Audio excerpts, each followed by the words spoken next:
Happy Tuesday! Oh, it's our last Tuesday before we start the Ultimate Decades Challenge. It's so hard to believe the last 8 months have gone so quickly. Let me make sure I can say hi to everyone who has come in so far. Ellie, congratulations on being first, and thank you. And Phoenix, and Candy, and Kay and Zeppy. Thank you all for collecting your daily blankets and coming in to say hi. Let's see. So thank you all for being here. We're gonna make our legacy family tonight. Which is very exciting. Build some backstory for our main household, which I'm very much looking forward to. I already have a little, I feel like we're going to do a little bit less random number generation for this one. We might do a little, but I already have a couple ideas.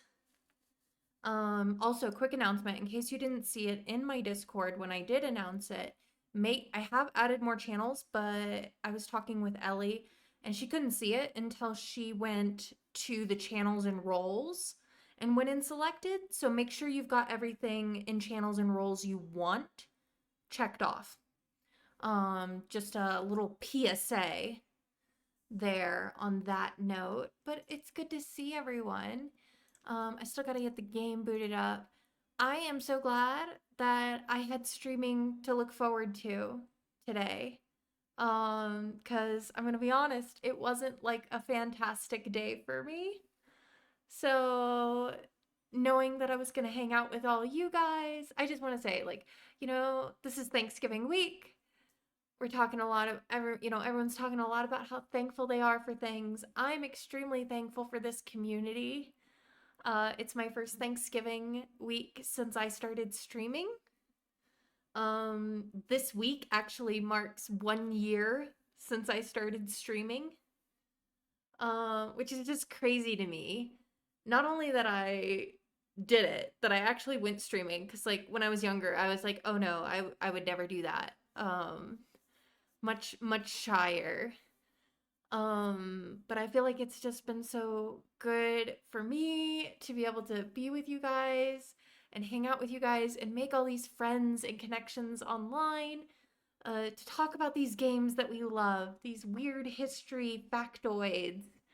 Um, it's just hard to believe it's been a whole 12 months since I started streaming for the first time, and I just feel so, so thankful for each and every one of you um, who have made this experience oh so positive.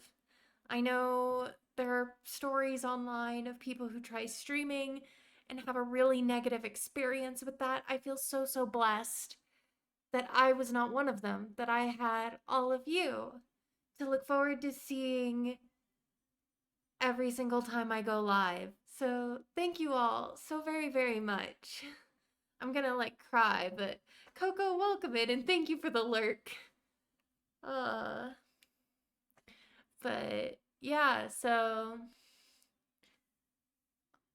thank you for the hugs.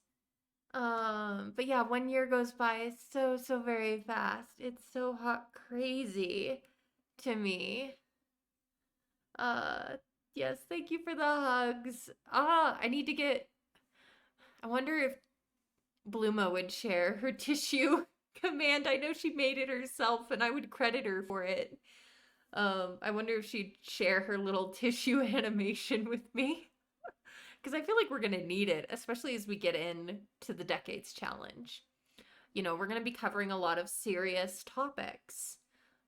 Famine, war, plague, which unfortunately all of us have had much closer experience with plague than we would really like.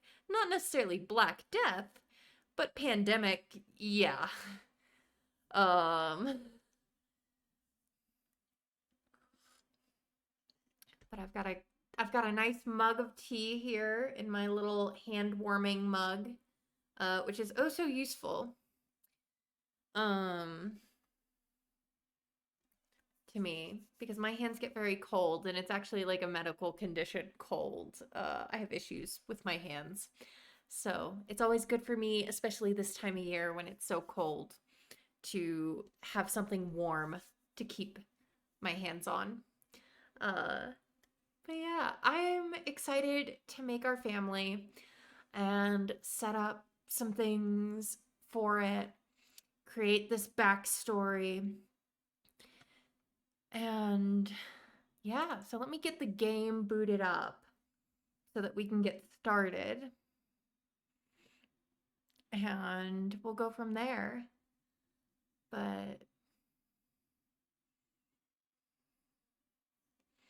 and I finally updated my profile pictures across platforms. I don't know if anybody's noticed that yet, but Ellie helped me take a picture. Uh, and we were able to get my profile picture updated like right before I went live today. So I was excited about that.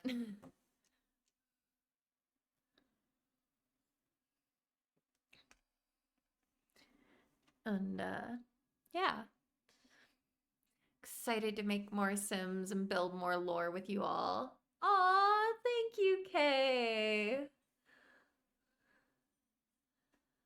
You're so sweet, making me blush. All right, let me.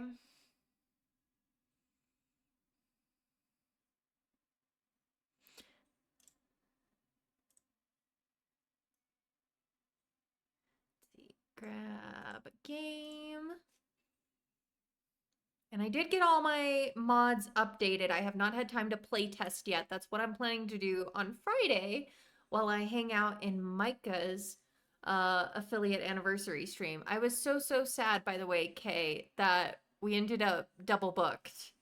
And I missed the entirety. Like we started at the same time and we ended at the same time. So I left a lurk, but I didn't get to see any of your affiliate stream live. So I'm very sorry about that. But I am so proud of you and so happy for you. So let me just say congrats on the whole year. Do I not have like a super streamer detected thing for you? Because I need to fix that. I will fix that this week. Without further ado, um, I'm going to, yeah, we'll load in. I do have to do some testing to still figure out, make sure that all my work mods that I have installed are working the way they're supposed to and are not conflicting with each other. It'll also be a good experience for me to just learn how to use all these mods that I haven't played with yet. I've been looking forward to playing with them, but I haven't yet. So, but we are going to make a new household. We're going to make a new household. This is going to be the Wrenberry household. That was the decided upon surname according to democracy in the Discord. So, Wrenberry it is. Which basically just means like forest full of small birds. Which makes sense for where their lot is, actually, because they're in kind of a forested area. So,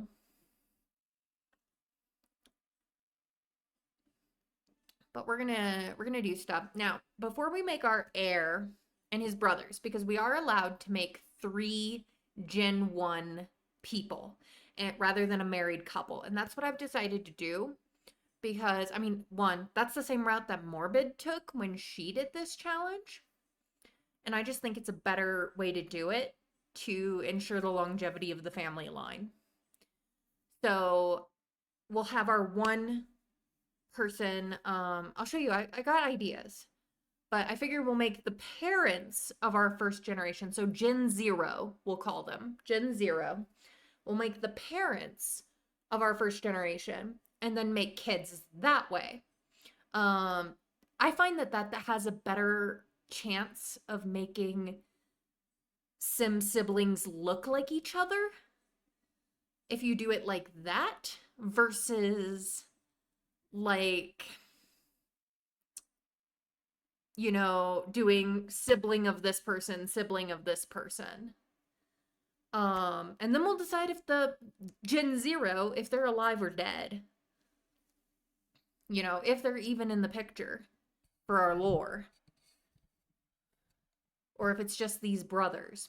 I kind of want the mother of the sons to be in the picture, personally. I think it's good for lore. Like to have the mother-in-law around.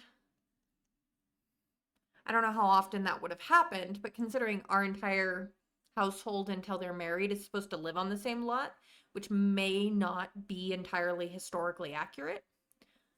As far as like the possibility of having like multiple generations on the same land, but it might also, I don't know. This is the thing, is outside of the nobility, records are extremely scarce. A lot of what we know is speculation or inference or based on fragments. Um so we know some things based off of chronicles, but again, this is like the records we have are limited to the people who were literate. That were not the peasants. The peasants were not literate. In fact, the church at the time actively said they should not know how to read. You know, the common people went to church and the priest told them what the Bible said. That's another reason why stained glass was such a big deal, because they would do pictures of biblical scenes in the stained glass. If you've ever been to an old church that has a lot of stained glass, you'll see a lot of different scenes from the Bible in the stained glass, and those would show the people who were illiterate what the Bible was communicating. But the common like farmer didn't really know how to read. Um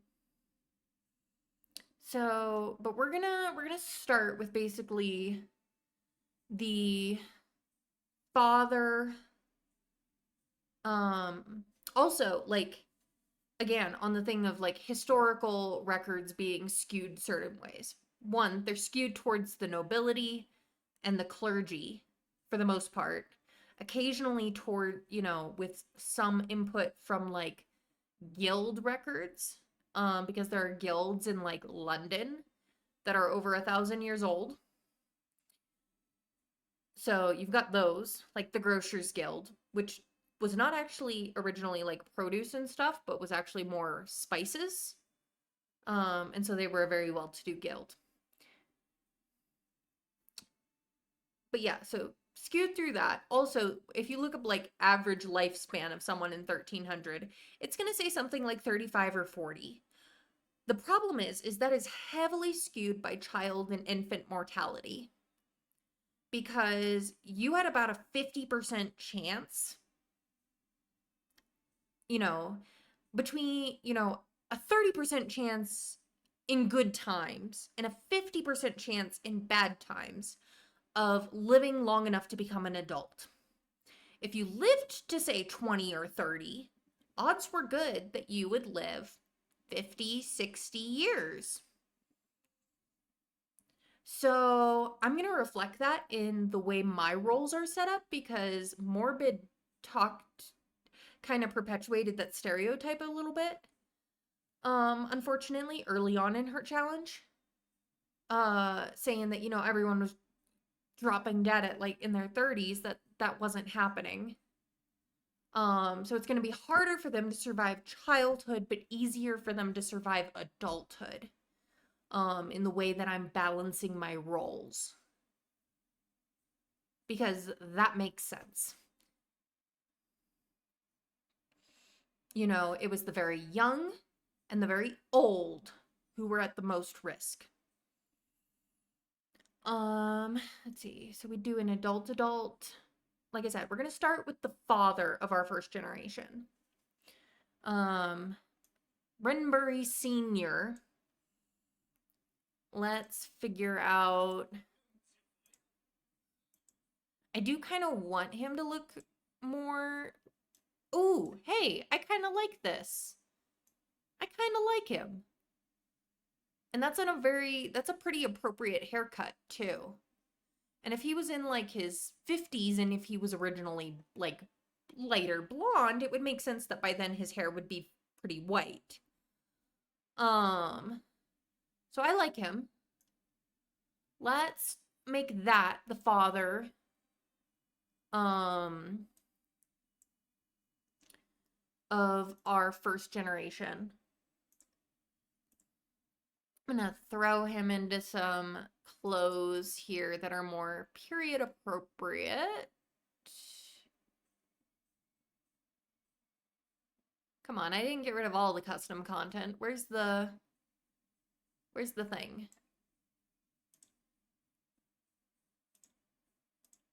There we go. Okay, here we go. Let's see.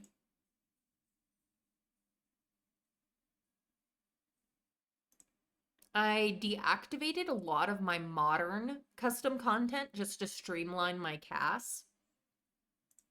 Now, Rinbury Sr. would be a sort of peasant. You know, he's a farmer. He's always been a farmer. He's grown up a farm. The family has always had the farm.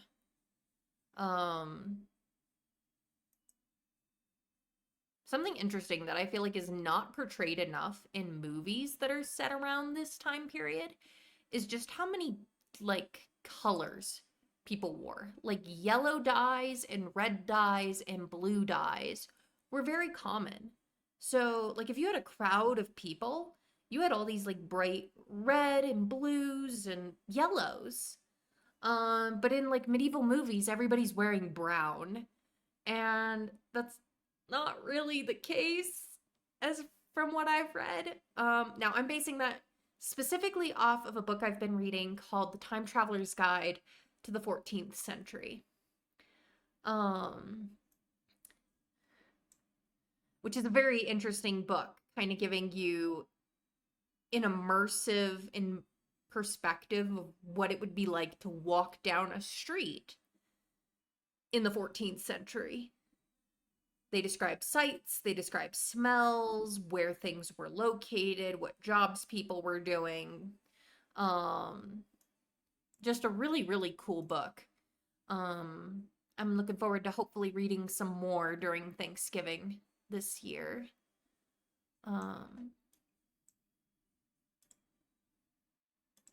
Grab him some hose.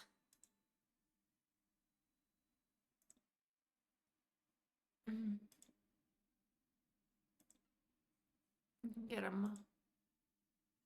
So, what kind of man do we think Runbury Sr. is? Do we think he's a kind man? Do we think he's a hard man?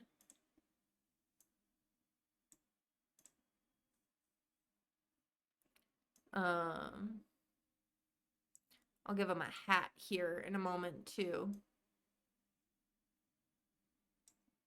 You know what's funny? One of the videos I watched this last week was like a medieval historian answering Google's most commonly asked questions about the medieval period. And somebody asked, why did they wear such pointy shoes? And they were literally like, fashion. It was the fashion of the time. And the pointier your shoe, the higher status you had.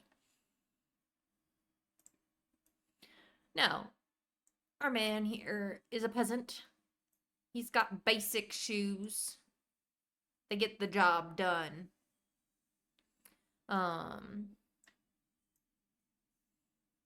No, I quite like this Mr. Renbury.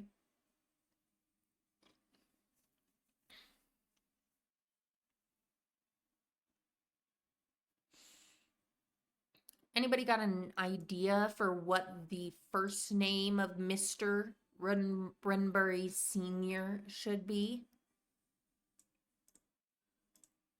Let me know in the chat.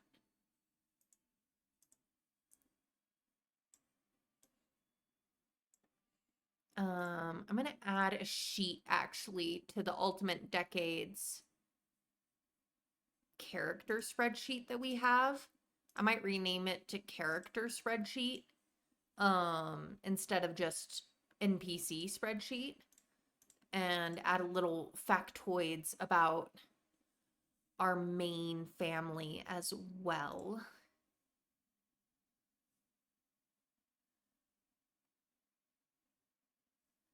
So, all right. Just gonna call it character spreadsheet. And let's, like, I don't necessarily need it for the main family though. What I need, I mean, I could do notes about characters, but that's what the main spreadsheet is for. Family tree, 0, Rinberry. Well, let's add a sheet that just kind of goes into their character. Higglety, welcome in. The first time chatter. And it's good. Hi, Cray. Robert is common. Yeah, I have actually like a couple lists of like very common names based on like ordered by a period. Number of appearances and records. So Robert would be good. And I actually do like the idea of naming him like a nickname, like Hob Rinberry. Um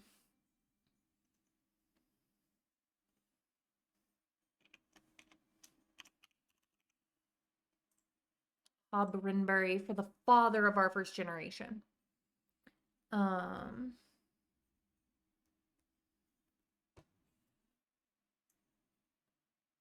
but yeah. And you don't do normally. Oh, thank you, Higglety. I have been seeing your comments, so thank you for coming over onto Twitch to say hi and watch a little bit of live. Welcome in, friend. We're glad to have you.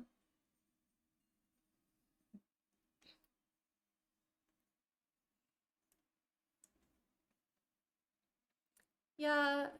Oh, no worries. Yeah, it's just one of those. Uh, I don't think they're too obnoxious. Just making sure we're on the same page. And if you wanted to join the Discord, Higglety, um, you could. Based on your comments, you know a lot about this period as well. If you would like to add to the Ultimate Decades resources channel, if with any articles, podcasts, book recommendations, YouTube video recommendations, I'm all for it. Because I love learning. And if you want to talk about your Ultimate Decades challenge to share, because we have a couple people in the community who also play, I have recently made a channel just for that. I call it the UDC Tavern. That's kind of a Ultimate Decades specific chat space for everyone. Oh, you've read the Ian Mortimer book. Very cool. Did you like it? I'm quite liking it. Um, Lynn, welcome in, love. Thanks for collecting your daily blanket.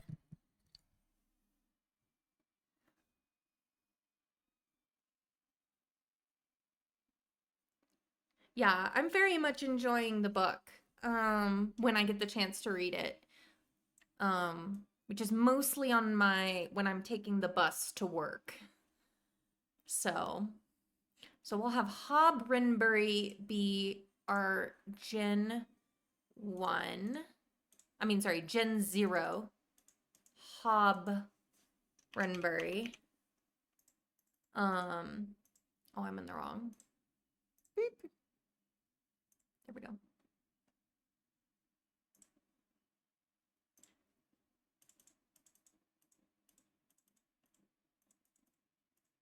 Come on.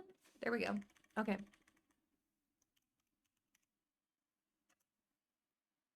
I'm good, Lynn. How are you?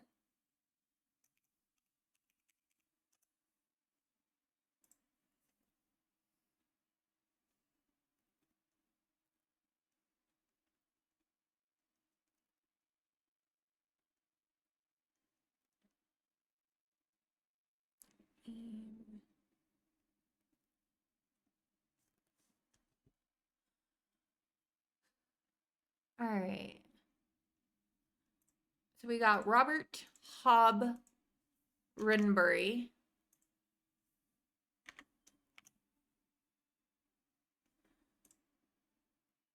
who is the father of our first generation. I'm just gonna copy all his outfits over. For now. You good? You don't know? You had an interview yesterday. It went very well. Now you're just waiting to see if you get it or if you need to keep looking. Fingers crossed, Lynn. I hope the best for you. Especially if you're having a really good feeling about this one. If it's the right job, um, it'll be the one. I truly believe that. If it's the right job, you'll get it. And if you don't get it, then it wasn't the right job. And that means there's something better waiting for you. So, all right. So I think I copied their yeah. Okay. For now, I'm just going to copy their outfits over. So we've got Hobb Rinbury as the father of our generation, our heir generation. Let's make the mother. Let's figure her out, okay? Let's do new sim. Let's do a couple randomizations. Oh, she cute. I like her. We'll give her like a little bit thinner eyebrow. Common people weren't typically able to get it quite as thin as like the nobles because they couldn't afford like the special tools for it. Also need to make her like an adult. Let's see.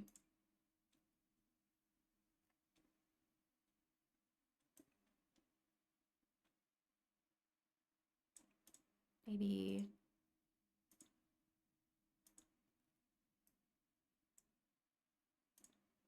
why are they pinkish? There's no blonde shade? What's up with that?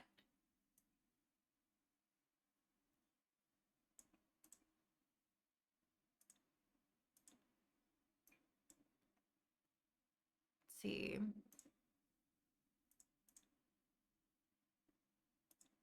You can actually do quite a bit of plucking just with your fingers, but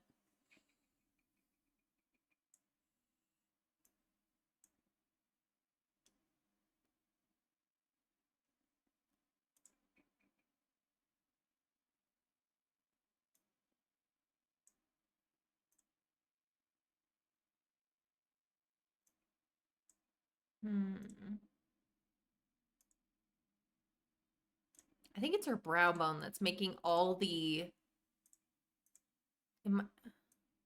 like all the eyebrows except this one make her look very angry.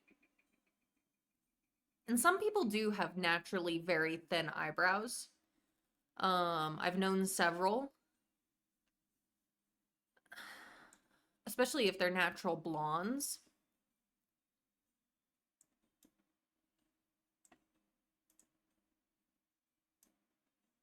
There we go. Let's see. I've got a lot of eye shades. These are the... Shoot. Which eyes are these? They're the treasure eyes. If you looked up like Sims 4CC, Praline Sims, that's who makes them. Treasure Eyes by Praline Sims. But I find they give me more shades than any other CC eyes, which is why I've stayed with them.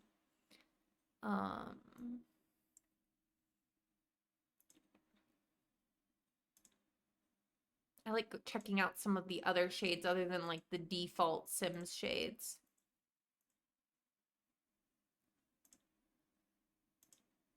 It's just fun. Eyes are very pretty, is what it comes down to, I think. I really like these like pale green eyes. Now, she is a proper married woman, which means she needs a good updo and a head covering.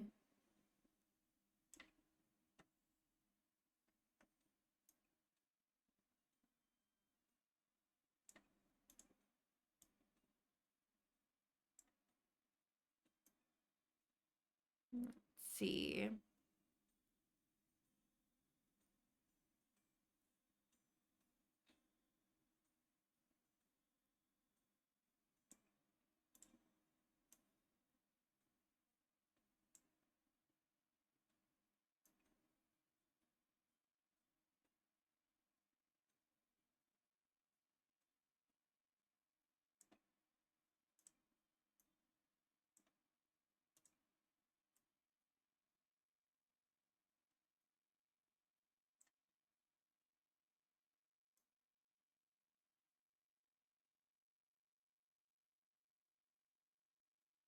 See, I know I've got some others. Oh, not that shade.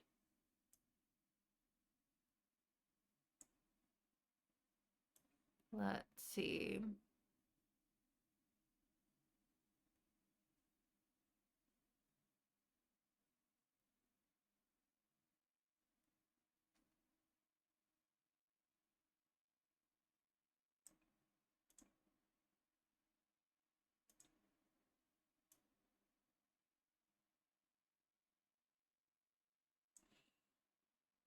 Mm,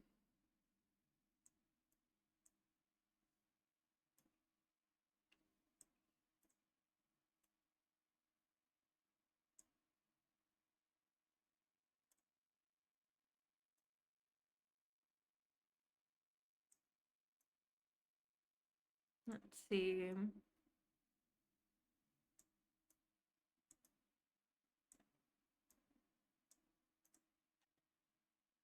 All right.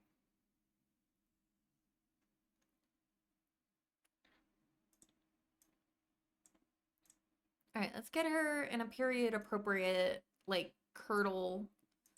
Let's see, make this easier on me by asking it for to narrow down to custom content. Let's see.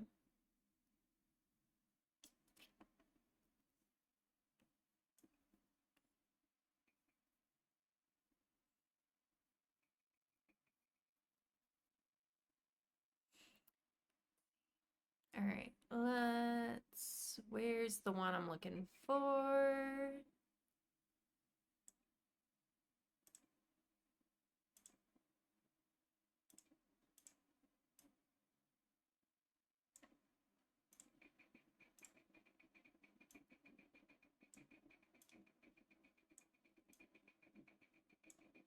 Maybe this one, but in a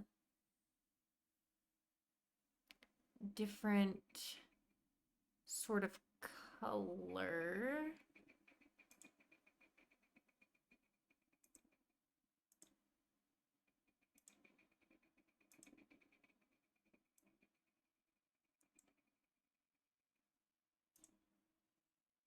I wish there was more like custom, like I wish there was more ways to just like add gray hairs to our Sims. You know what I mean? Why isn't that like an accessory thing? Like a little add-on to do in like the hair options? Like rather than it having to be, because the only one we can see that actually has like gray hair are brown and black or solid. It's like there's not a lot of in between. It's like, what about the Sims with red hair? They're gonna show white hair when it starts coming in for them. Even blondes like steadily get lighter, like especially towards the roots to begin with. I just feel like it'd be more inclusive to like various age groups. You have a gray overlay. Can you share that? Like where you find that? Because I'd love to use that.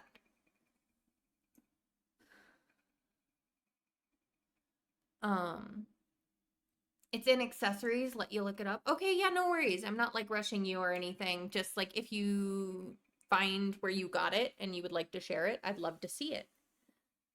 It doesn't work on everything. Fair. Fair enough. All right. So I think this is what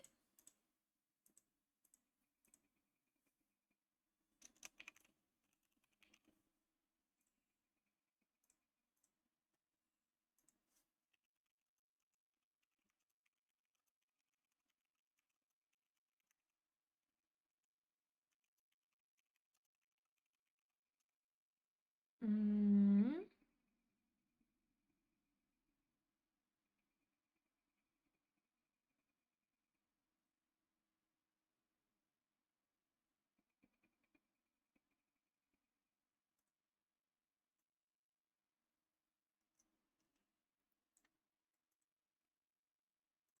Now, in my accessories, I know I've got an overlay on this little like cap bit.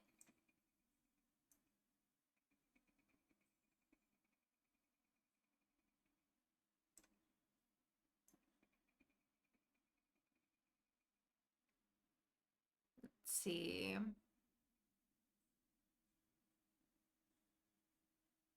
Where I can narrow this down. Hold on. I'm doing this the hard way. Custom content. There we go. That'll make it easier to find.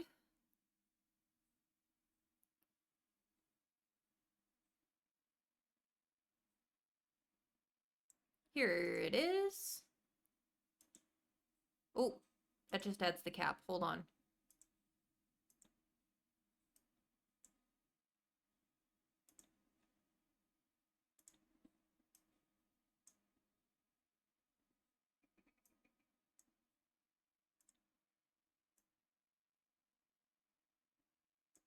Let's see.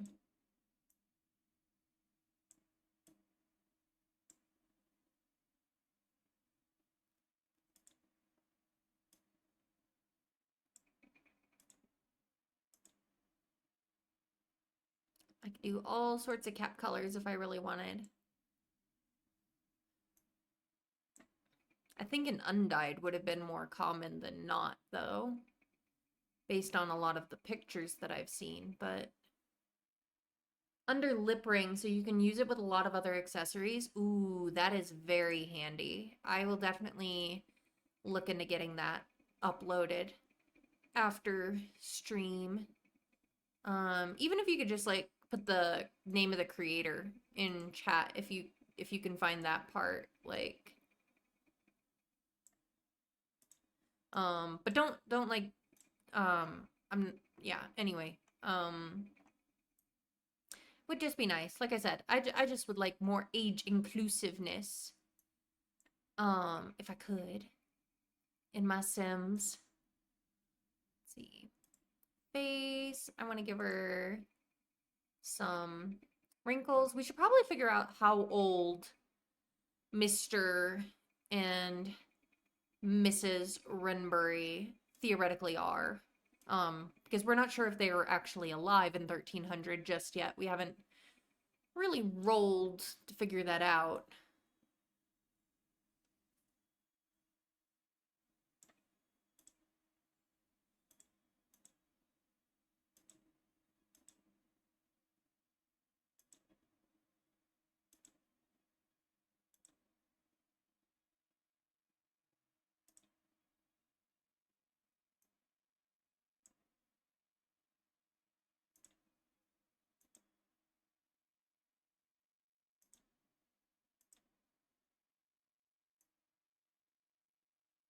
There we go.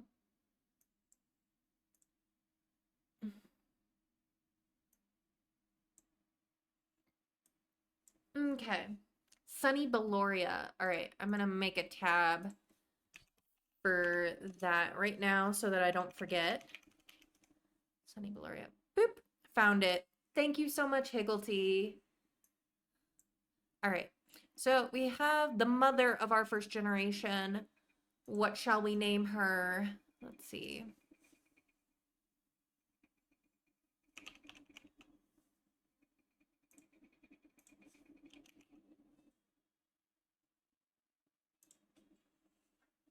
Let's see. We could name her some form of Matilda. Or let's see, what does she look like to y'all?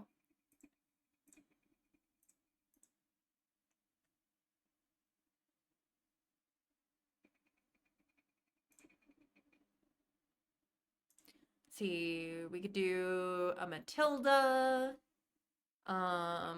She could be an Agnes, Margaret, Alviva. Eva, Letice or Letitia. Um, we're getting into less common names there. Mary, obviously. Matilda works or some form of Agnes.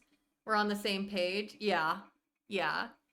Anult, Anise.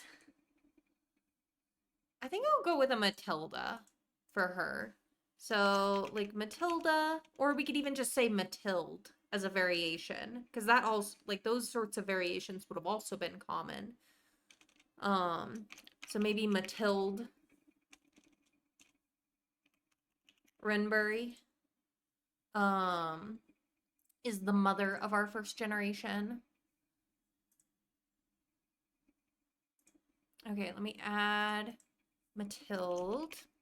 I'm gonna add them all into my little family tree, which I will link in the Discord as well.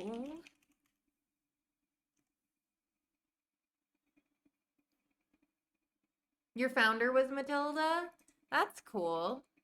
Yeah, she's the mother of our first generation, because this is how I like to build the families. Make the parents, make the kids. I just find the siblings look more like each other when you do it that way. But that's just for me. There's no real wrong way to do it. There's no wrong way to play The Sims. Let's be honest here. Everybody's gonna, as long as you're having fun. Like, is there really a wrong way to play The Sims? I don't think so. I really don't think so. All right, we gotta make, now I figure our first gen, our actual, like, first heir, who hopefully survives and procreates and does all the things, and we don't have to move on to one of his brother's families. But our first one, I imagine, is, she just didn't die for a long time. Let's see, in fact, oh, she was Generation Zero as well. Oh, that's fun. That's cool. I like that we have that in common. All right, we're gonna make Matilde and Hob have some kids. They're gonna have some kids. They're gonna have a young adult, because I'm having our first heir be 20 years old in 1300. That's part of my lore. Bluma, my knight, welcome in, love. Thank you for collecting your daily blanket. You are so close to 100.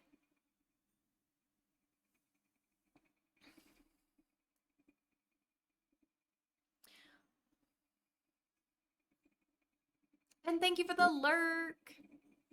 All right, we're gonna do some randomizations. Find one we like. Oh wait, go back. Aside from the nose rings, I do like his face. Hold on.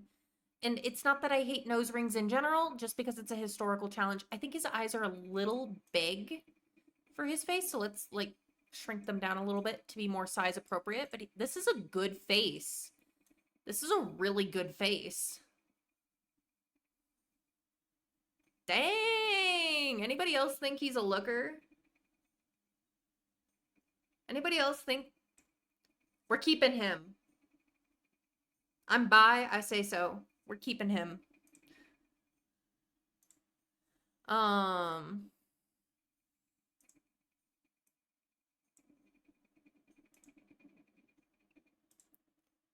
See. I think I'm going to change the hair to be just a little bit darker, though, because this is taking because his dad's hair is white right now, like a white blonde. Because I do imagine both parents were blonde, but I kind of like these big brown eyes he's got. Like, this is, like, he's got a nice face. He's got a nice face. I'm very impressed with randomized sim. Good job. Dang. Okay. Let's see. Wait. Go to hair. So his mom's hair is this color. His dad's hair is this color. I kind of imagine that his dad's hair was kind of like, maybe not that one, but like this is white, like true white. Not a lot of people have this color naturally. Um, this one maybe a little more, but eh. Dang, okay. Obviously not doing cheese blonde. What's with the roots action going on? I think it's the haircut. Hold on, let's change hairs. Something that's maybe a bit more period appropriate, accurate for this century. No, he looks good like a short or a slicked back hair. I don't want to ruin that. He can't look like he gels his hair every day is the one thing though.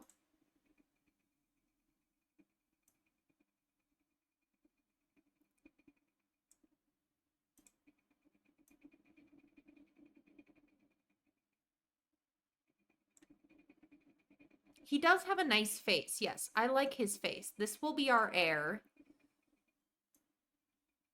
Um,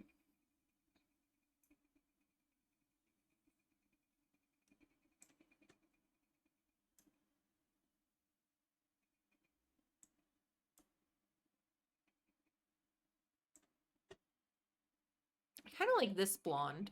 Because, like, his mom's is this, which isn't bad either. Hmm. Hold on, let's put him in some period appropriate clothing real quick so that we can see this.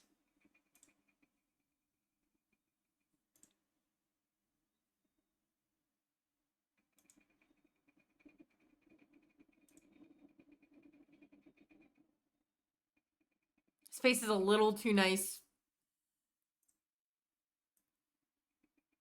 in some ways.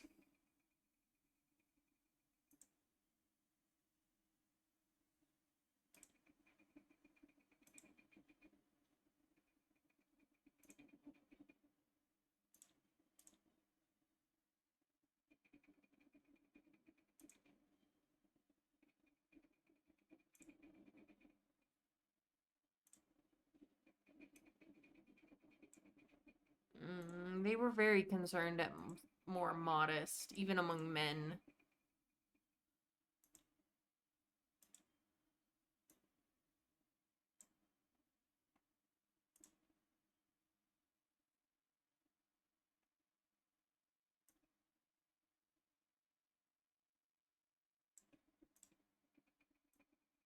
No.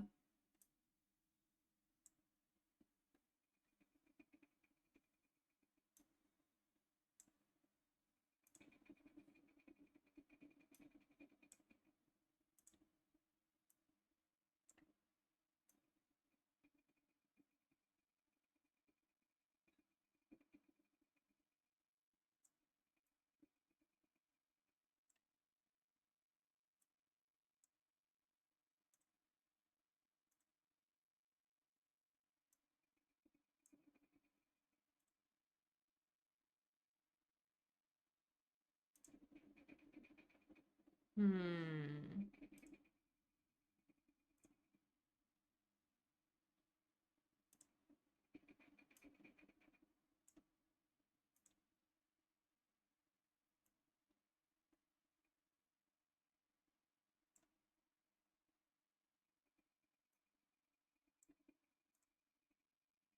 I don't know about this hair.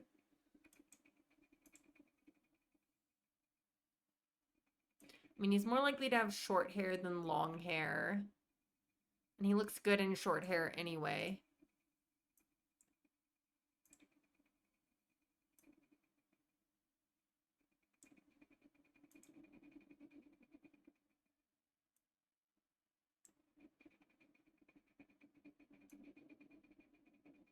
That's not bad, actually.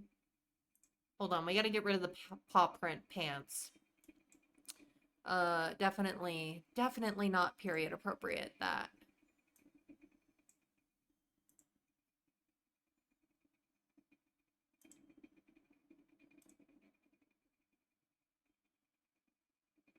Let's see.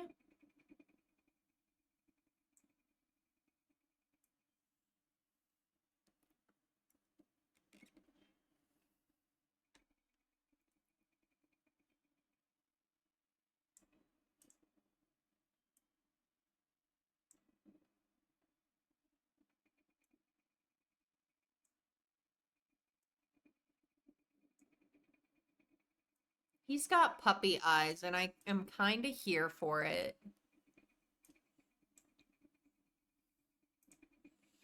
All right.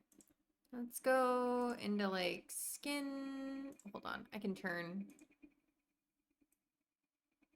There we go. Okay.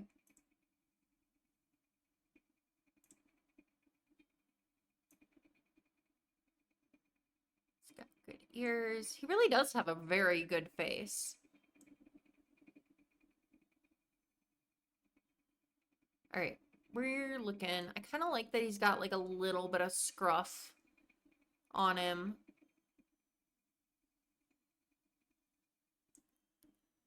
Let's see.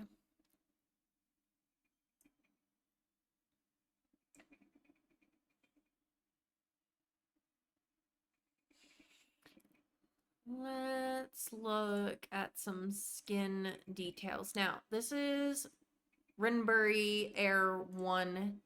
I was leaning towards naming him Adam. Which, while not like the most common, was also not like uncommon. Let me know your thoughts on the idea of naming him Adam, or if you're really jonesing to name him something else. It felt appropriate, Adam, being Gen 1 and all that, but I can be flexible.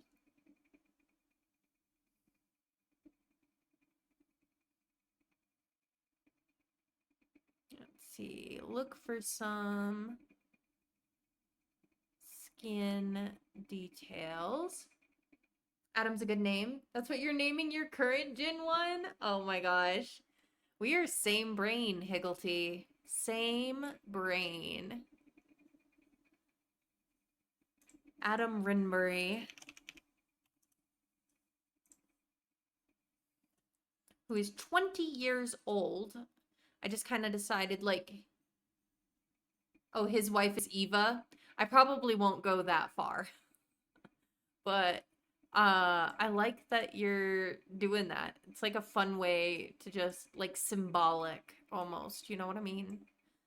Speaking of which, I need to, well, not speaking of which, it's a completely different subject actually.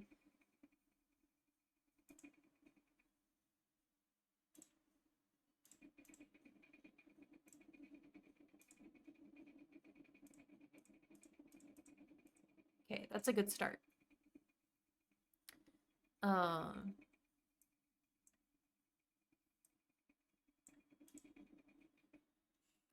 Adam Rinbury is our first heir. Now, let's see.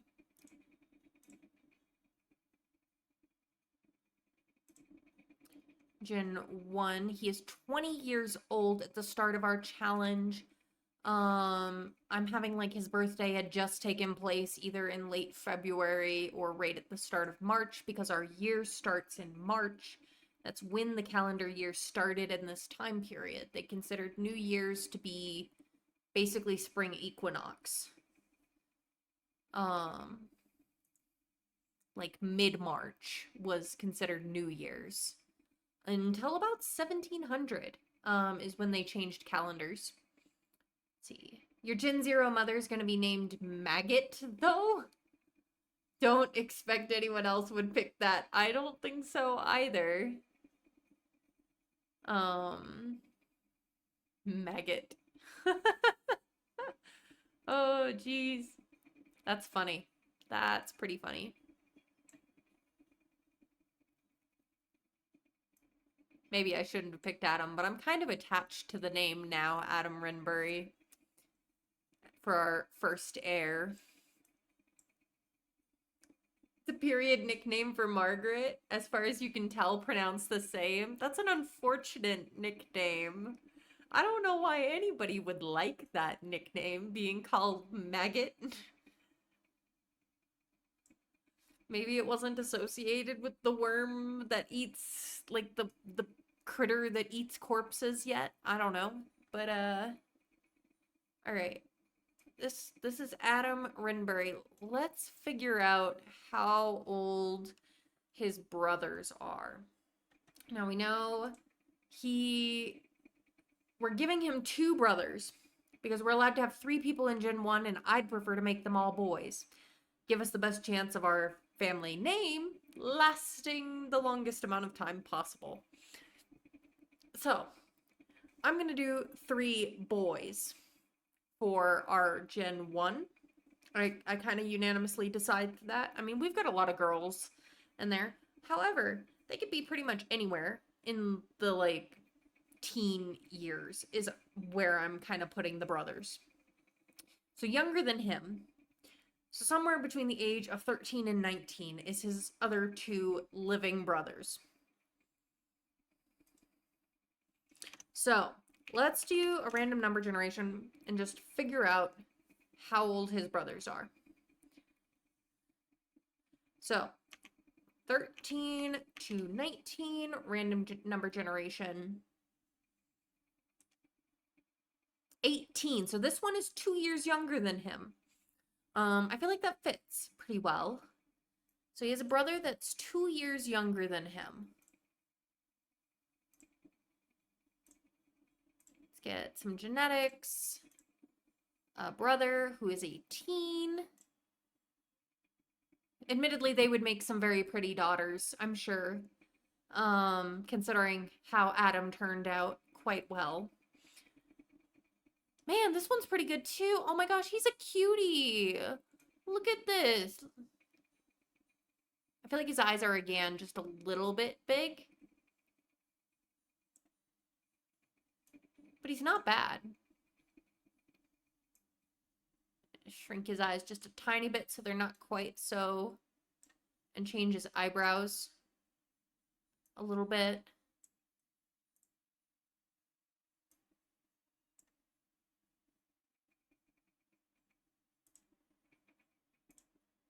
I don't know. I don't know about the nose. Not that I hate the nose. Like, the nose isn't bad. Noses come in all shapes and sizes. It's not bad. Some people have noses like that. I'm not dissing anybody's nose out there. If anybody's watching and has a nose like this, your nose is beautiful.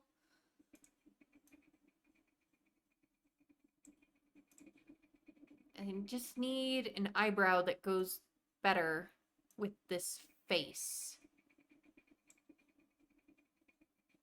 I don't know. I kind of want to give it another go now. Hold on.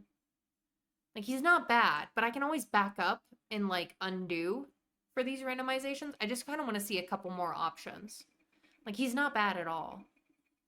But I'm also curious. No. No. No. Was our first option our best? Oh, he's not bad either. But the other one had her mom's green eyes, which I kind of like. This one's got a very strong chin.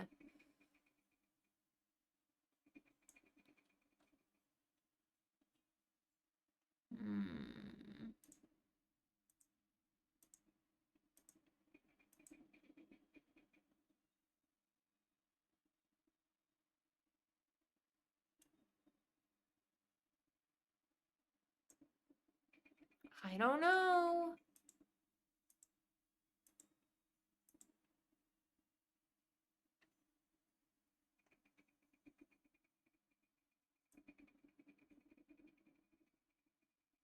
Very strong jaw.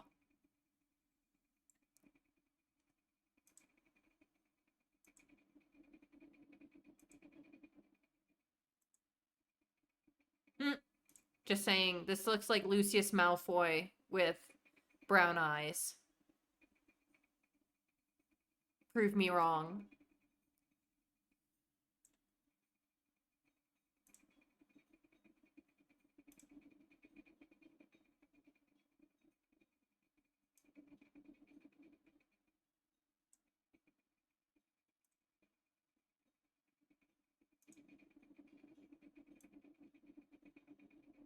They're all turning out pretty. I know it makes it really hard to decide. We did well on the first 2, so all their kids look gorgeous. In very, you know, in different ways, but they're all gorgeous. It's like, ugh, how do you choose? Okay, I think this is the one. Look how cute he is. Look how cute this boy is. Look at this face. It makes me want to bake him cookies. This is too cute. Yes, he's the best. He's the best. We're going to keep him. I'm going to keep him with this like lighter blonde hair, which is kind of what I imagine Dad had before it went white. We're keeping him with his hazel eyes. I don't know. Maybe we should make 3. And then you all can decide who should be the heir. And we'll adjust the names and stuff. Hi, welcome in. I don't know. Maybe, what do you guys think? Should I make the 3 brothers? And then you guys just decide which one of them is Adam? We could do a vote and everything. Maybe we should do that. We'll make the 3 sons. And then we can just decide who is Adam. Which one of them is Adam.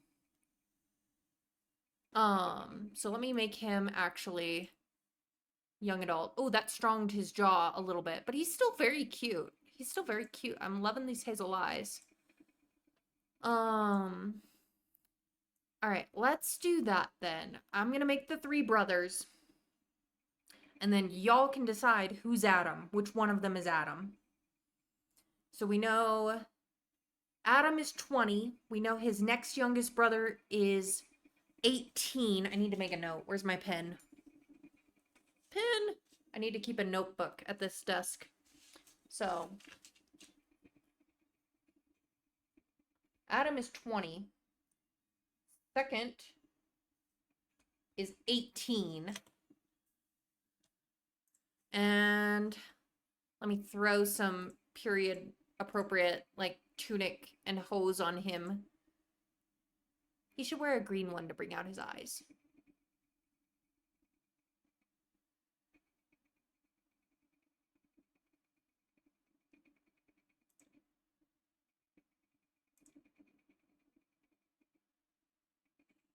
Okay. Let's do.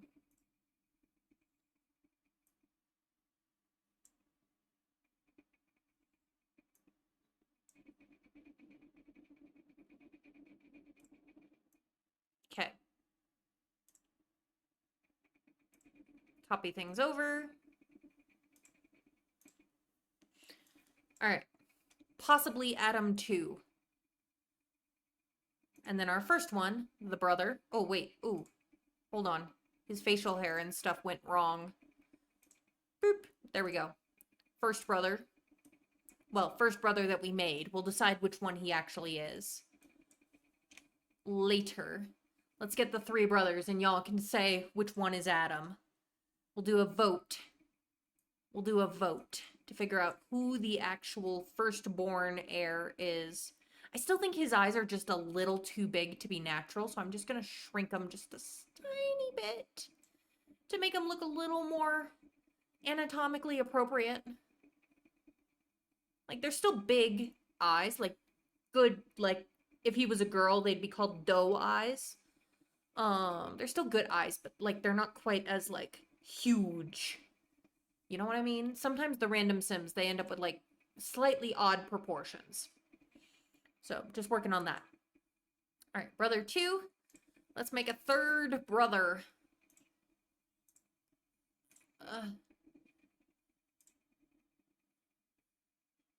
Hi, thanks for collecting your daily blanket.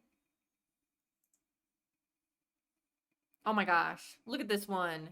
Like with the mustache and the long hair. Hmm. Mm.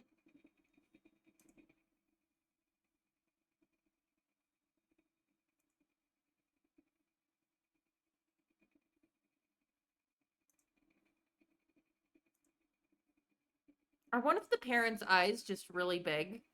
I feel like I gotta, like, go back and check, but I can't.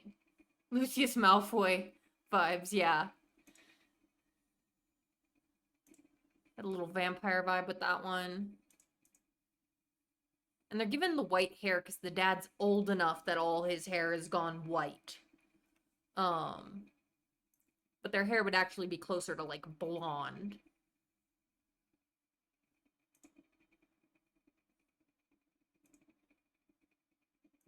Mm.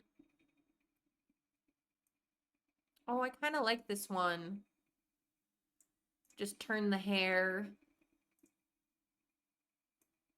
Like, not this exact hairstyle, because you would need, like, an actual, like, like, clippers and stuff to get this hair.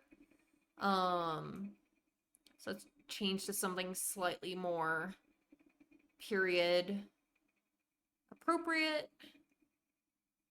Pinky Love, welcome in. Thanks for collecting your daily blanket. Ooh, that's not bad. White blonde, dark blonde. Now, Pinky, what we're doing right now is we're making the three brothers, because we're going to have three first-generation Sims. They're going to be different ages. The first brother is actually going to be 20, the second 18, and the third, we haven't actually named. Yeah, they're pretty boys. They're pretty boys. They're probably very popular among the village. Let's see. How old is the other one? We'll say this is the youngest brother, so between the age of 13 and 17 for the last 15. So they're 20, 18, and 15 is the ages of the brothers. However, rather than saying that the first one is Adam, I've decided what I'm gonna do is I'm gonna show you all of them, and you guys can decide which one is Adam, our first heir. They got girls lining up. Yeah, so I think this will be brother number 3 option. Has the name Quincy been used yet? It has not, but Pinky, hold on a minute, because we haven't decided which one is the heir. Because we got to figure out which one is Adam, and you guys get to decide. Pink. Probably not a very common color this time. Let's see.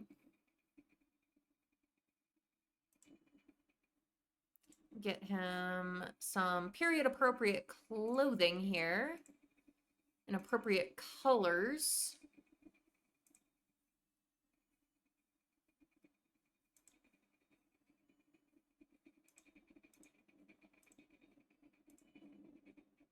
I can't put him in pink. It wouldn't have been a very common color among, like, not for, well, maybe for men, because really, honestly, like, to be honest, like, the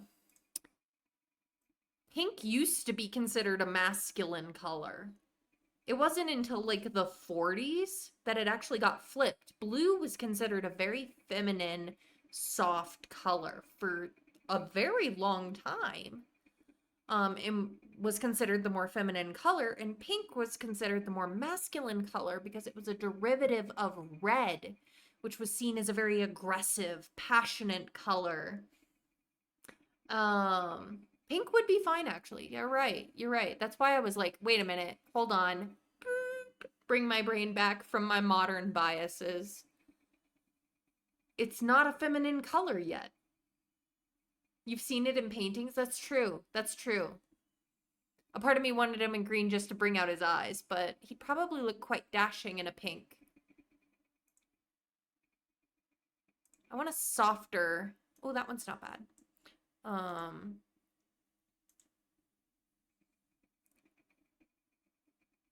If you do a male self-insert, he has to be wearing pink. Understood, Pinky. If you do redeem to do a male self-insert, we will make sure he is wearing pink. I like this, like, softer pink on him. Okay. So, I'm just gonna number them for the moment. We're going with this one. So, I'm just gonna give him a number. 3, 2,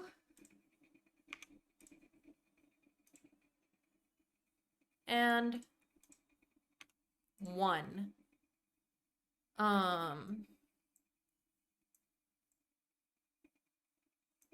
Plus, natural dyes aren't color fast, so red might become pink. That's also true. Yeah. Because they don't have chemicals to bind them more to the fabric. All right. I think, let's see, we're gonna need to do a poll. I wanna maybe make some snips real quick of the boys. Oh, and then I'll put them in like a thing on the screen so y'all can look at them, and I'll number it real quick.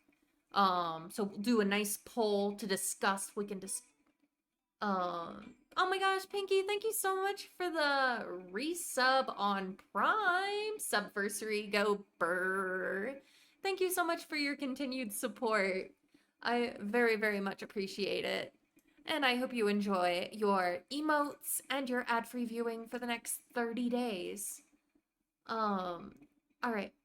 So I'm gonna make some screenshots here, and I'm gonna make a little thing real quick to stick on screen for the voting so we can decide. Hey, could you hold still, please, sir? Sir, we haven't decided personalities at all. We're just going off looks. You just really love the cat emotes. That's also fair. All right. Oh, no, he blinked. Hold on. Stop blinking. All right. Beep. Oh my gosh, he blinks at the worst times. Finally. Okay. Besides, I can use these for the family tree later. Beep. All right. Get these saved. The blinkening. Yes. And make a new folder for UDC family portraits. All right. This is Renbury Son 1. I can always rename them later.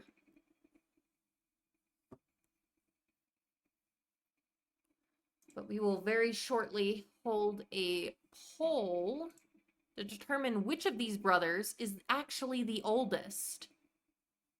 You know, so take a good hard look at them, and then we can determine things like personalities and such. We're going purely off looks. Of who's gonna be the heir. As far as like what you're basing off of. Like, who do you like the best? Oh, thank you for the source, Higglety. I greatly appreciate any historical source. Going off vibes. Yeah, we are going off vibes to decide who is the oldest brother.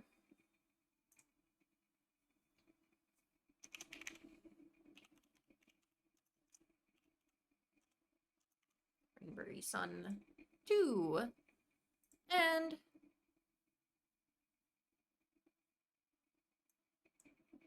it's probably not the most accurate facial hair. Give me 1 second. Get him something that looks maybe a bit on the scruffier.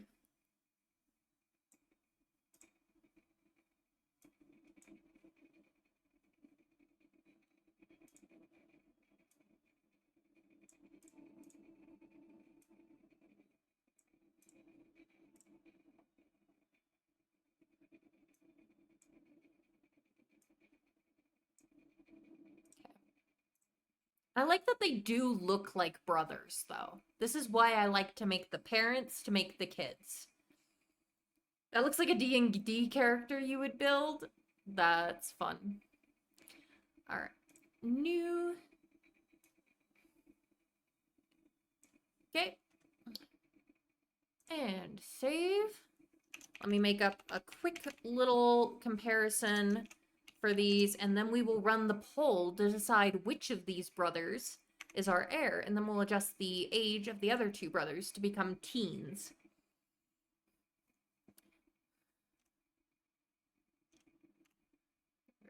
Three. Let me make this real quick.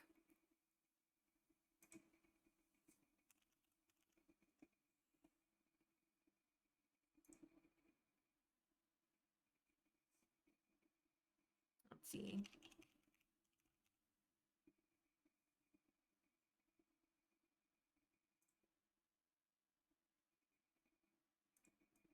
I don't know. I just want like a blank.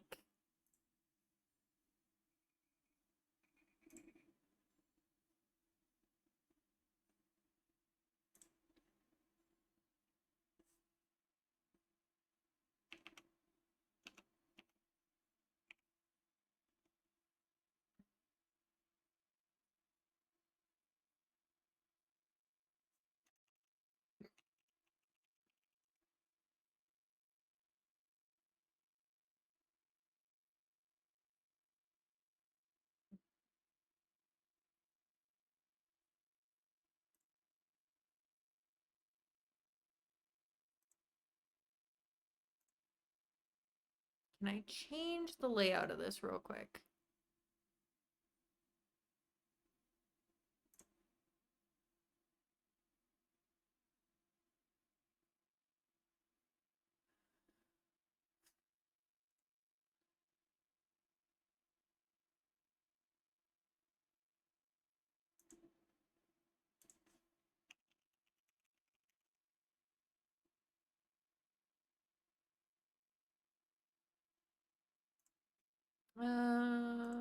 Okay. Give me 1 second, y'all, to get this together. You've also seen a pink horse in a manuscript. Also, yeah.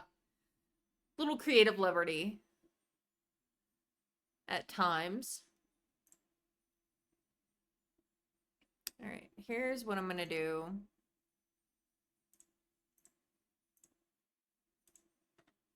All right, there we go. Okay. Grab my pictures here.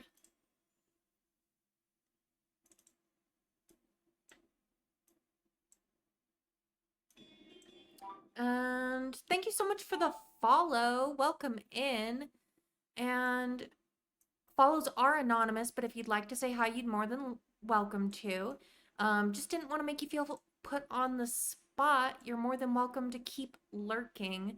Just glad you're here, so welcome to the Renaissance Fair. Let's see. All right. But, all right. So I got the three brothers. Hold on an actual thing here. So let me get that a little text here.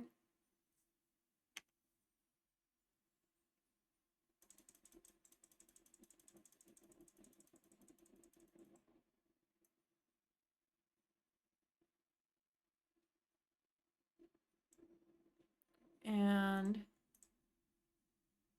we'll get in. You have a question. What do you do when your Sims 4 home screen is glitching? Do you have any mods installed, Ava?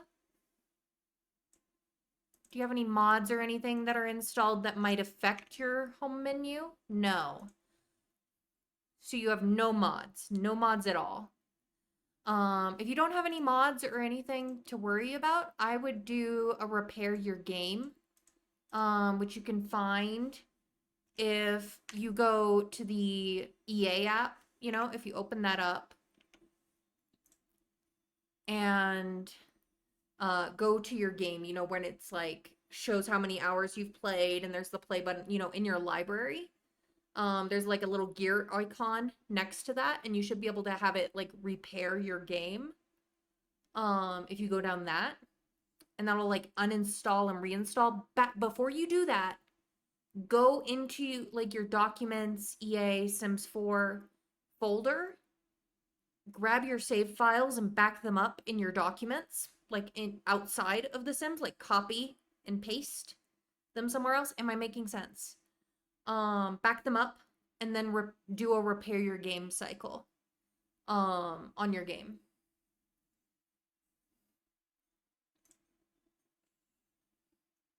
Absolutely. Happy to help, Ava. Hopefully that'll help. That's the best thing I can think of to do if you don't have any like mods or CC that would be affecting that. That should fix it.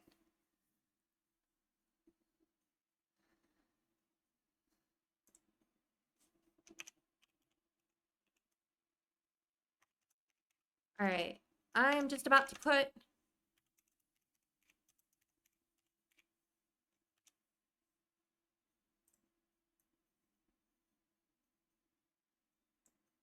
big notice out to everyone.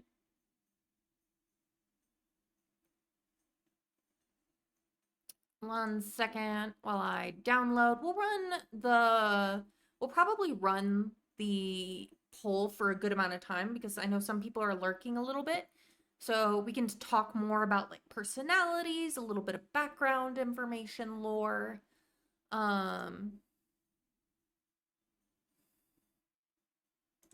Actually, no, not PDF. That's not what I wanted. I wanted this.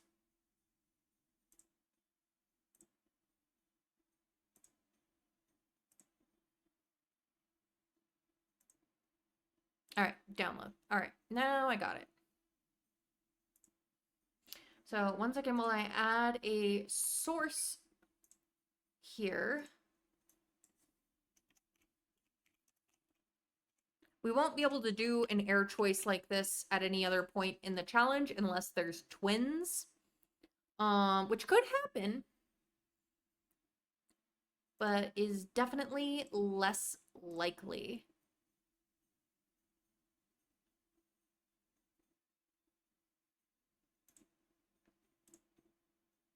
All right. Y'all ready for this? Turns out the Maness Codex is full of 14th century people wearing pink. Ooh, I will look that up. Shoot. I didn't want to move that.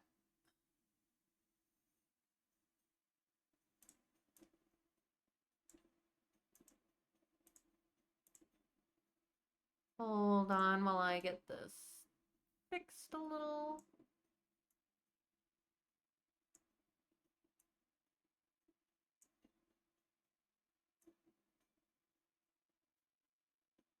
Okay. Let's lock that down. Okay. All right. Air choice. It is time to choose which one is going to be our heir. 1, 2, or 3. So I'm gonna put it on. Boop. There we go. There they are. There are the 3 brothers. They will all be in the game. No one's gonna be eliminated or killed off or anything. Not immediately, at least. But these are the 3 brothers to choose from. We have to choose who is the oldest brother. Who is Adam? Which one is Adam? Which brother is it? So I'm going to run a poll. New poll. Who should be our heir for Gen 1? I like that they all, like all 3 of them have very, like a little bit different vibe. So, you know, vote for your favorite vibe. I do think I want to make it just 1 vote per viewer. One does look the oldest, but that could change because he'll be aged down a little bit. The cutest one doesn't look the oldest. That's also fair. I'm gonna run this poll for 10 whole minutes. I know that's a long time. We still have a lot to do today, but we can talk some of the other things. I'll probably work on getting these, the relationships set up in my family tree, and we can chat about that as we build some family lore here. Figure out how old the parents are and whether or not they're alive or dead in 1300. So, poll is active. If you don't see it, refresh your stream, you know, your web page. The poll is up. Vote for who should be our heir for first generation. Which one of these lovely men are Adam?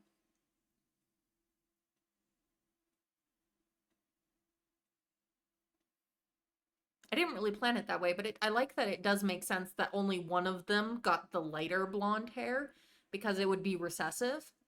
Though it is kind of fun that they both got like 2 of 3, like they all have different eye colors too, which I think is fun because like my mom has light eyes and my dad has dark eyes and my siblings and I, none of us have the exact same eye color.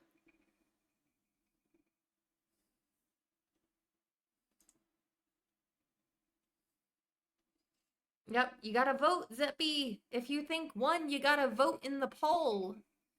Everybody vote in the poll right now. 3 is actually winning to be the heir at the moment. It is 1 vote. Your sisters and you have 3 different colors of hair. Yeah. Genetics are funny like that. They really are.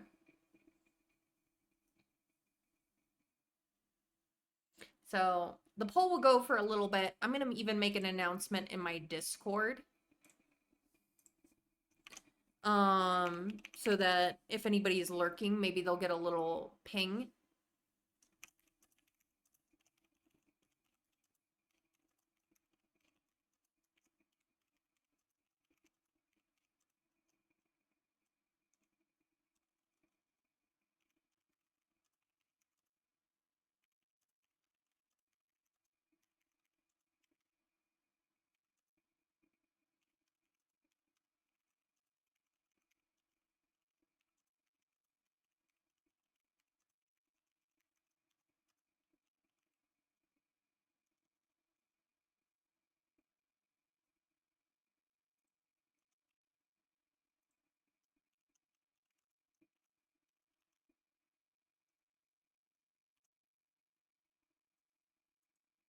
Let's see.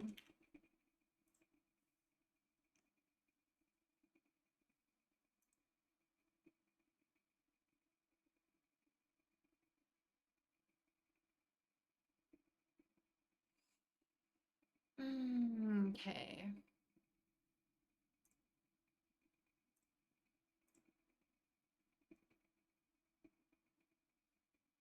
Your parents both have dark brown. One of your sisters is dark blonde, and one is red. Yeah, genetics are funny. Um,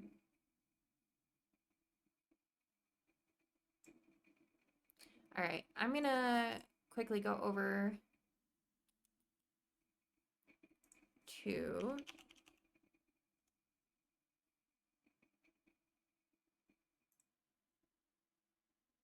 I don't think this is the one I really wanted to use. Hold on, where's the other one?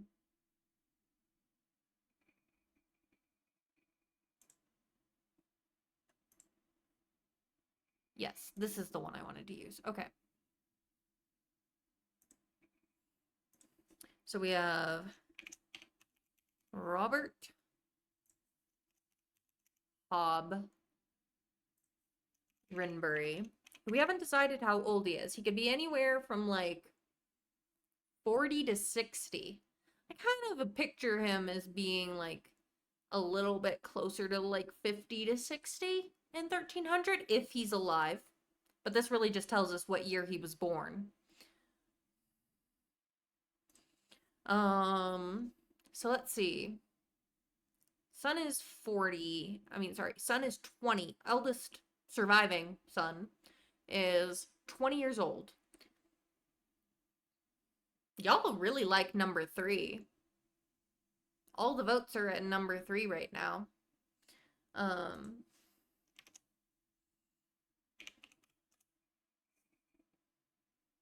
let's see. I'm gonna say between like 45 and like 65, actually. For how old he would be in 1300. And then we'll figure out if he's actually alive in 1300.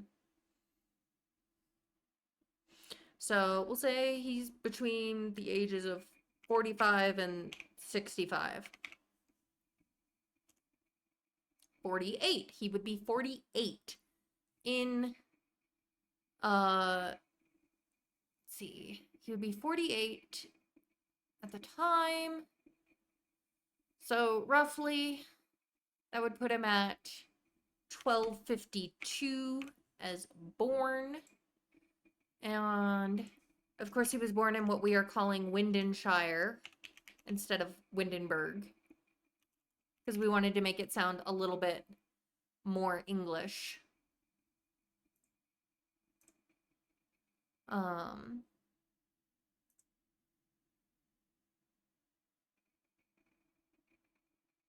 Let's see. Number 1 reminds you of yourself, but with facial hair. And why what, Pinky?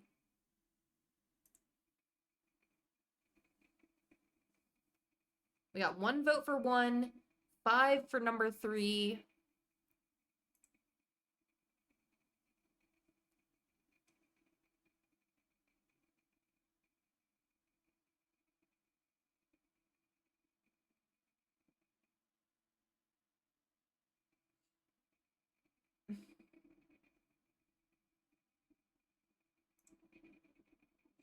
Let me make some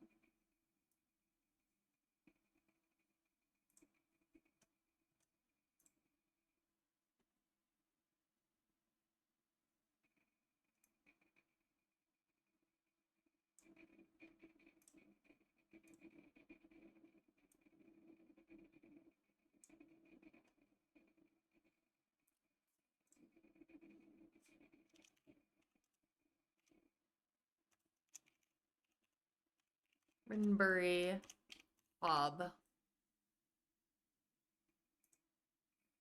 Okay. Number 3 looks cute. Also fair. That is a valid reason to be like, we should choose number 3. I mean, I think they're all cute. They're just different types of cute. But it's fun to see like what you all find to be like the one you would like to see. That's all I'm saying. I'm not saying that it's bad or good. I like it. I like that you guys get to take part in this with me. Um I'm getting the parents screenshotted so I can stick them into the family tree here.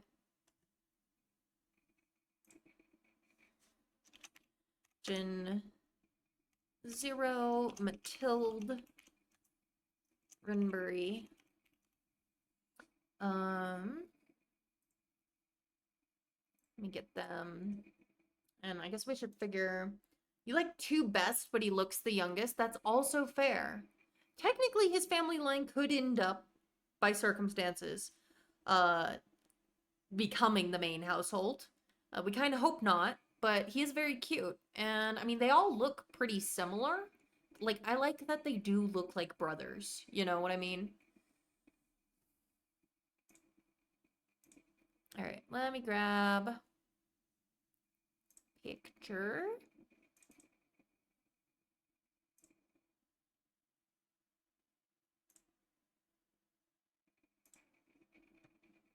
Yeah, 3 looks almost identical, to be fair. Yeah, like, and sometimes siblings look scarily similar. I don't know if you all ever grew up with one of those families that, like, had a lot of girls or a lot of boys, and it almost looked like they were, like, copied and pasted from one of the parents. I've known a few of them in my time. Some very strong genes in those families. To be fair, I've been told that I'm like a copy paste of my own mother, so I am in some ways one of them. All right, Matilde, Rinbury. Vote is almost over.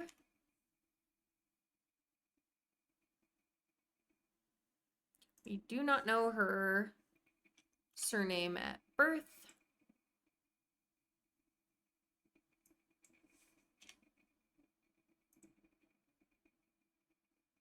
And let me grab her picture.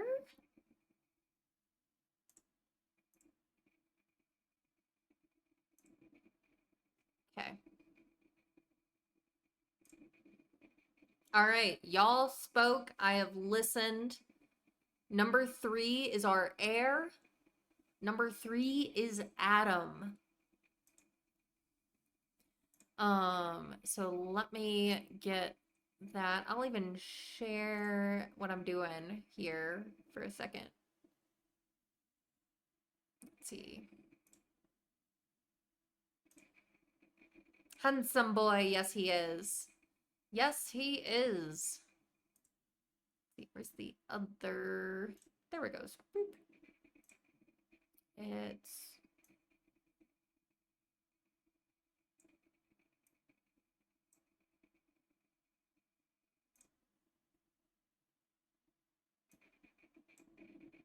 oh my gosh.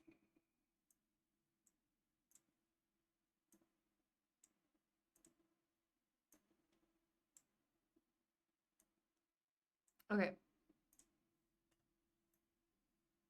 So let's figure this out. We've got some pictures here. So we've got Adam, who we've decided who that is. Adam was born in 1280 in either late February or early March. So let me. So we decided that this one is Adam.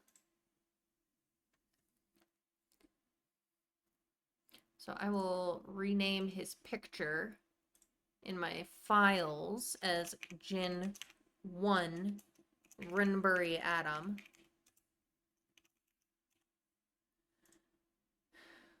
which means we have 2 brothers to name still. Let me add them into the family tree. Here we go. This is how it goes. Boop.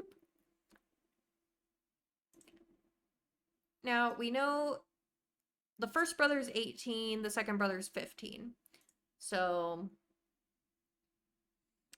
one would be born in... How do you do the name a kid purchase in this challenge? Could I name... Oh, is that on?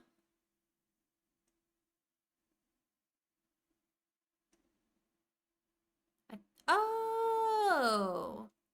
I guess that is on. That's a little left over from a former challenge that I was doing. But I don't mind it if you want to redeem it, Kai, and name one of them. One of the remaining brothers, if you'd like to keep it. If you guys want to keep that, I don't mind keeping that.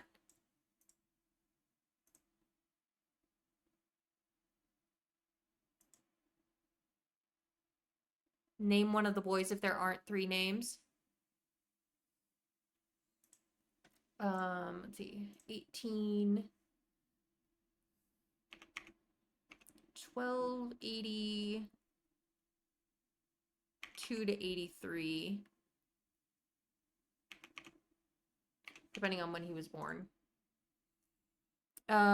Should be cool to keep it for the births. You're right. You're right. I will keep it. You don't know how to redeem anything. It's through channel points. So at the bottom of the chat, you should see like the little coin shaped with the sun in the middle. And okay, we'll keep it. We'll keep it. I'll edit it so that it just says Ultimate Decades streams only. And honestly, I forgot about that one. Like, hardly anybody redeemed it for the last challenge that we did. Everard. Okay. Which one did you want to name Everard? Soft boy or hard boy? Because that's kind of the 2 that are left. I'll show you guys what they look like here in a second as teens, because that'll soften them up a little bit as well. One's going to be 18, one's going to be 15. So 1880, sorry, not 18, 1285 or 1286, depends on the month that they were born. And all right, let's go back to Sims.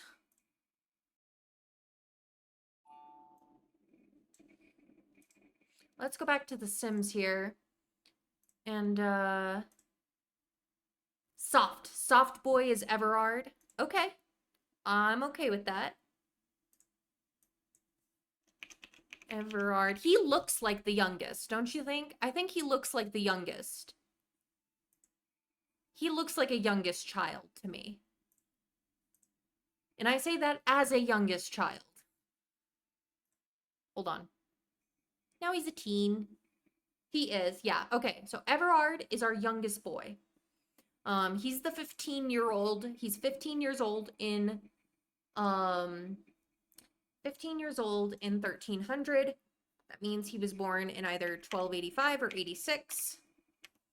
We'll decide what month he was born here in a minute, because that will help me. So Everard Renbury. Kai, let's see. I don't know if there's a nickname for Everard. Ard, maybe? Windenshire.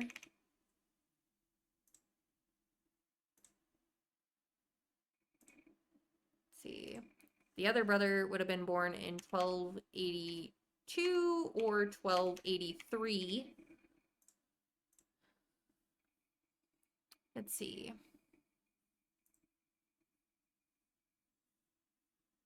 Ard is silly and cool. So maybe he goes by Ard for short, but he's 15 in 1300, in spring of 1300 specifically. Let's figure out what month he was born in. He's our youngest boy. So I'm going to do a random number generator, 1 through 12. He is a March baby, just like his oldest brother. Him and his oldest brother, well, maybe I might have Adam be born in February or January. I guess I haven't really seen which. What an ard man. All right. Uh Betty likes plays. I don't know how many plays he sees, but let's see. 1 through 31. He was born in March. He was born March 5th. We know the date. They don't know the date. That's kind of where I'm at. Is like we are the watchers, so of course we know the exact day, even though they, in real life, would not know the exact day that they were born. They would probably say it was about the time of this saint's day, or it was close to New Year's. It was spring or it was late winter and that sort of thing. So let's move. All right. Let me add that. So he is a March 5th baby. So yeah, that would mean, boop, let me get that. Oh, it didn't save. So he was born in 1285, then on the 5th day of March.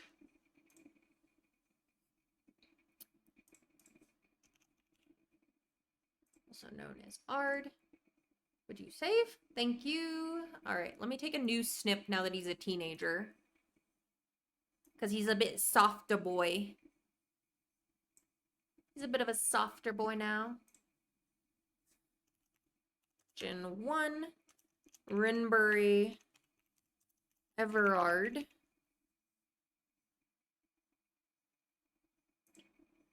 Save. And then I can grab that into the family tree here.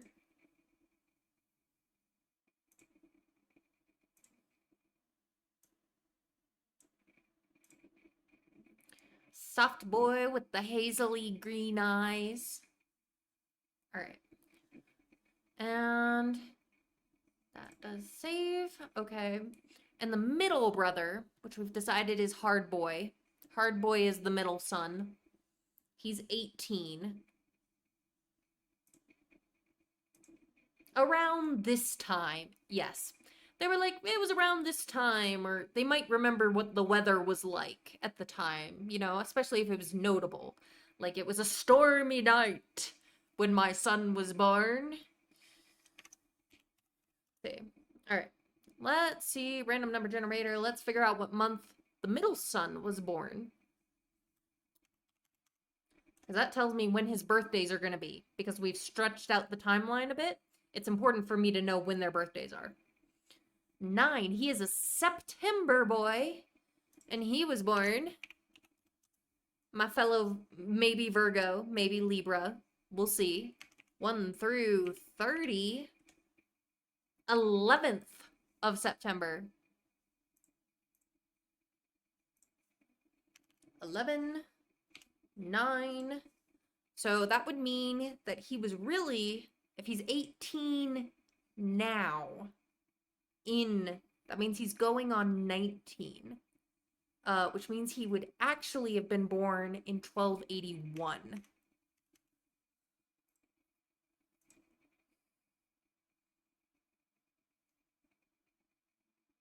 I need to make him teen, because he's still got a little bit. Yep, remove the facial hair.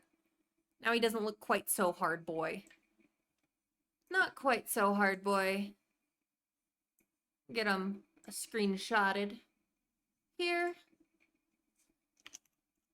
Gen 1. Rinbury. Oh, we haven't named him. Shoot, we should do that. Oh no, a disaster. Well, it's not a disaster yet. Technically, it's about 700 years too early for it to be a disaster day.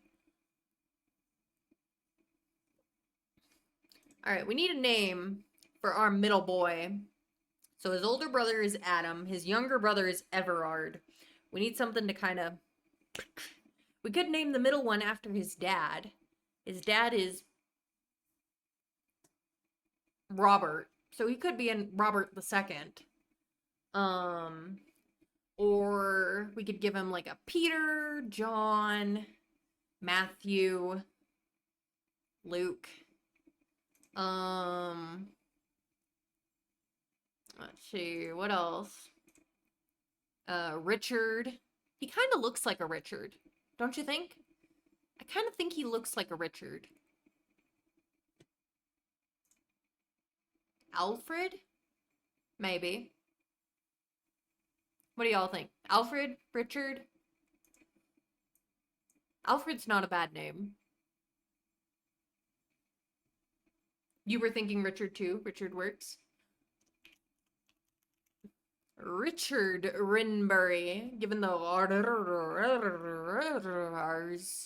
Richard Rinbury. I know they don't roll their R's in English. We don't roll our R's in English, but it's still fun to try. Richard Rinbury. Richard. Alright. So, Richard Rinbury.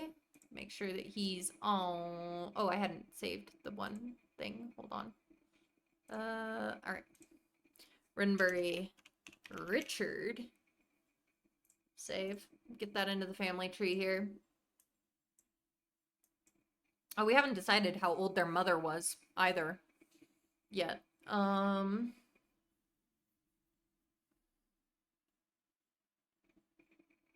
see. Edit. Add a thing.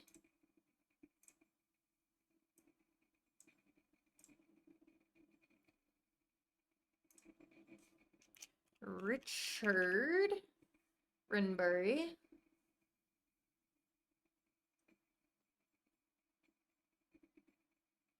Could be known as Rick as a nickname. I could even spell it more like Ricard, but that would be a little bit more French. Okay. So we've got Adam, Richard, and Everard as the three brothers. Which making me feel very Deathly Hallows at the moment. You don't remember if they rolled them in Middle English? That's also fair. That's also fair. Alright, but let's see. We still have to decide how old their mother is. And then we have to figure out if they're still alive in 1300 or not. You know, Dad is 48. Oh, Cray, thank you for boosting. You're cozy by a 93%. If you were not cozy before, you definitely are now. Oh, Google search says Chaucer rolled his R's. No idea how they know. Chaucer's ghost appeared to Google and told him, I roll my R's, darn it. You were trying to think of a unique name with the letter part of Alfred to make it, as it means wisdom. Your best bet was Grimsred.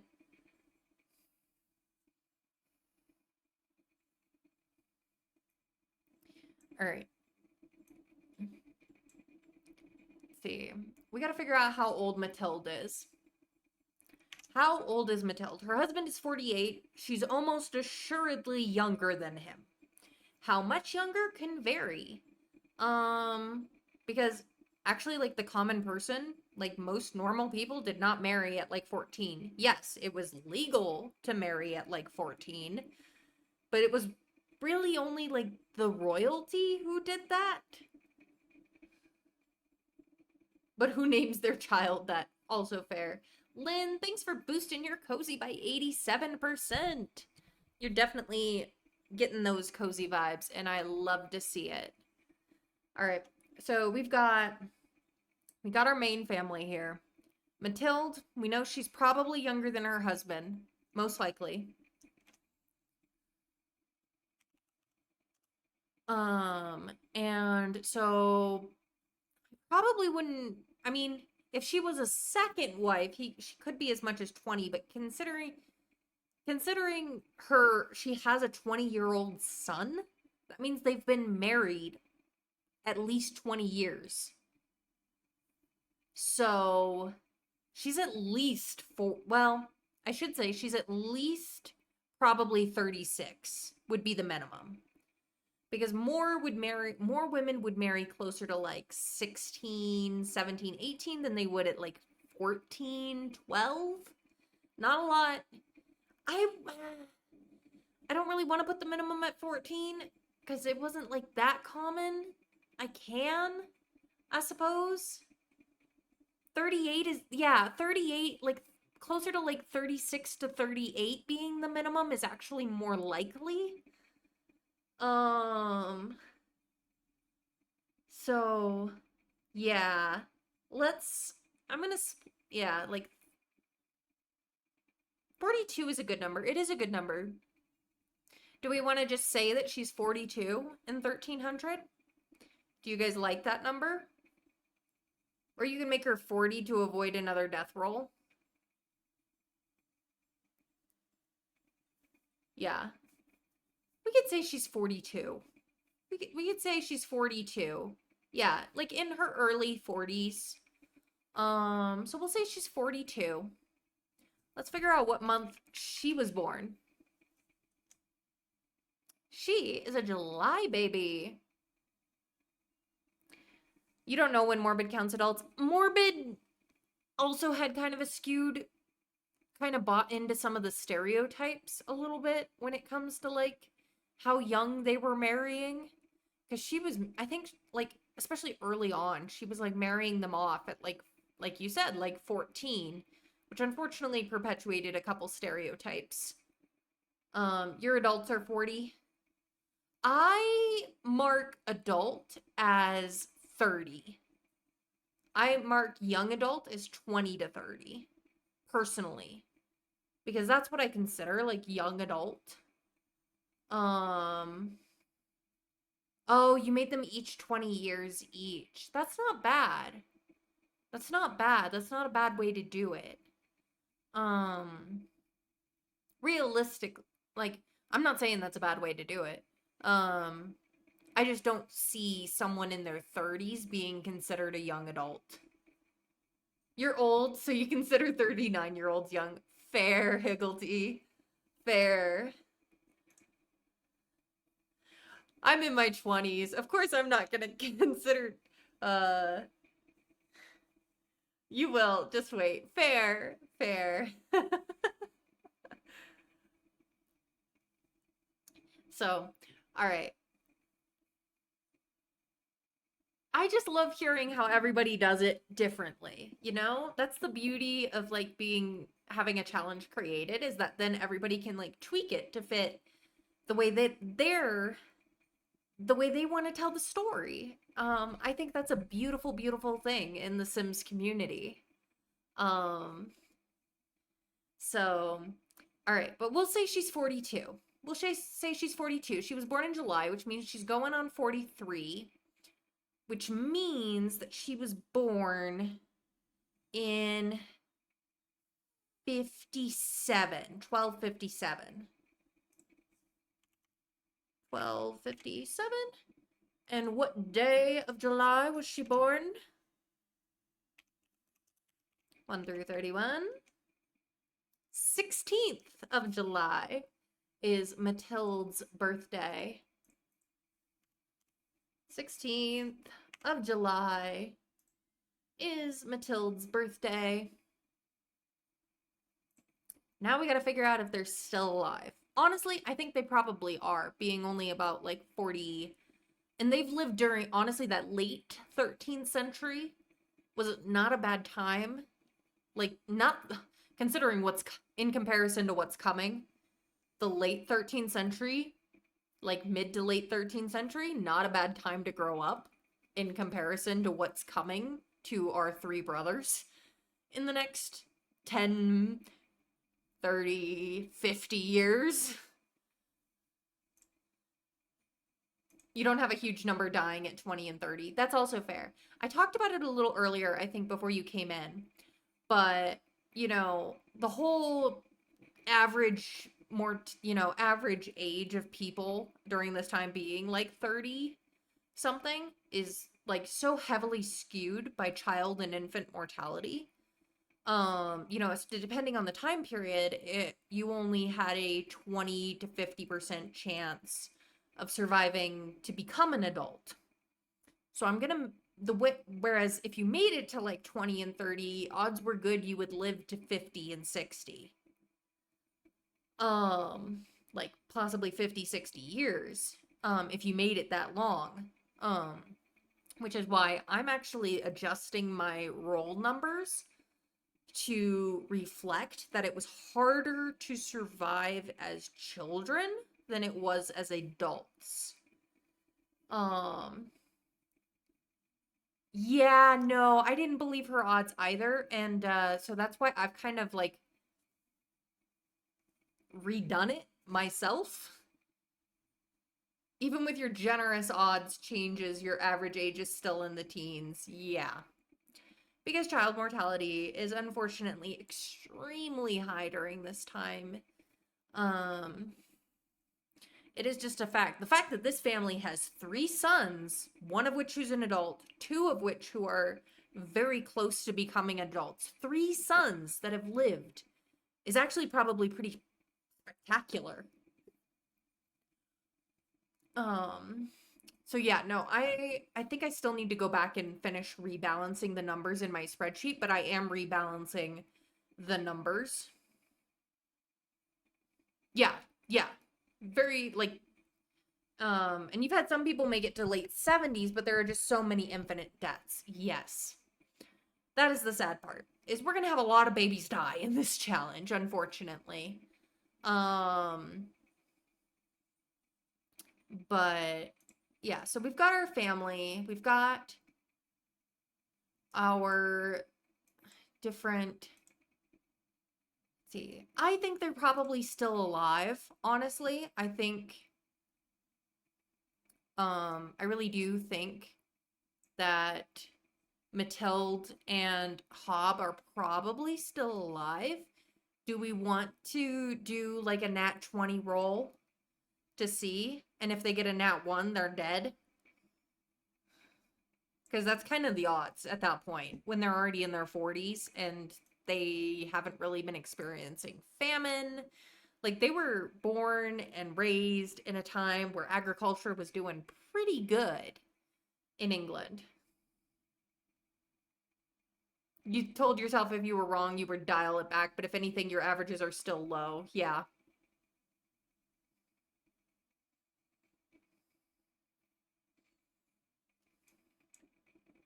So now I do have a dice roll widget, which I'm very, very excited to use for this challenge. Where did it go? Where'd it go? Where'd it go? Okay. Are y'all ready for this? I'm going to roll 2 d20s, one for each. And if they get a nat 1, they're dead. That's kind of where I'm going to put it. You know, and we can figure out why they're dead if they got it. But it's only like if they get a nat 1. Okay. I'm going to roll the dice for Hob. 7. He's alive.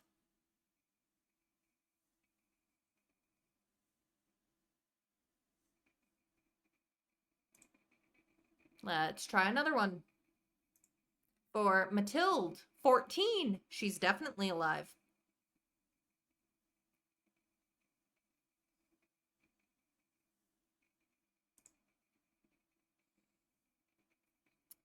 To be fair, as a game mechanic, killing off characters that aren't having children makes sense, but you couldn't do it. You like the realism of letting them live longer. Also fair. So yeah, they're both alive. So I guess now we got to figure out what their personalities are, what their relationships with each other are like to kind of build up our lore for our legacy family. So we've got Hob. Let's start with Hob. Hob Rinbury. Our man, our 48-year-old guy. Let's figure out what your personality is. Okay? Like, he's got a pretty kind face, so I'm not, like, too worried, but we'll throw a couple random in just to see.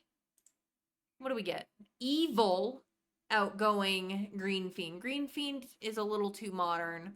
Let's see if we can get a set that we don't have any issues with. Spiritual, active, party animal. Party animal, not really. Let's see.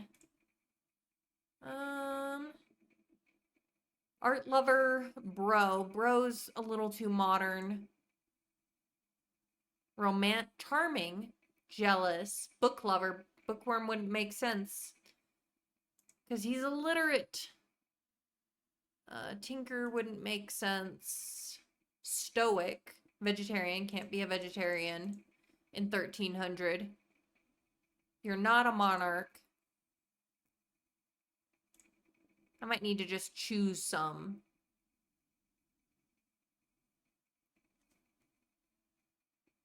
Evil seems extreme this early, right? It is too early. It is too early. Socially awkward, maybe. Non-committal and socially awkward. Perfectionist.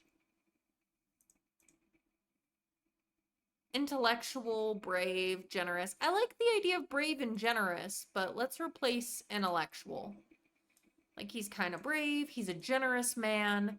Maybe that's one of the reasons I have no money when we start the challenge. Is he was a little too generous with the community. We need a slightly negative trait. I'm a big believer in Sims should have one trait that is not entirely positive. Homely people with bad traits. Fair. Oh, you know what would be kind of a good fit with this? If we're just saying, like, oh, he's just, like, a little bit too generous, and maybe he was taken advantage of by the community a little bit. And that's why they don't have any money left. If we want to do that, we could say he's kind of oblivious. You know, because he has a very kind face. I kind of like to think like people would be like, oh, you know, the crop wasn't very good today. It wasn't very good this season. And oh, I've got 4 mouths to feed. I've got 4 mouths to feed, and oh, how am I going to feed them and provide dowries for my daughters? And he would be like, my friend, my brother in Christ, or, you know, yes, he's gullible. He's kind of a gullible man, and that's why our family has been reduced to having no money in the beginning of our challenge. I don't have a gullible trait, but I do have him being generous and oblivious. So I don't have a gullible trait, but I do have an oblivious trait, thanks to my mods. So we're gonna go with that in the combination. In which case, I'm not sure that brave really makes quite fits. Yeah, I don't think anyone has gullible. I have looked through a lot of traits.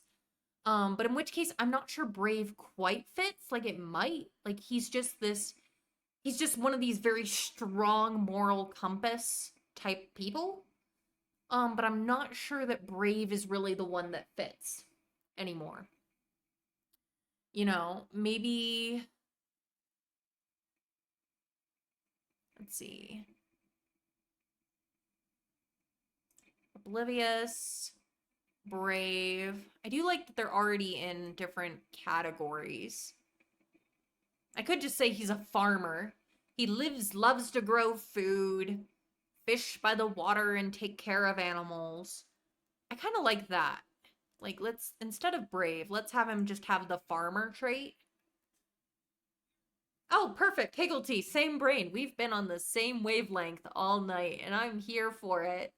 But yeah, so he's a generous, oblivious farmer. He is a gullible man and has given away what money that the family had. and in probably what livestock they had too, and kind of driven the family into the ground to the point that the only thing they have is the house and the field to work with. So this is Hob. Hob is a gullible cinnamon roll, honestly. We want to protect him, but also he has driven the family to this point, and I think that's probably going to create a little bit of a tension in his relationship with Adam, because Adam, as heir, is now inheriting very little. I like him. Yeah, he's a good person, but it meant that he put members of the community ahead of his own family. I need to write some of this stuff down. Hold on. Hold on. I need to write some stuff down before I forget this. All right. Auburnberry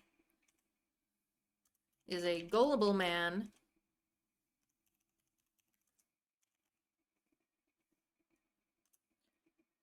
who has been taken advantage of by his and maybe not always maliciously. There were probably some honest pleas for help. Like he was, a stalwart member of the key. You need a T emote. I imagine he has always been some sort, kind of a leader among the community. But he was taken advantage of. Some of his neighbors took it a little too far and took advantage of him when their times were hard, maybe not as hard as they let on to be. That they said, I could really use a little bit of help, and of course I'll pay you back. They never do. And I think this is going to create a little bit of a tension in the relationship between Hob and Adam, because Adam is now the heir who's inheriting very little as a result of his father being overly generous.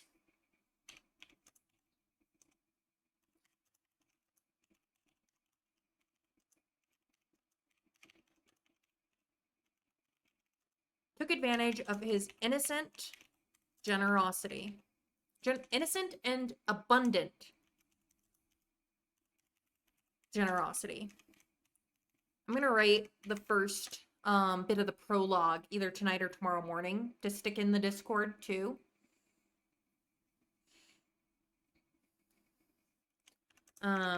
This has created some resentment from Adam, who now has very little to inherit.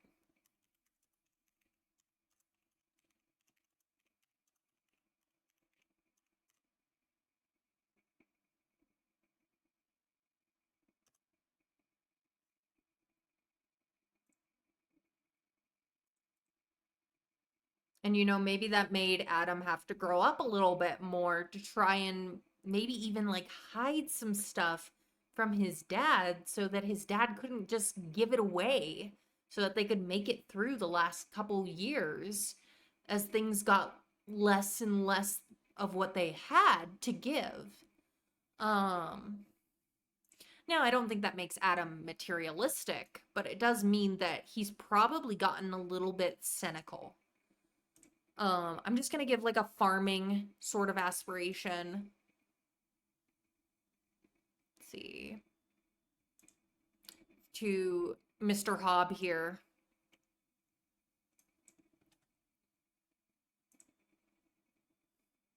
Let's see, that's Richard. Oh, I forgot to rename you. Adam. Okay. So, I do think that that means that this, let's see, family dynamic. I think that would have made the relationship between Adam and Hobbs kind of distant. They're not close. Realistically, if the reason that they've lost what money the family had and are now struggling is because the father was overly generous, I think that resentment is going to create some distance in his relationship with his father.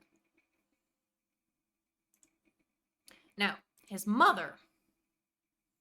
Let's see. Let's see what kind of woman Mathilde is. None of those work. Nosy, herbalist, and perky. That's not a bad personality to start with.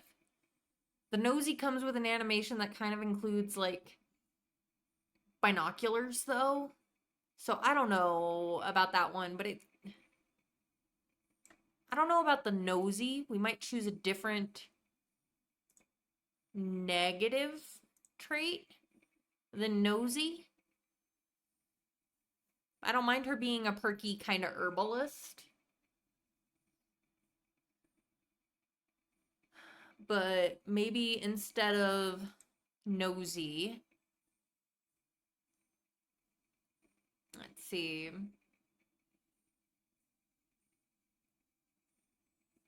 She could be kind of mean. She doesn't really look mean, but I think she probably could. You know, maybe she's kind of bitter about her lot in life, being married to this oblivious buffoon. Or let's see.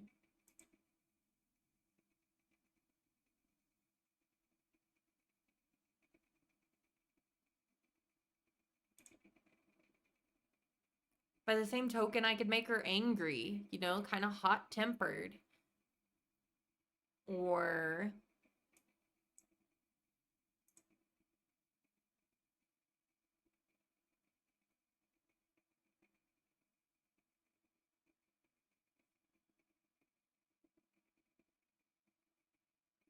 hmm.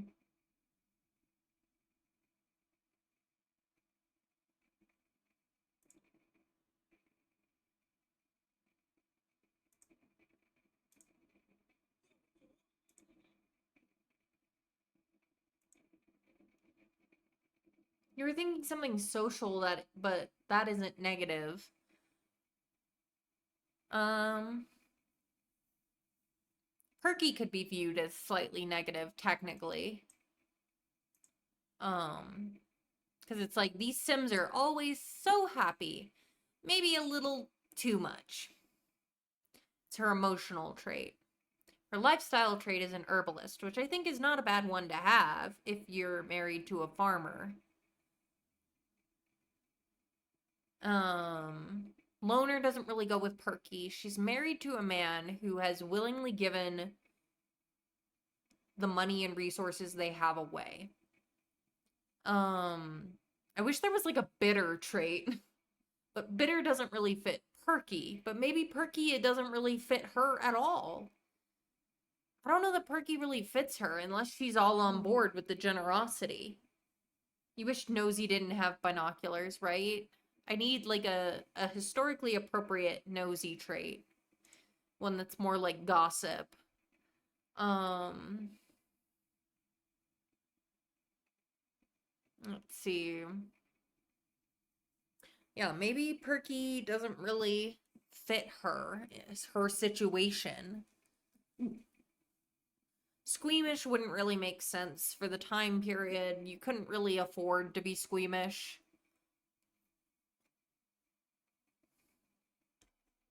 Let's see.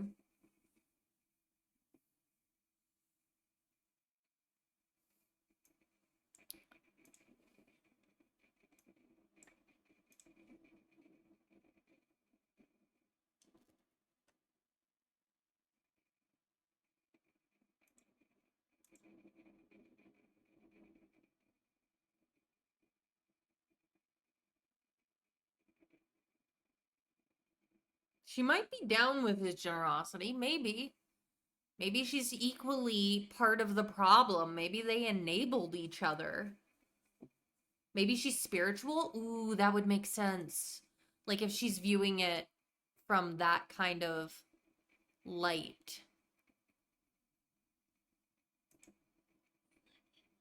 I'm not sure why that's the animation the modder chose, but so herbalist, spiritual, neither of which are technically a negative trait. So we need one trait that's a little bit negative. Maybe she's kind of shy. Maybe she's shy. Maybe he's the, it'd be kind of like an opposites attract kind of thing if he's more the outgoing type to talk to people, and maybe she's more introverted and doesn't really like to be out and socializing all as much, but very much has a strong faith. I do have the rambunctious religions mod installed, so we will be using that. So yeah, maybe she's shy. And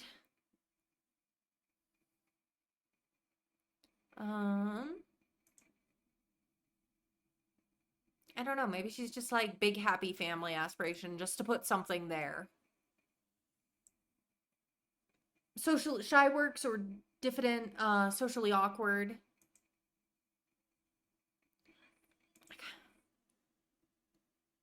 Let's see.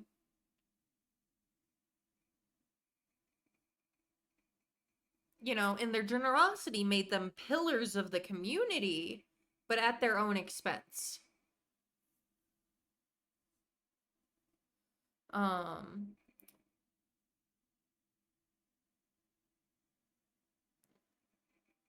all right. Let's see. Sims with the shy trait have a difficult time socializing with other Sims and are most comfortable at home.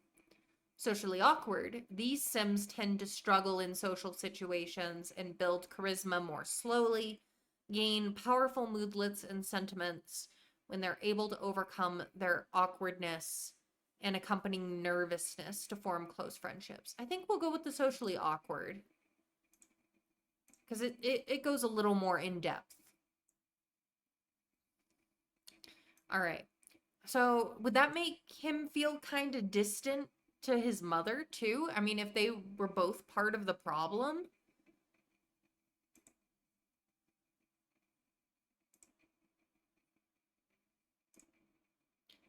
He's definitely distant with his father, but I don't know that he would blame his mother as much. Given, frankly, the patriarchy. So I don't know. Oh, maybe it's a difficult relationship with his father rather than distant. Um,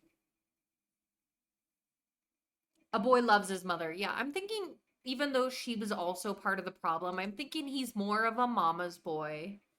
He's close with his mother, but has a difficult relationship with his father, probably because they argued about stuff. Because, the father would be like, we have so much we should give. And Adam's like, we don't have that much left, Dad. So Adam, let's figure out your personality. Our boy Adam here, what kind of personality does he have?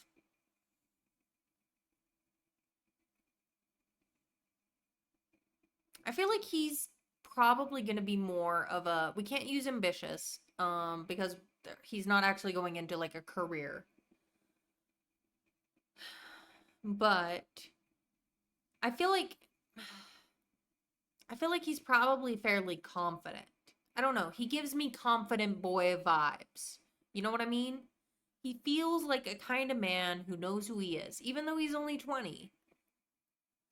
That he's more self-assured. He knows who he is and what he wants to do.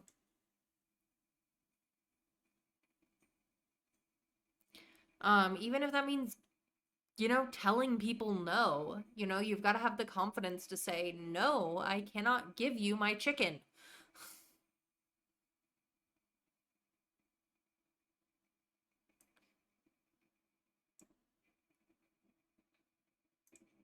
All right, so I'm going to say he's self-assured. I'm going to say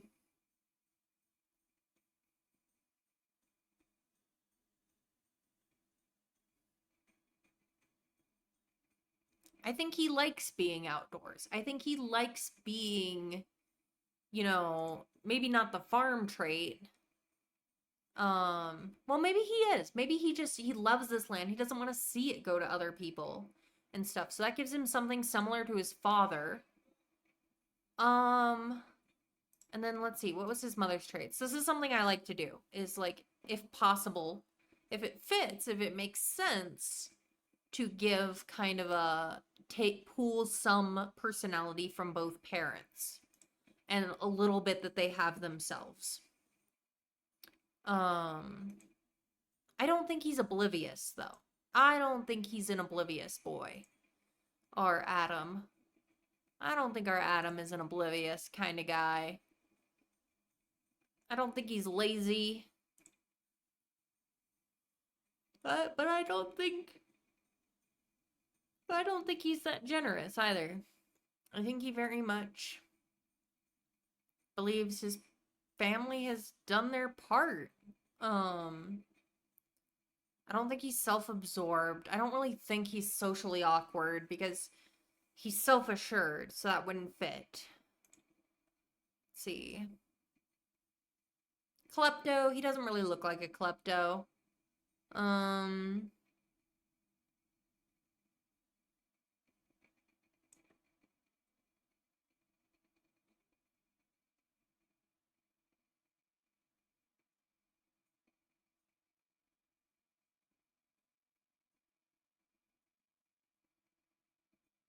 let's see. Sun child. Sims with this trait tend to let the fire in their soul lead them in life.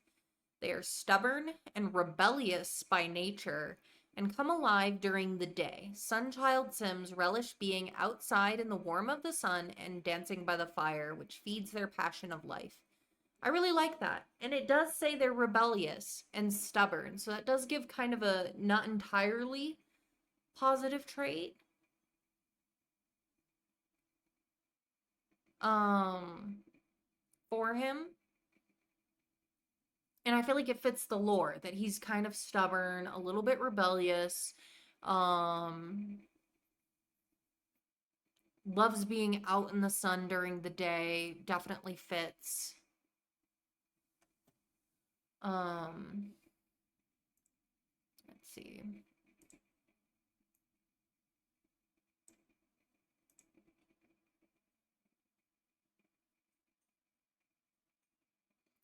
I'm going to give him a fabulous farmer aspiration too, because for him, being a fabulous farmer is about rebuilding the farm, bringing it back.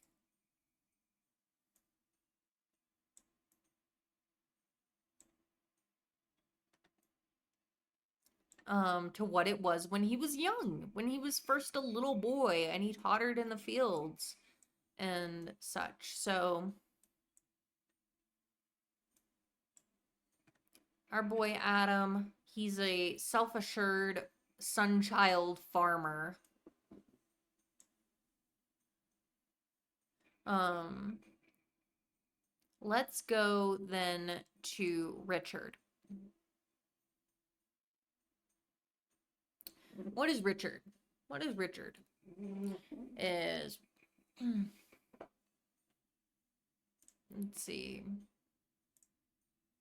I don't mind if he's a horse lover because that wouldn't necessarily be a bad thing, though he probably wouldn't have a ton of interaction with horses, but he's also not the first son. Maybe he wants to be like a stable hand at the castle, like a noble's stable hand. Like he wants to work and manage horses.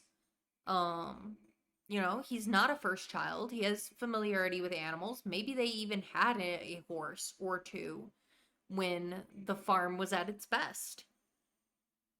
I could also just make him a plain animal lover in general.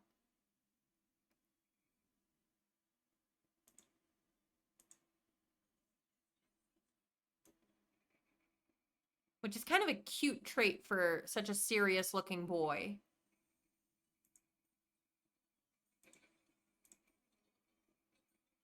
The animation.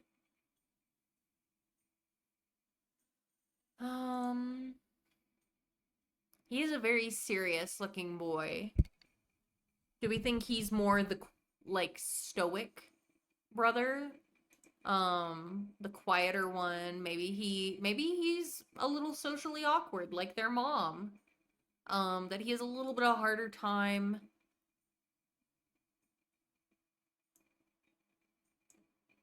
doing that sort of thing, and maybe he's a socially awkward animal enthusiast is Richard. Let's see. I'll just put him as country caretaker for an aspiration. We're not really going to be pursuing the aspirations that much, but it's good. We have to put something there. All right. Meanwhile, with Everard, the youngest brother, the one who is 15, what do we get? A geek slob, no. Spiritual, he could be. Maybe he's more spiritual. I don't think he'd be a diva, though. I don't think he'd be a diva about it, though. And we'll see when he becomes a young adult if that means he's going, maybe he wants to become a monk. Would be a loss of his looks in the lineage, which would be very sad. But let's see. Spiritual would come from his mom. What's something he can take from his dad? Generous? Maybe he's the youngest. He looks like a pretty innocent bean. Maybe he's spiritual and generous. So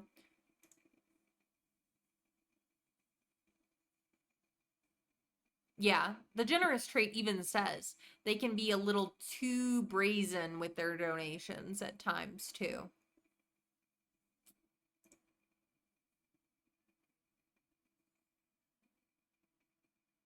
He is soft boy in a nutshell. Yeah, he is sounding like a career in the church, which as a third son wouldn't be a terrible route to go. Honestly, if you're the third son, you're not inheriting anything. You're not going to get any of it.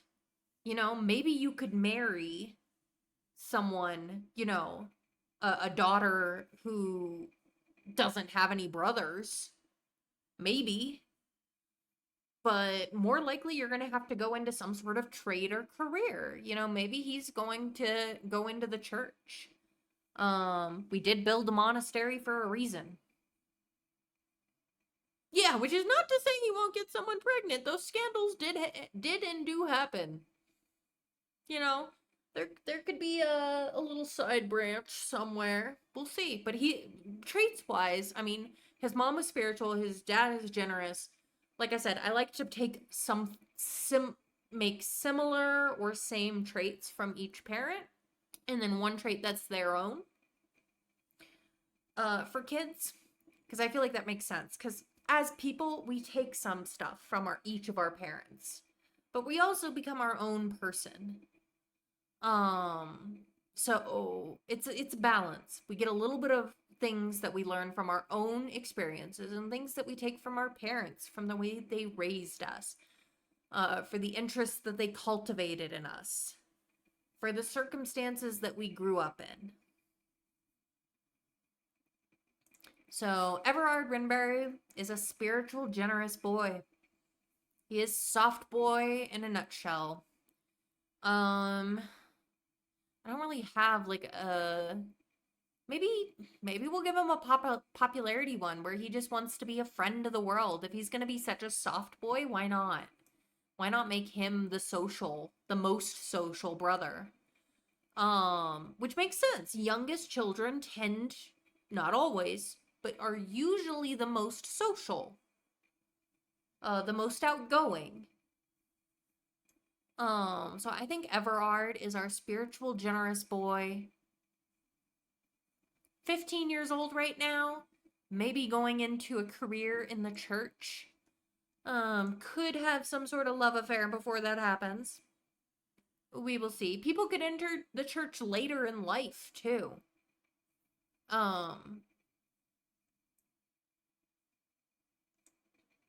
So I believe that pretty much makes up our family here as complete.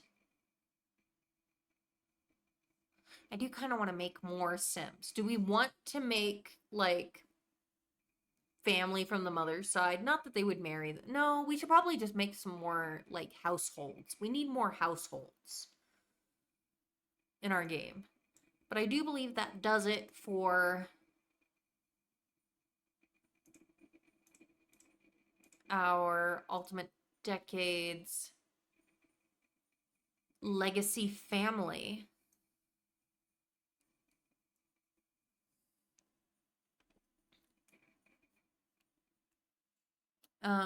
I'm not going to put them in the world just yet because I'm not done building their lot, but I will be. I just want to get some stuff done first. So let's start. Let's see. We can reset the household. Do we want to make some more Sims tonight? What do y'all think? Make some more households, do a little random number generation to build some more lore.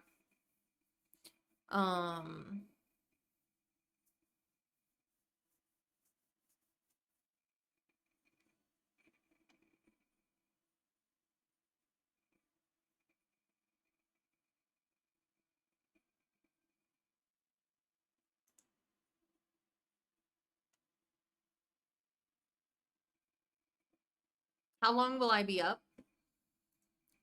I usually stream for about half an hour longer. Half an hour to an hour longer. I do work tomorrow, sadly. But my boss said I can have a short day as long as I get my work done.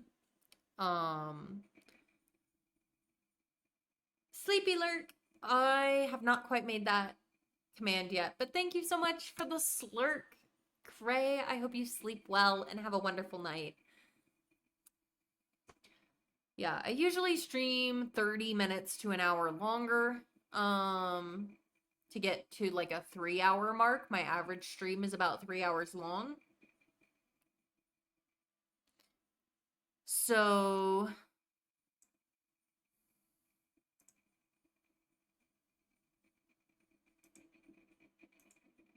except on Saturdays. Saturday streams tend to be closer to 5 hours. Because I don't have to worry about, one, I'm starting stream in the middle of the day, and two, I don't have to worry about going to work the next day. So, all right.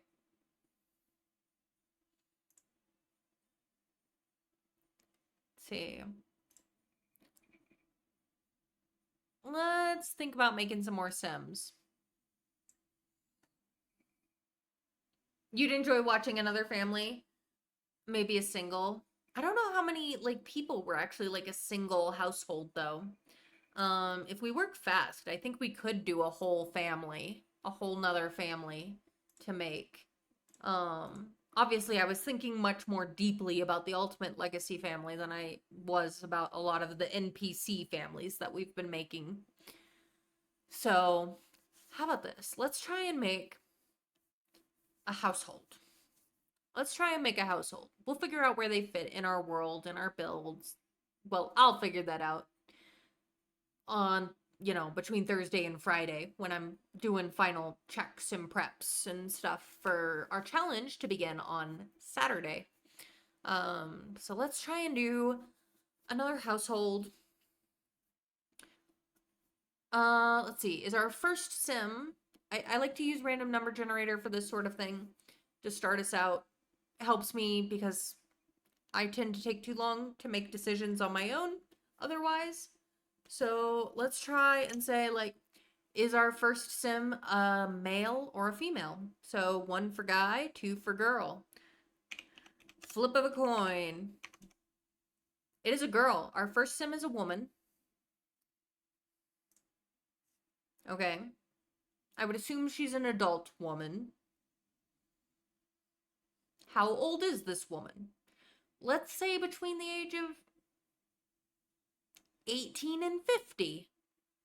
Or I could even go 18 to 60.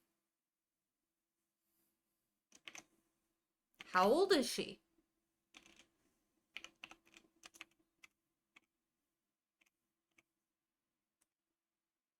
She is 54. This is a 54-year-old woman who we are adding into the challenge to start with. We'll figure out if she's married, widowed, or unmarried.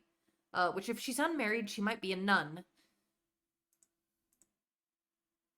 I don't know many other walks of life during this time period that a woman would never marry versus be married or a widow. Let me find the right tab here. There it is. Okay.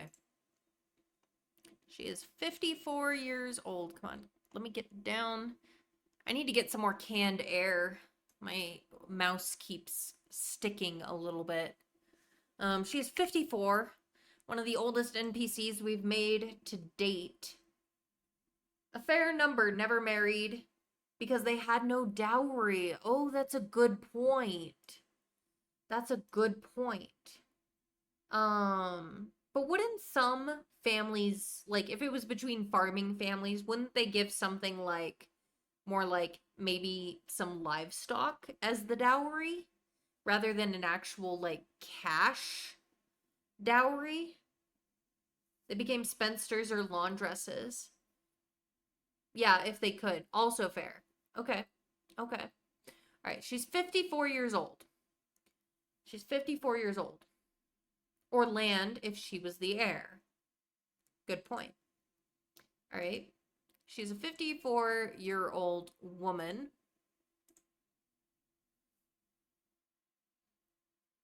Let's see. Adult. Let's do a couple randomizations here.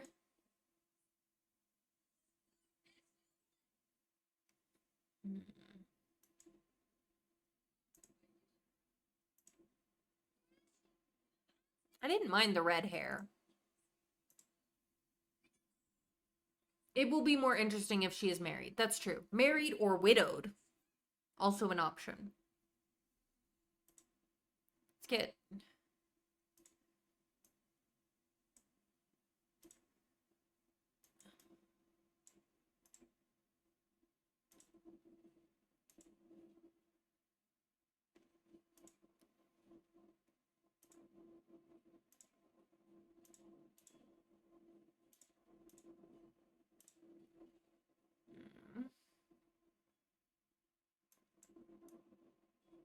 Okay.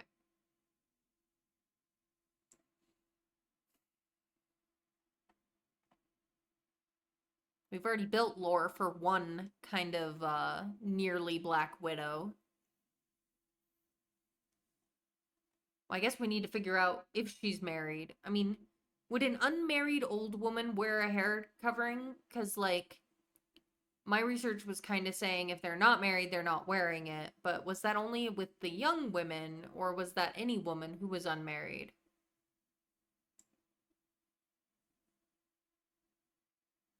I mean, obviously, widows wore their hair covered.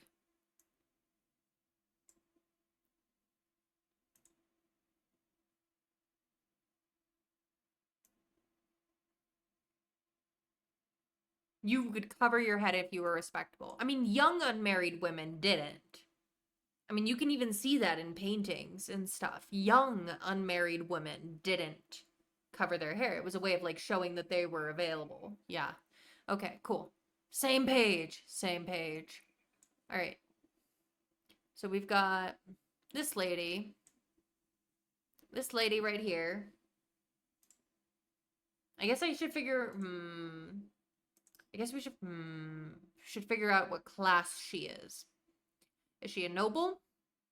Is she in that kind of like merchant middle class? Like she could be a respected weaver. And be part of a guild and everything because weaving was a women's profession, or a brewer. Brewing was also a women's profession. So let's say one lower class, common stock.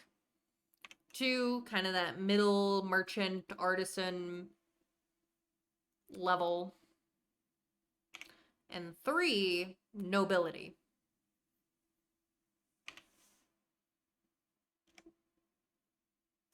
Apparently, she's a noble.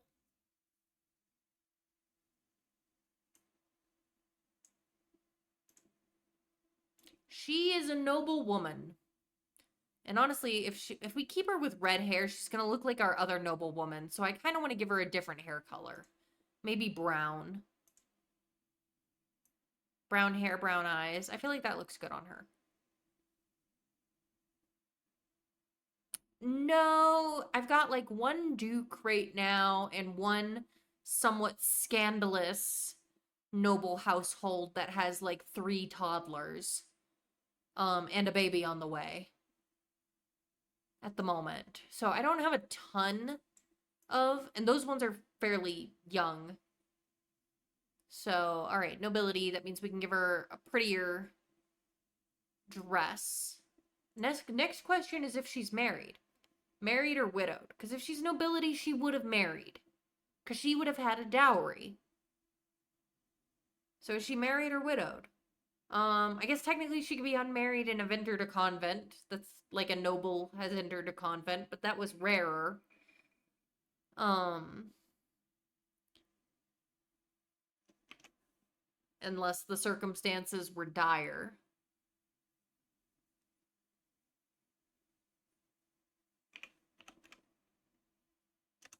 So, one currently married, two widowed.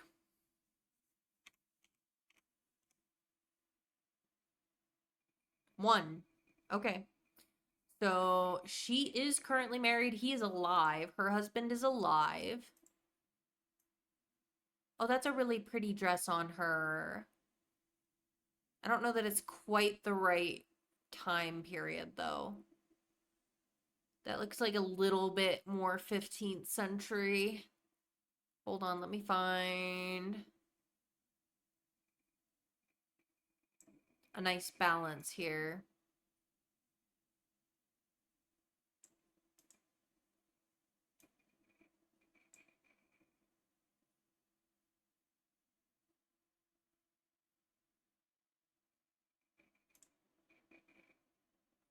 It's a bit fantasy, yeah.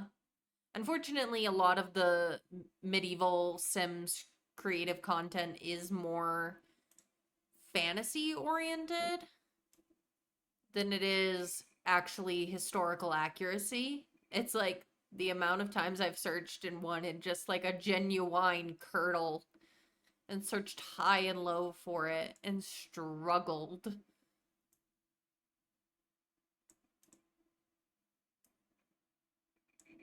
In a different color.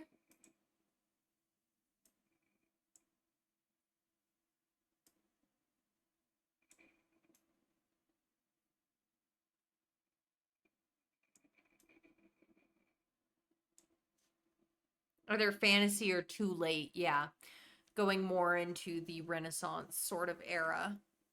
So, we do it the best we can, with what we have. This one's not too bad. I feel like the lines are pretty good.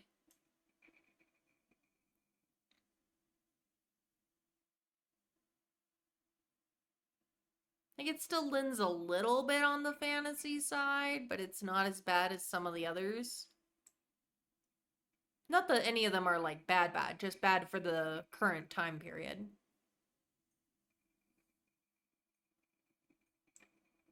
Oh, hold on. Oh, for some reason my automod did not like the word corset, but I am a history oriented channel, and you are allowed to say corset in my chat. There were like no pants, corsets, or vests in the 14th century, but if you search medieval peasant, they're wearing pants and a vest or a dress with a corset. Yeah. Yeah. No, I actually need to go back and edit some of our NPC families to be a little bit more accurate looking. It'll make them look a little more homogenous as a group, but that's okay. I don't care. I don't mind that. This one's pretty good though, as far as like the line go, like the actual line, like it's looser. Um like it looks more like it's hanging off of her, less like it's um actually like fitted for her. It's just about impossible not to fudge things, yeah. So, we did the best we can, but, it's also a game. We're here to have fun. So let's all not be too hard on ourselves or each other.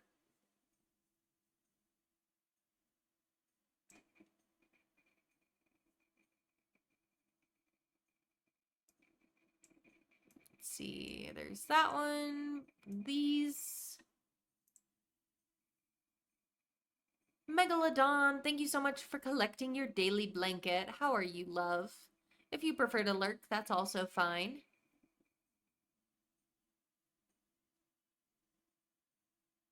Let's see.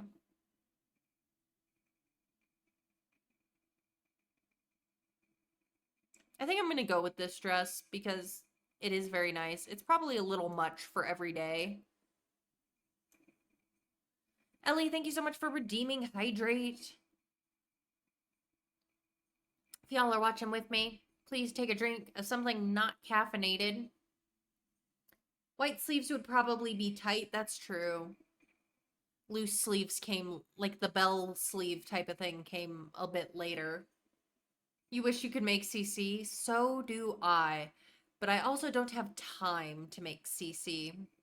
So I've got this one that's based off Aurora's dress, but it's a little low cut for a 50-year-old woman. Other than that, it's not bad.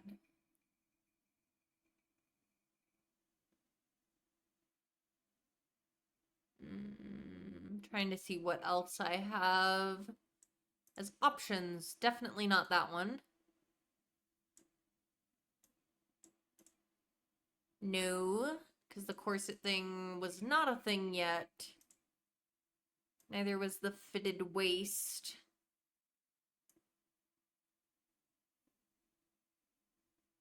The Dizzy dresses are great. Are you talking about...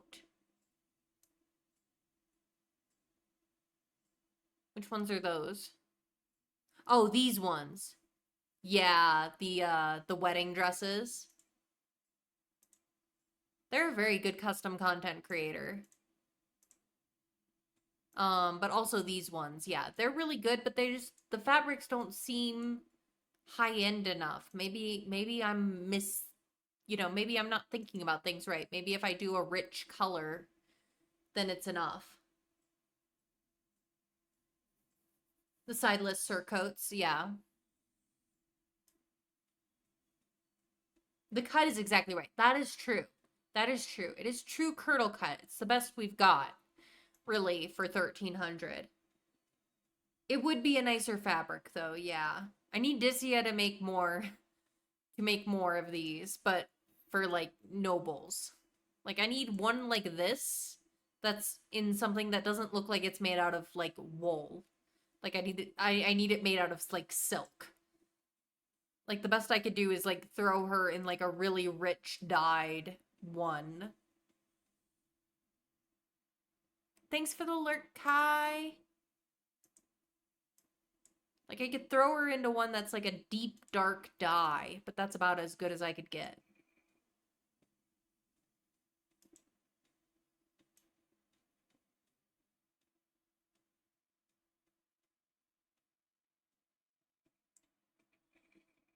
Oh, one of them does have a pattern?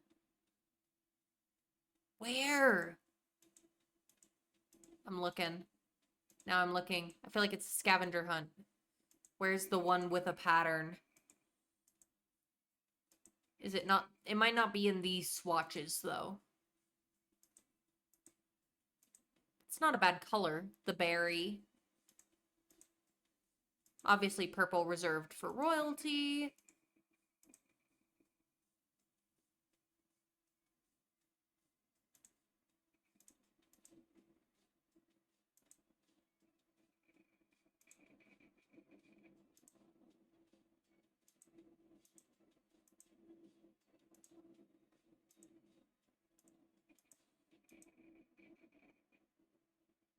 I don't think let's see. Ooh, sorry, ma'am. Sorry about that.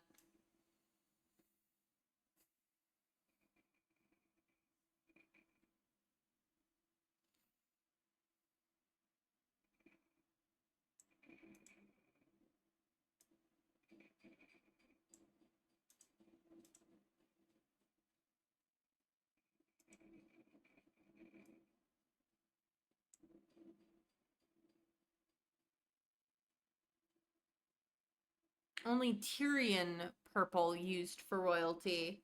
Natural red they had is sort of orangey, so they couldn't make a great purple. Gotcha.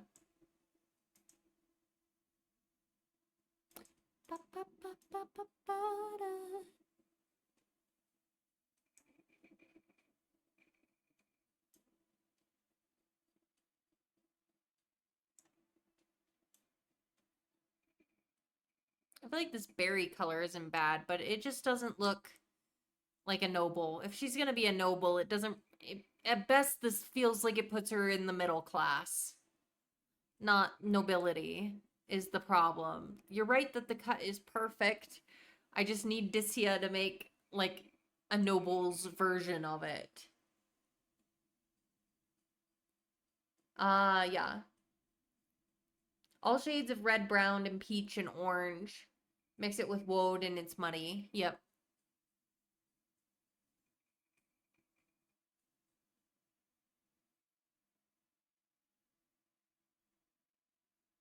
Yeah. I need more like this, but I need one for a noble.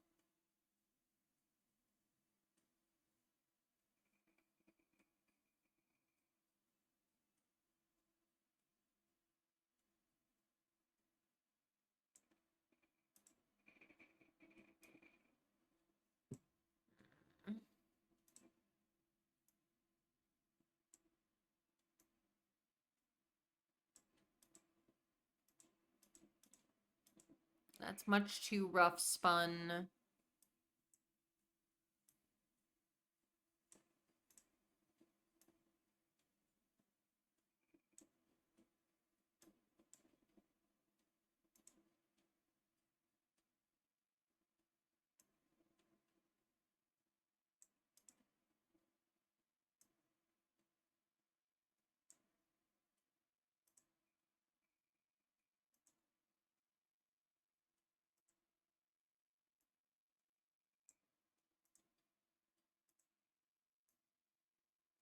The lines on this one are a little.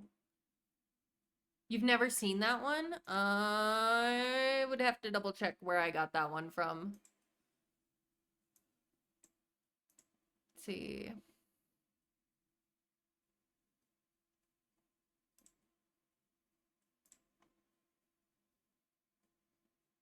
Let's see. Clothing.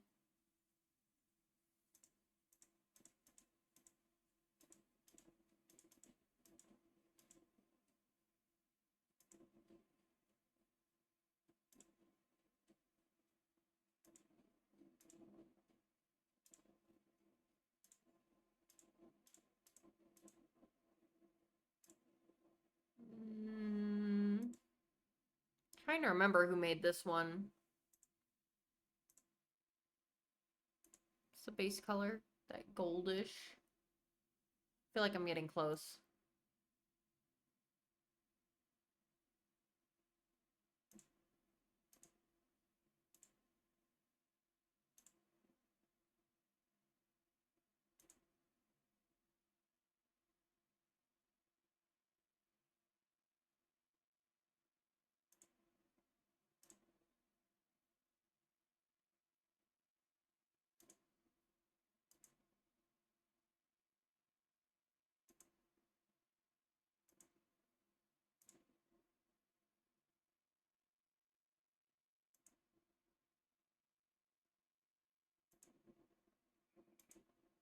Where?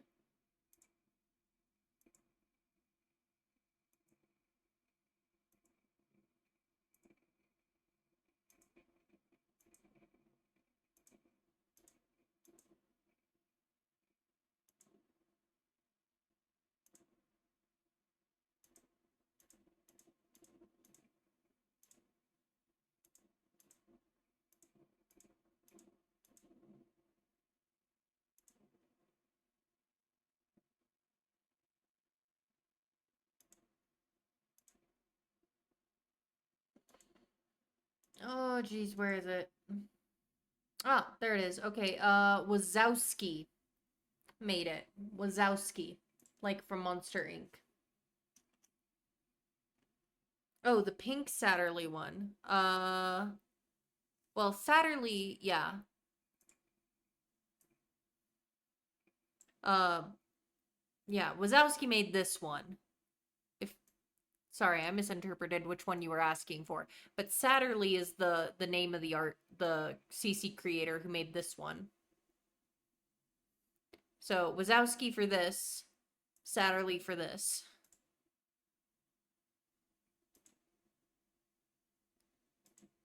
This is probably my best bet, is to go with this, even though the sleeves aren't quite as tight as they should be. But yeah, Satterley made these two as well, as you can see.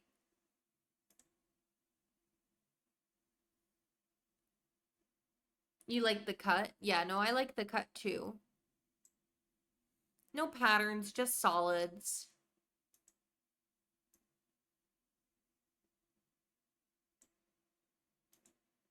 Ooh, I like this color on her.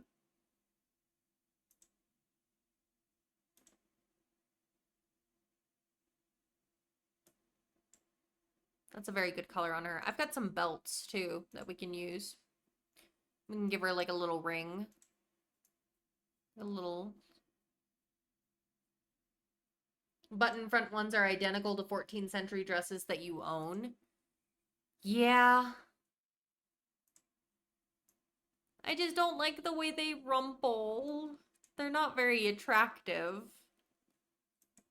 I know it's silly. I mean, I could do.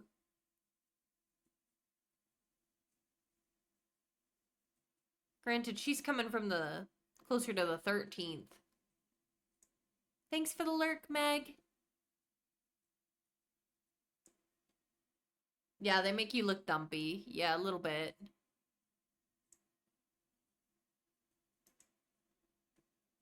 That's why I haven't used them. Like, I'm sure it's accurate, but it's like, it's not a very flattering dress. The way it bunches and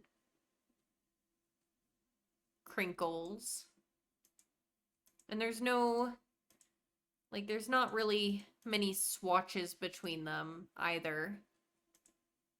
But I can use a belt on this one, at least. Let's see. Is it gloves? No. No.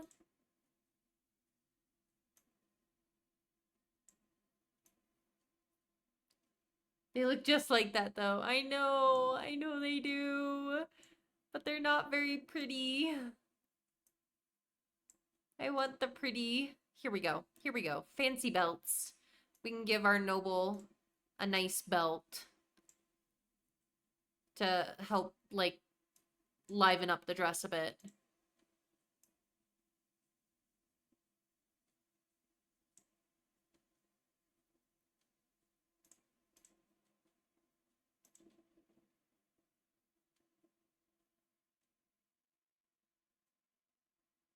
Really late 13th century, early 14th are very, very plain.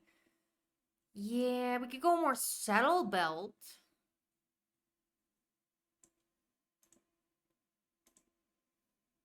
It's no wonder no one made them, right? They're just like, they looked at them and they were like, but they're not pretty, just like I did.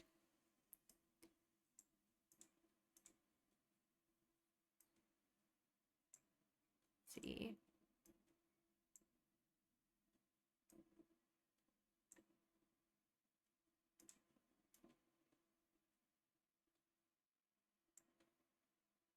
They're just straight up and down pullovers, really.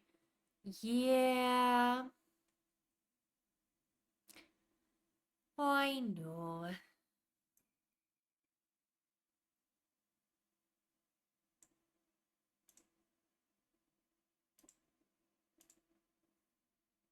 And baggy in the armpits. Yeah. Sometimes I look back at some periods of fashion throughout the world and it's indiscriminatory. Like, not in like a discriminatory sort of way, but it's like, it's a wonder anyone found anybody attractive in some of these clothes. It's like, I want my Sims to be pretty. I think most people are pretty, but not I think people are beautiful in all their forms.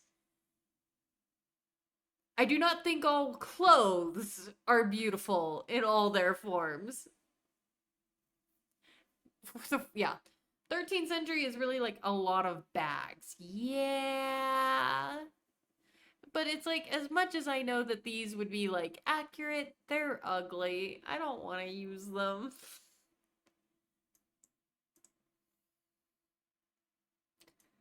I don't want to use them. I'll use the next best ones that I can like reasonably say, this looks kind of noble.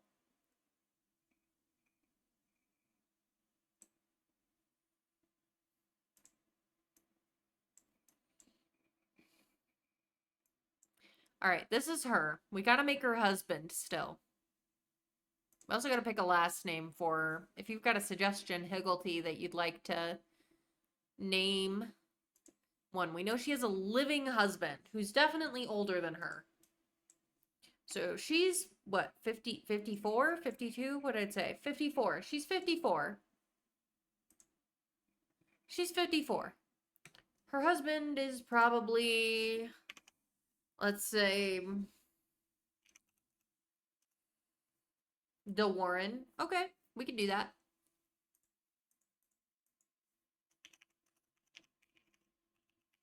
De Warren.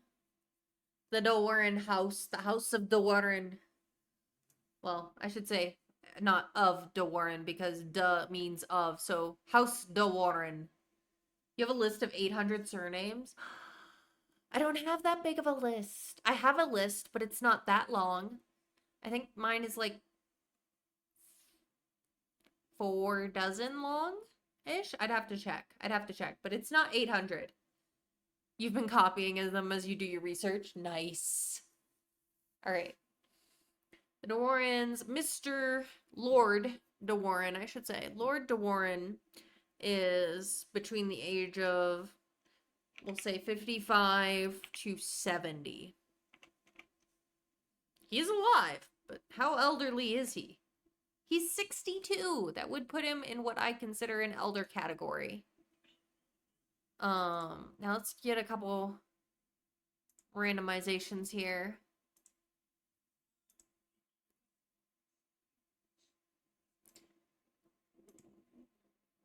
Find somebody we like. To your elder cat. Yeah, 60s where I put, like, okay, you're an elder now if you make it there.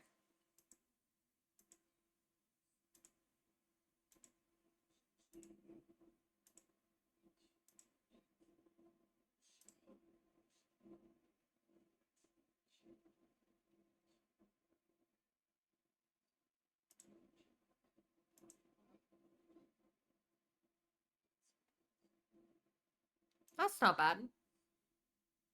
Nice beard. We give him a...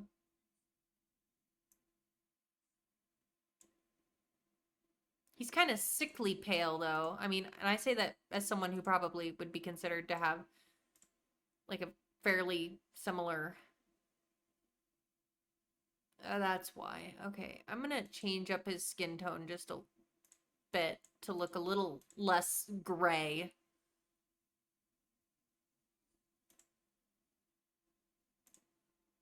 I don't mind if he's, like, pale.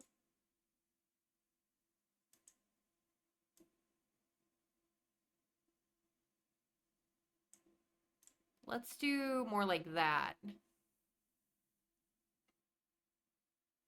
Even you consider older than 60 elder. Well, I just figure because, like, it's in your 60s that you're expected to, like, retire from working full time. It just makes sense to me. Now, he is a lord. He is a noble lord. So let's see about a full body outfit that gives him...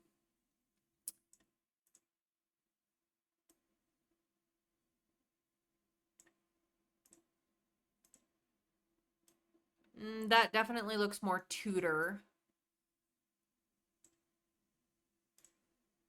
Ooh, that one's glitched for at least some. That's more of a doctor, apothecarist outfit.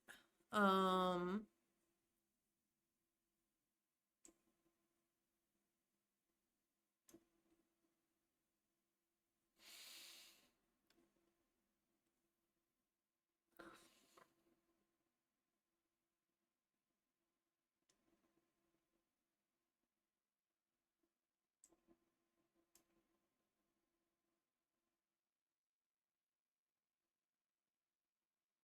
I don't have nearly as much for the men's category to choose from, unfortunately. I know they wouldn't really be doing the pants thing yet, but long coat with hood, that is, period. Let's see. Long coat.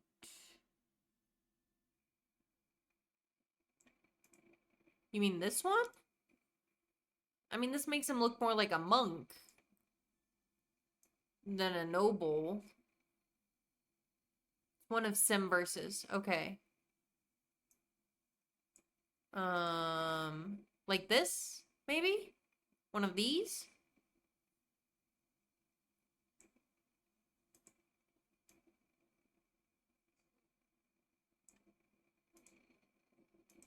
Or...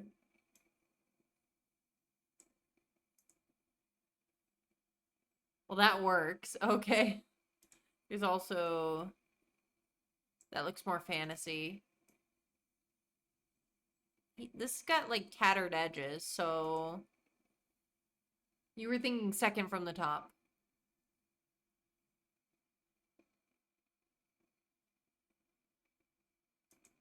This one? Oh, it's first. This one. I'm doing my best here, Higgledy. Oh, this one. This would be accurate for, like, nobility, too? Because it's, like, patchy. Accurate 14th century. Fair enough, I suppose. Give him something that's less black.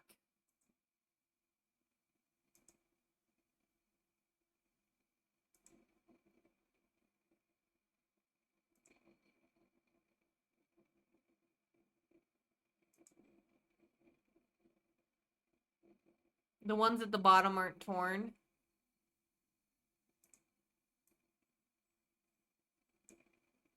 Um...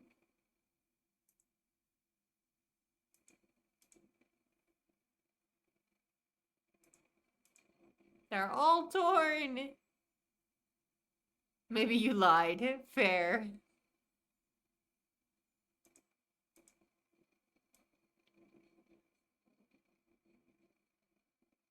Was there a short version of that? Let's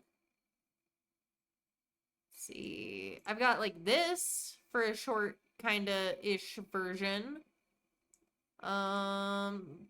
This, but it's a little tattered on the ends. Um, one that's brocade and one that isn't. Like this.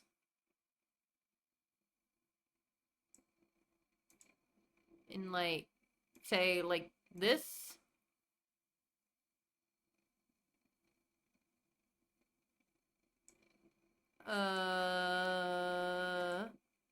I might not have the one you're thinking of, in which case I need to go CC shopping.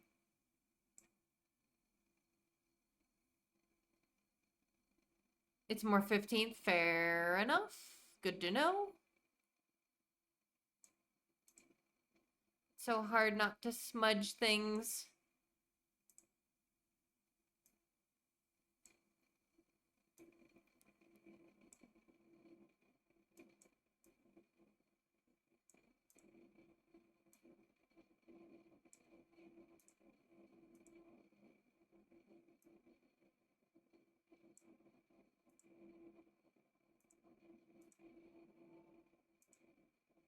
Makes him look like a wizard.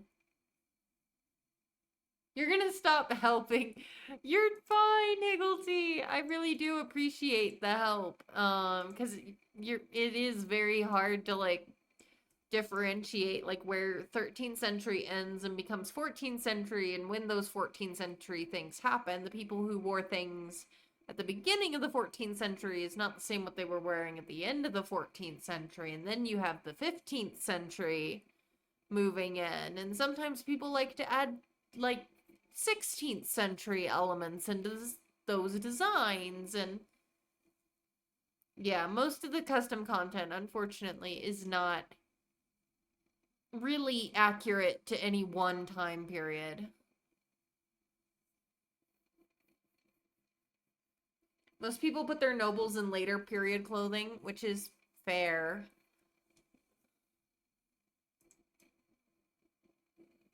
Because it looks fancier.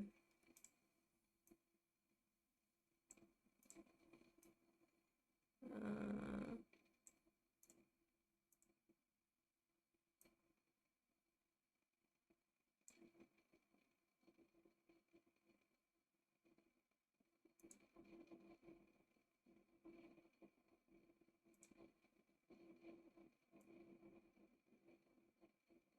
when you did medieval dress up, the nobility there do the same thing.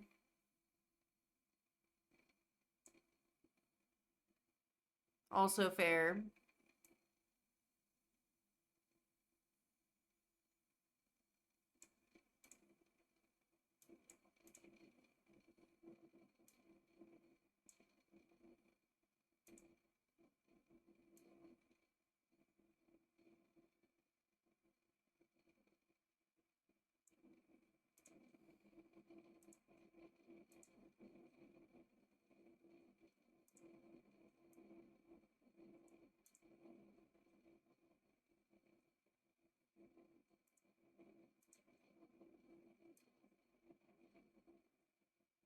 I know that's later period. It's just hard because like all the stuff that would be considered like accurate is not in a nice enough quality to give a noble.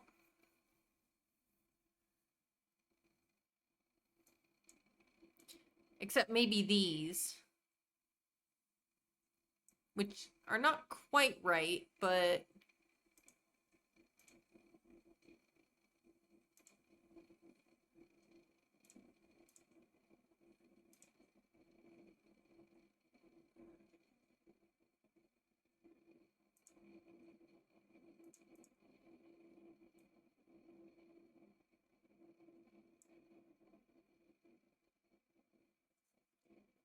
you think, oh, I'll have to do some CC shopping this week.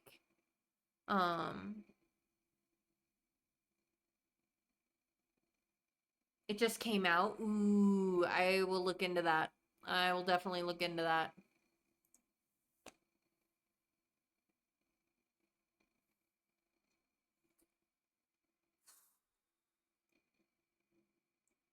I don't know. I think that's about the best I can do at the moment. I will look out for some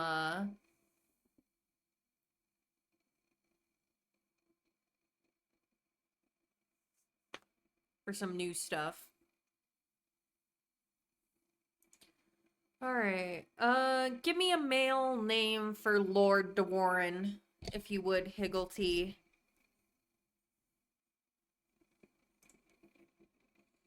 The older man wore longer clothes, which makes sense. So this at least gets the length right. More of these long robes.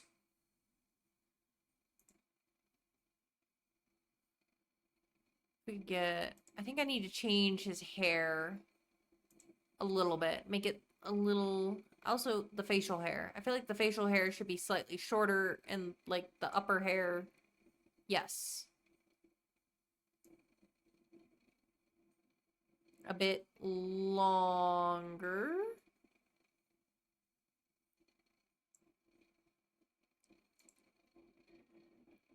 There we go. Bretram. Bretram de Warren. Bertram. Okay. Bertram. Bertram de Warren. Lord Warren. With his wife. How old did we say she was? He was 62. Yeah, he's 8 years older than her.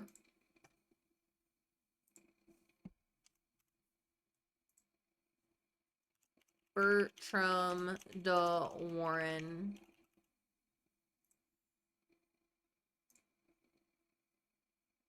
No, don't worry. I'm a terrible typer myself.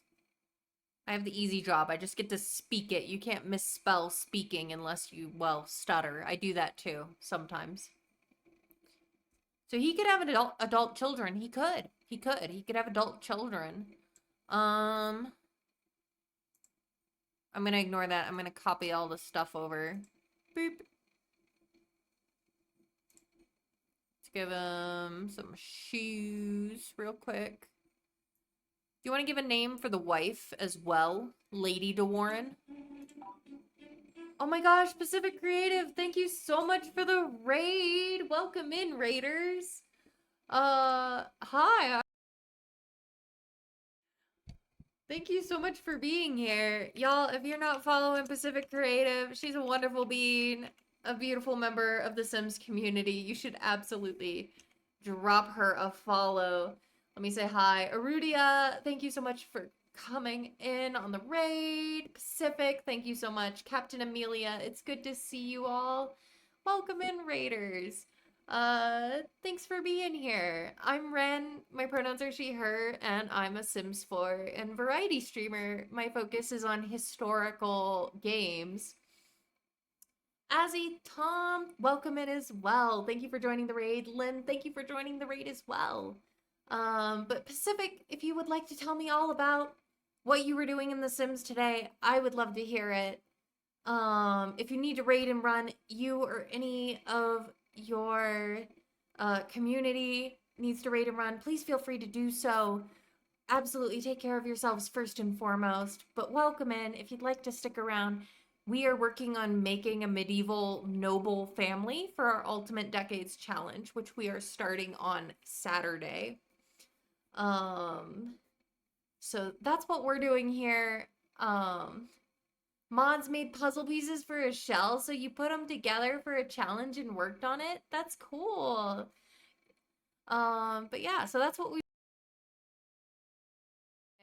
we worked on our we actually made our legacy family on stream earlier in stream. And thank you so much for the follow. Follows are anonymous, but you are very, very welcome here. Just don't want to put you on the spot, but I'm glad you're here and hope you enjoy your time. And if you know your mods, you know that it was a lot of interesting pieces. I can imagine. I'm gonna have to check the VOD later. But yeah, so we've just been making our little noble family, a little help from chat, a little help from some random number generation. These are going to be NPC families. This is going to be an NPC family. We're just kind of building up the lore of the community that our legacy family is living in. So we have Lord Bertram de Warren and his wife, who is yet to be named, but is Lady Warren. And yeah, so we've got them, and we were just about to figure out how many living children they have and what genders those children are. Yes, we made the legacy family earlier in stream. Actually, we made them earlier in stream today. So yeah, we made them earlier today after I finished stream. If you ever want to like come back and see the VOD, you can see it on my Twitch channel for 2 weeks, or it'll be live on my YouTube channel under the same name in about a week, because Twitch has their rules about like they get to own it for a week. So I typically have a week delay to post onto YouTube, but it's available on Twitch in the meantime. Why don't I choose a name? All right, let me think from my list of names. Um, hmm.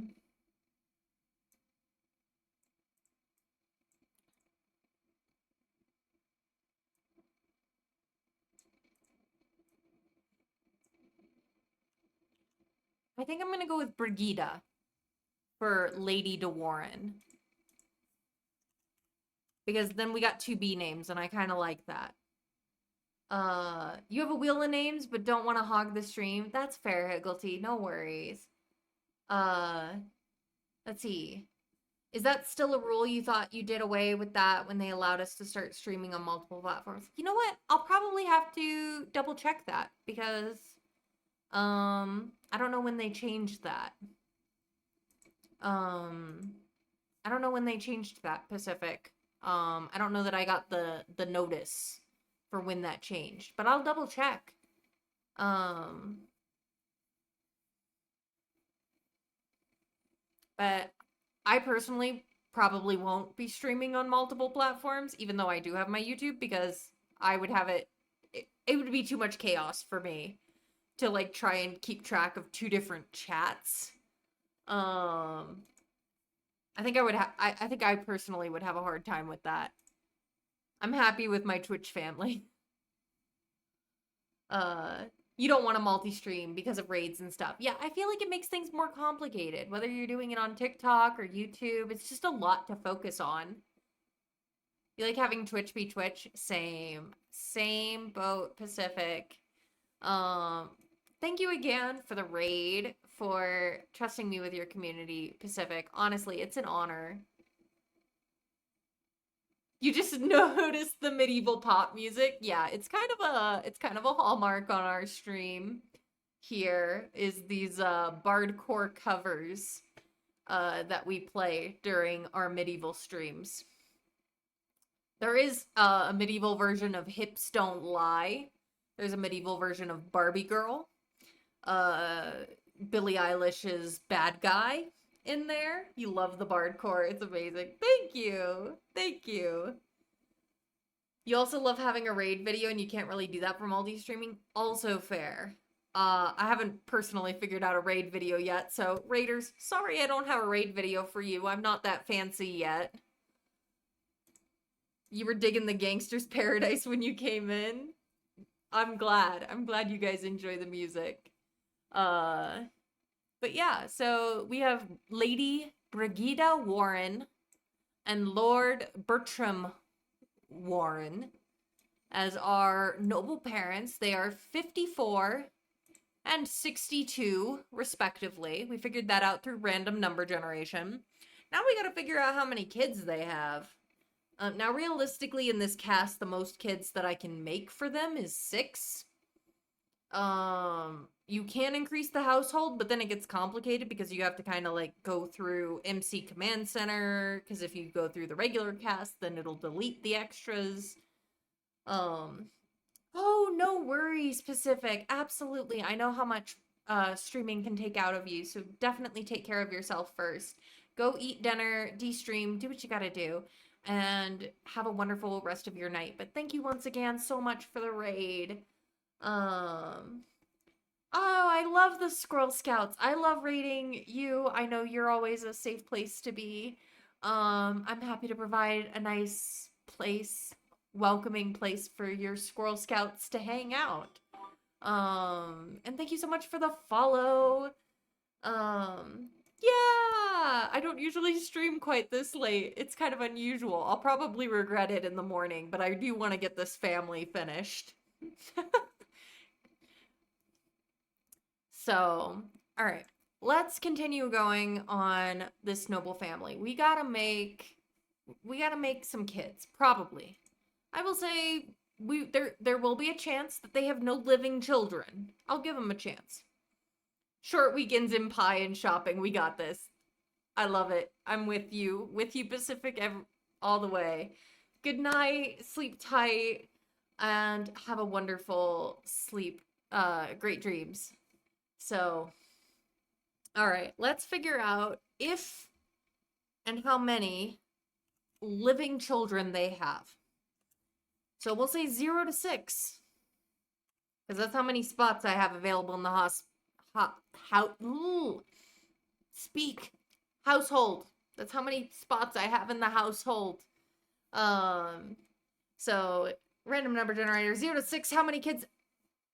Wow. Okay, they decided to make my life difficult and give me 6, if I can get the right number, 6 kids to make for them. That's great. Yeah. All right. We've got 6 kids to make. They made a lot of kids. If they made a lot of kids if they have 6 living kids. Considering they're in their 50s and 60s. All these kids are like the youngest one could probably be, just looking at like women's reproductive and the odds that she would still be alive. I'll probably end up doing that. Higglety is end up dividing later, like off stream in my own time, and making some more households. Especially because like outside of like the main branch, like the other families would end up having to go like into trades and stuff. Like they might have married like noble ladies, or they might have just made a career as a soldier. Yeah, not tonight. Not tonight. I don't have time for that. But we can make some kids. We can make some kids. The oldest could be honestly as much as, let's see. If we say that she was if we say she was like 16 or so when she married, 16 to 18 when she married, that would put the oldest a child could be for her. She's 54 minus 16, trying to math. Let's see. 38. So the oldest child could be as old as 38. I can math. I can. But all right. So up to the age of 38, probably the youngest one could be, if she's 54, honestly, I'd say the youngest one could be is probably about 14. Because after that, like the odds of like, I mean, even at that point, like the odds of complication and everything are very, very high. Um, so let's see, random number generation. Let's say 14 to 38. Well, I should probably say more like 39. Well, sorry, 37. Get the numbers right. And just to give the year after marriage. So, child is between 14 and 37. 33. Our first kid is 33 years old. So let's make him. Oh, or her. I should say or her. Because we gotta see, is it a guy or a gal? Random number generation for 1 for guy, 2 for gal. It is a girl. It is a lady. A lady who was probably married off to another noble. Let's play with some genetics. Get Bertram and Brigitte over here with a gal who's... They won't let me make her an adult on her own. Also, why the pink hair? I don't know why they think she has pink hair when her mother's hair is brown and her father's is gray. She's a fantasy girl. Clearly she's got main character syndrome. Very much main character syndrome for an anime. But that's not the genre. I'm sorry. It's not. You know. All right, let's look here. Ooh, she's pretty. Give her less angry eyebrows, though. She's a noble. Thin eyebrows were in fashion, but I quite like her face. She's got a very pretty nose, beautiful blue eyes. She's pretty much undoubtedly married. at 33. Well, I think you like the eyebrows now. Um,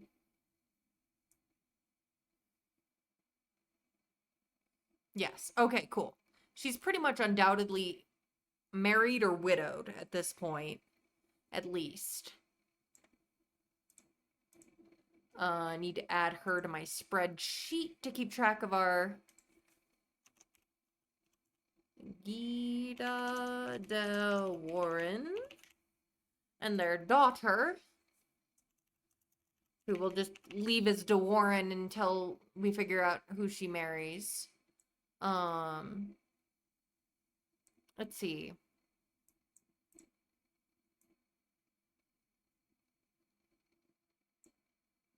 Start with that.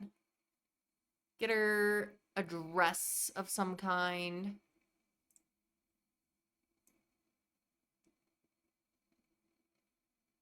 The angry ones you hate. Yeah, I figured.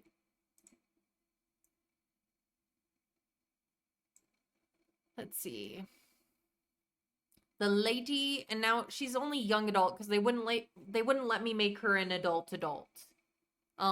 Because her mother is still technically an adult, so they wouldn't let me make her an adult at, oh well. We'll figure that out later. I can adjust that later with her. I'll get it figured out. Do full cast edit mode, age her up, and make her into an adult. I know Higglety does 20 to 40 as young adult, but I do 30 to 50 as adult. Sorry, 30 to 60. I do 30 years as adult, 10 years as young adult, and then, if they make it, they have some time left as a elder above 60. Let's see.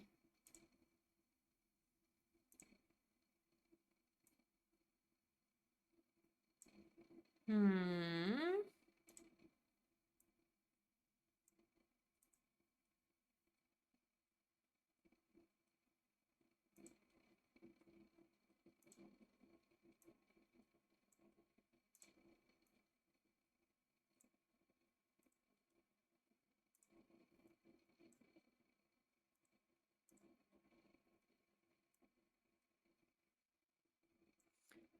Sleeves historically would not be quite that loose. They would be much tighter against her arms, but there's not a lot of custom content that's actually historically accurate, so we do what we can. I like that on her. I know it's not completely accurate. It's a fuller skirt than they probably would have had. Again, limited. Somewhat limited. The light blue part is accurate? Oh, which one?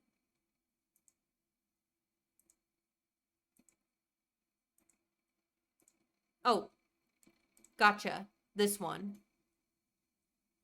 That is pretty. I do like that one on her a lot. Let's do that one instead.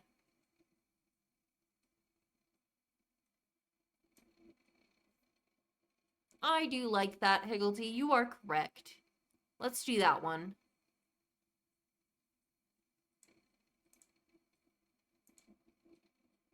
Give her some shoes. Copy. Copy. We'll have to give her a headdress. Here. Because she's a respectable woman, we assume she's married. We'll separate her into her own household at a later point.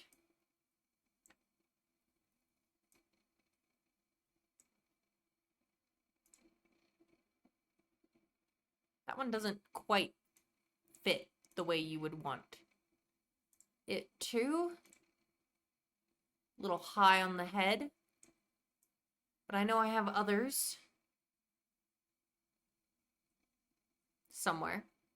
Okay.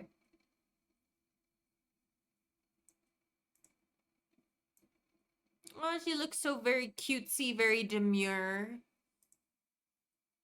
Ooh, this is a good one too. I do like this one on her. It's actually not too bad historically wise either. Though it would have covered her entire chest, not just like, yeah, so many are so close to being accurate and just barely miss the mark.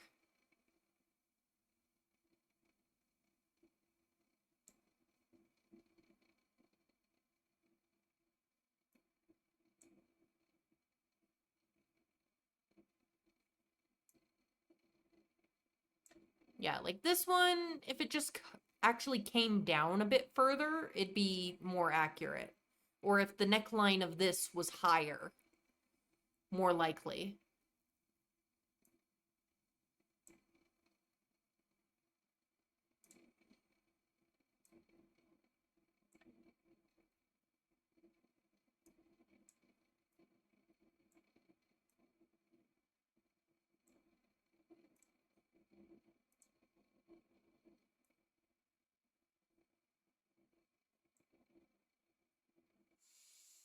Okay.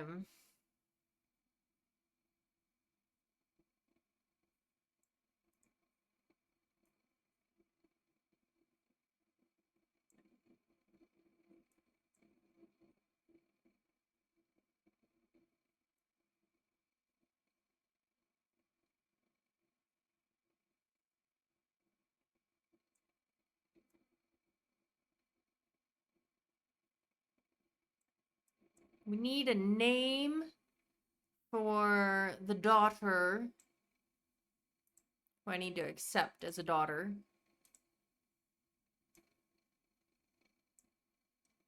I do like this look on her, so I think I'll stick with it. Do you want a B name? We could. I know Beatrice or Beatrix were both names during this time, so those would work. But if you've got another one, I'll take it. If we want to stay on theme.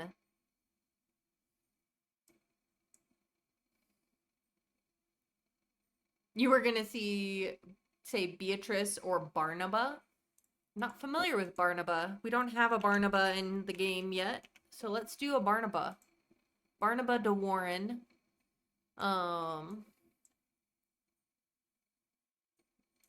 Make sure Hatbit is copied over. All right, so we'll leave her at that for now. Let me add her name into here. We'll figure out the rest of her, or I will figure out the rest of her another time. I might make a bunch of Sims on Thanksgiving morning off stream, just to add to the spreadsheet, flesh out our world a little bit. But we'll say that's the firstborn. Okay, so she's 33. As their, should we assume oldest living daughter? Oldest living child? So let's say then the next kid has to be between 14 and 30. Let's see, she's 33, so 32. Between the ages of 14 and 32. 19. I think they're gonna have a kid between. But we can keep trying. But we're gonna run out. I mean, if they're younger, it kind of makes sense that they're still alive, but given the infant mortality rate. But we'll see where that leaves us. 1 for boy, 2 for girl. This one is another girl. This one is 19. She might not be married yet, but another girl, a sister for Bernada. Maybe this one is Beatrice. Just to keep on theme with the B names.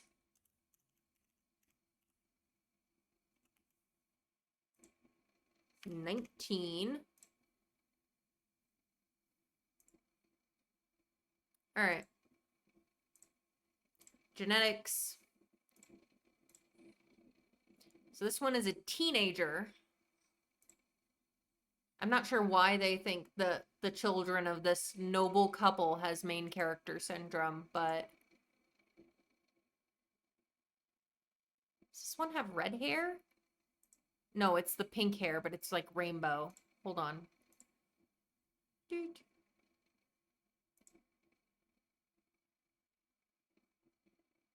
Honestly, this is cute as is, but also get rid of the makeup because they wouldn't have worn it. She's pretty cute. She's got kind of a little tiny chin. Yeah, she's adorable. She's adorable. We like her. Let's go. Where's the one I have that's like the side braids? I want that one on her.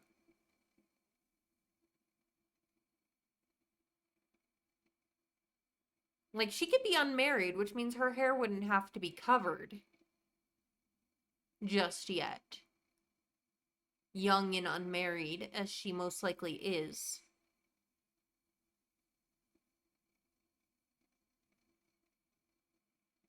Or maybe. She could be married at 19. But she also might not be. Oh.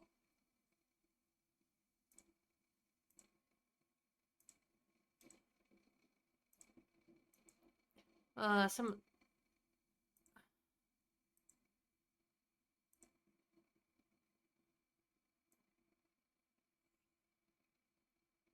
Let's see what we can do.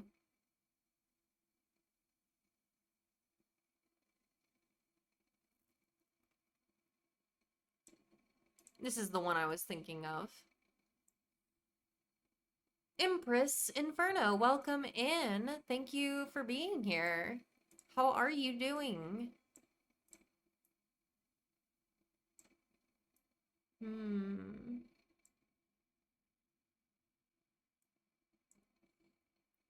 You're good, just vibing on Twitch? Well, welcome to our little corner. Hope you enjoy your time here. I guess I never updated the title, because we already did finish our legacy family. We're working on a noble family who will live in Windenburg now. This is the second daughter of our noble couple.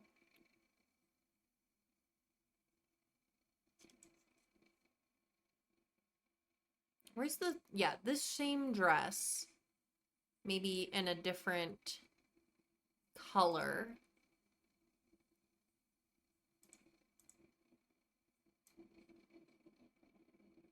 Oh, that's pretty. I am good. You know, like you said, just vibing and enjoying hanging out, prepping for our Ultimate Decades Challenge. We're starting on Saturday. So, very exciting. We've been prepping for 8 months, if you can believe it, for this challenge. Since early March.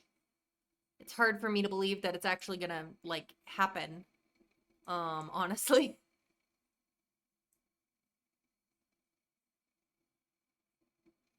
Oh, right. No head covering, because she might not be married. Interesting, you're a bit of a history buff and a walking sim wiki, so you're very intrigued. Ooh, we are a very history-friendly community here. That's actually kind of my niche in games, is I love the games that are influenced, inspired by history, mythology, folklore, some fables and such. So even when I'm not playing Sims, I'm playing something like that, and all my Sims is history focused because we're starting Ultimate Decades. As I said, I won't bore you with that. but but yeah, it's been a long time coming, this challenge. Hard to believe. Ooh, wait. Wait, stop. This is so cute. Does anyone know if this is accurate for 14th century? Like this particular little headband? I think it's later. I think it's probably later. I think that one's later. It is? Oh, stop. I'm excited. I was like, maybe it's later. Maybe it's later. I'm not as good at... Like, stop. She's adorable. Look at her. You're a ghostwriter as a profession? That is so cool. So you do a lot of research and you think the most modern thing you've written is a couple dozen westerns. That's so cool. And thank you so much for the follow. I hope you enjoy your time here. Um, oh my gosh, she's adorable. I absolutely love her. Precious Cinnamon Roll, who should be protected. Beatrice de Warren. She's beautiful. She's beautiful. She's young and gorgeous. And we love it for her. We absolutely love it for her. But yeah, no, I am a hobby historian who likes to video game, so this is the sort of games that I'm drawn to. All right. We're definitely keeping her. Second daughter, she is 19 years old, according to our random number generator. Now we gotta figure out third kid, who, let's say, is younger than her, depending on that kid's age. Well, we might have to like go back and do another full range, because if the next one is 14, we can't go younger, and we have to make 6 kids, because that's what random number generator said they had living children of. And I'm gonna have to make separate households for some of these people, so that'll be a project and a half, but I am looking forward to it. All right, random number generator. If they're between 14 and her age, that means they're between the age of 14 and 18. The third kid. 18. So one that's 1 year younger than her. Okay. 1 for boy, 2 for girl. I guess I could have included her age and like it could have possibly been a twin. 1 through, let's see. Random number generator. Right. 1 for boy, 2 for girl. 2. It's another girl. No wonder they kept having kids if all they were having that were living were girls. Plot twist. All 6 children are girls. Just wait. It's a 50-50 chance. They keep giving us girls. So we have another daughter. To be fair, they make beautiful daughters. But I don't know. I don't think I have enough noble families for these daughters to marry into is the problem. So some of these, I think we'll have at least one of them elope with a commoner. Scandalous. Yeah. Someone without a noble title. Just for the tea of it. Just for the tea of it. Blanche? Oh, I like Blanche. Let's do Blanche. I also imagine my medieval Windenburg is in like southeast England. So, you know, not that far from France, realistically speaking. All right. So now we have a third daughter. Daughter who is a teen. I don't know what is up with this outfit. This one is a little bit much. Moving on. Random. Oh, she cute. She cute. Hold on. Get rid of the makeup. Get rid of the hat. Fix her eyebrows to be a properly thin 14th century eyebrow. She's cute. She got almost like the Boleyn eyes. If you've seen the Boleyn portraits, you know exactly what I'm talking about. Those really beautiful, deep, soulful brown eyes that the Boleyns have, that Queen Elizabeth I had and inherited from her mother. Like, that's the eyes I'm seeing here. Also, I love that we have a brown-eyed sister. I love it. So this is Blanche. I love her already. Blanche de Warren, just to keep on theme, because we've been doing B names for this family, because why the heck not? Why not? She's 18. She may or may not be married. We don't really know yet. And I'm not gonna figure that out until probably after stream and some sleep. But is this hair 14th century? I feel like it kind of is. It might be. I feel like I've been doing, but also there was the other hair that we did. Wait. Before we go to those, Let me, because I've got some of those headdresses things that are actually accurately like 14th century-ish. That one doesn't go with that hair, but Princess Leia hair is 14th century. Yes! Love that for us. Absolutely love that for us.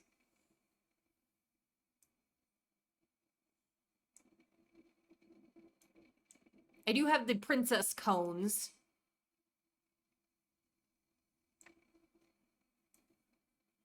The classic pinnacle that everybody thinks of when they're a little girl of a princess.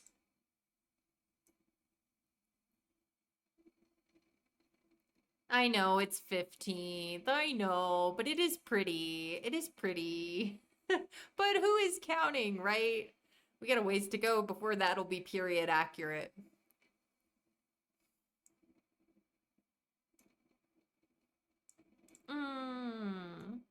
This one is 14th though, isn't it?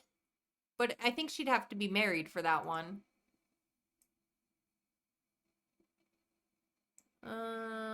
Early. Okay. I think she'd have to be married for that one. Because it's on top of her head. It doesn't, like, cover the hair, though.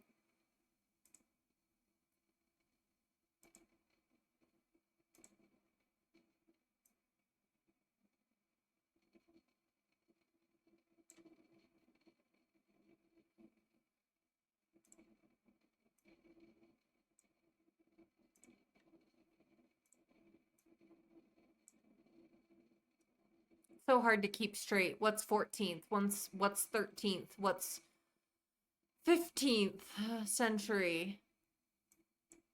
I do have a French hood when we get there, but we are way off from that. We are way off from the French hood. Unfortunately, we are not close to that yet. Not even. Let's see.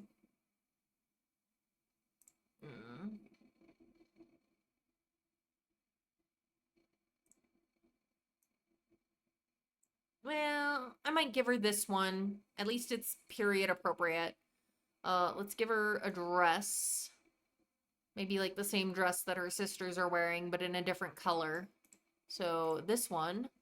But give her, say, let's see, one sister's in blue, one's in gold.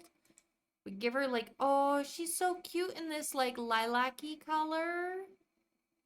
I love it. The pale purple. So you're doing 14th century England outside your expertise, but you're fascinated. Yes. Yes, we start in 1300 England. That is when our challenge begins. And we will play a family, not this family. This family is there for lore and flavor text. And possibly to, elope with a commoner for, scandal and gossip and tea for the common folk. Because I'll be managing the NPCs outside of streams. Because I'm extra like that, and I am apparently a workaholic. When I actually enjoy the work, which is not my real life job. But that's everybody, I think. I think most people, like, don't mind. You micromanage your saves, you get it, yeah.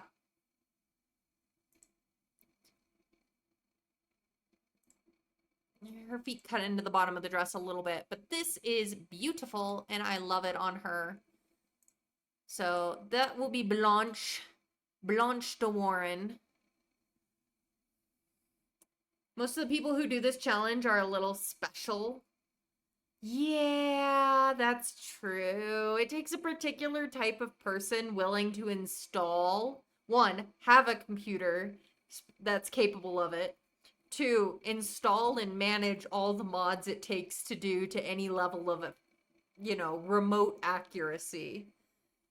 And three, it's a really, really long challenge. Yes. Spreadsheets are our best friends. I have so many spreadsheets related related to this challenge. I've made a family crest for my main family, even though I know that they're low enough on the poll that they would not have a crest. I made one anyway because I wanted to. Yeah, definitely. Yeah, for sure. You got us in a nutshell. But yeah, this is Blanche de Warren. I think she's so pretty. She's so cute. She's so cute. All right, so she's 18, 1 year younger. I'm gonna get her on my, as you said, spreadsheet because I have a spreadsheet tracking all the NPCs that I've been making. Blanche de Warren, who is 18. So that's 3. Notion and Excel are your besties. Yeah. You know you could ignore the 6 if you were too tired. I kind of want to see the full 6. I want to at least, like, we're not spending too much time on them individually. So I'll probably do that. Just give them some random traits and I'll fine tune their traits, you know, when I get out of work tomorrow, maybe. I am streaming again tomorrow evening because I need to finish some building projects. At least the legacy farm itself, if nothing else. So, besides, there's only 3 more. I think we can do it pretty quick. So let's see. Random number generator, say the next one is between the age of 14 and 17. Well, I could say 18. You know, maybe Blanche is a twin.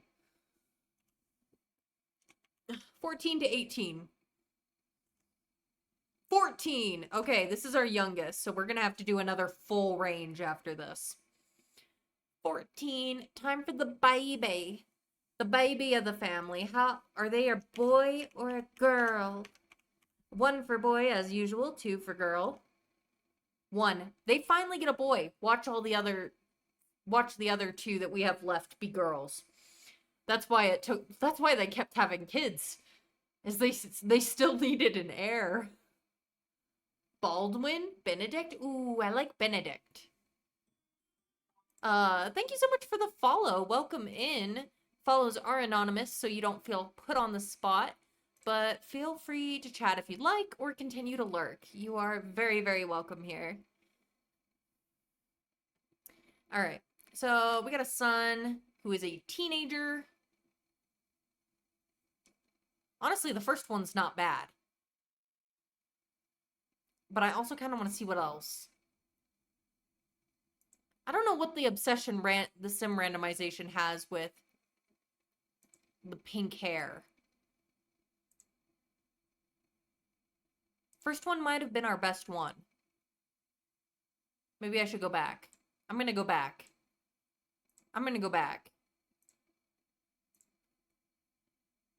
Everard is one of your faves? Funny that you would say that, Empress, because Everard is actually one of the names of our main legacy family's first generation. Because we have 3 brothers in our first gen, and the youngest is named Everard. So what a coincidence that you would say that, because we are going to have an Everard in our main household. It is a great name. And I'm not sure what you want to be called. Extinerad? Let me know what you would prefer to be called, but welcome in. I'm Ren. My pronouns are she, her. And I am a historical variety streamer. A lot of that is Ultimate Decades for The Sims. And Xtina or Christina. Okay, I got it. Christina, she, her. Welcome in. Yeah. So I'm Ren, and I play a lot of historical games.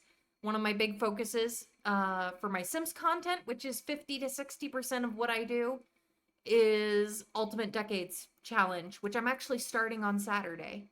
So we're doing that on Saturday is when we're starting, and we'll be doing that for basically as long as I'm streaming. As long as I'm still streaming, I'll be doing that challenge. That's kind of what it's gonna be.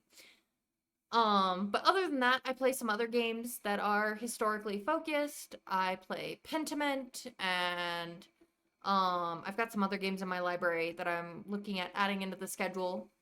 but I also play games inspired by folklore, mythology, fables, things like Witchwood, strange horticulture, potion craft, um, pentiment.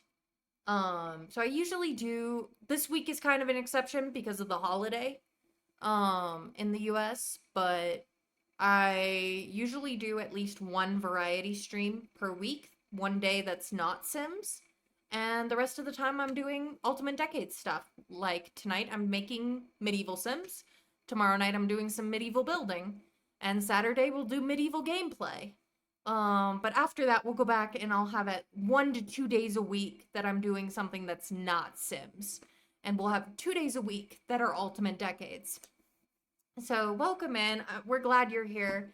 And yeah, just glad to have you. I'm gonna make this the son. He doesn't look it, but he is 14. Just believe me. Just trust me when I say that. Some 14-year-olds don't look 14. I need to give him less angry eyebrows. And thank you for the follow. Welcome in. Follows are anonymous, so you don't feel put on the spot, but you are more than welcome to say hi or continue to lurk. Just know that you're very welcome here. Give them a little less angry eyebrows. For some reason, all their kids like default to super angry eyebrows, and we're not about that. So let's give them a little bit better hair here. Aw, I kind of like that with the little loop-de-loop on the hair. Medieval's your favorite? Well, medieval's my vibe, so you're gonna get a lot of medieval dose here. You may notice our little soundtrack is, in fact, medieval style covers of pop songs, because we very much enjoy that on my channel. So, but yeah, welcome in. And, let's see. This is the son. He's still a boy. He's only 14, despite looks. We were gonna name him Benedict de Warren. As far as we know, he is the heir, unless it turns out he has an older brother. Because we have 2 more kids to make for this couple. Benedict de Warren. And like one of the games that I really want to bring onto stream is Medieval Dynasty, but I've been kind of waiting for it to become cheaper and it just hasn't happened yet. I've been waiting for it to get like under $20, like closer to like 10, 15, but I haven't seen it hit that price yet. But Medieval Dynasty is on my list to bring into the stream schedule as well. I have Plague Tale Innocence in my library. That's on the list to play. I have a lot of games in my library that I want to play more, and unfortunately, because I work a full-time job outside of this, it just hasn't happened yet. Because I have a limited number of hours in my outside of my real job to spend streaming. Otherwise, I would be playing through all of them, streaming all the time, but I have to pay bills, unfortunately. Bills need to be filled. All right, let's see. He's like 14. Trying to think of something that might be kind of period accurate. Ugh, adulting, right? It's the worst. Honestly, becoming an adult is a scam. If you are not an adult yet, don't give in. Don't do it.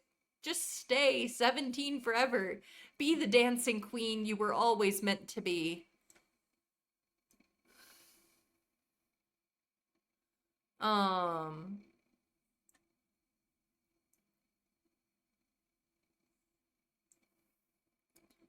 So, yeah. But, you know, real life does its thing. We need more medieval CC for men. Especially ones that are, you know, not 16th century. Like some of these. It's like, what am I going to put this boy in? He's supposed to be 14 years old. 14. I'm trying to think, what would a 14-year-old lad in 1300 be wearing? Sometimes it's hard to tell. They weren't really doing the pants thing yet, but the things that I have that I've been putting on Sims are a little bit more rough spun than he would be wearing. Um,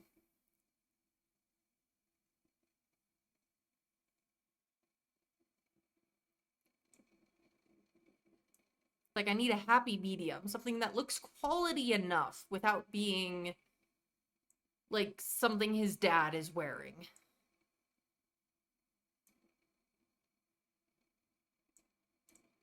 Do I have anything in here?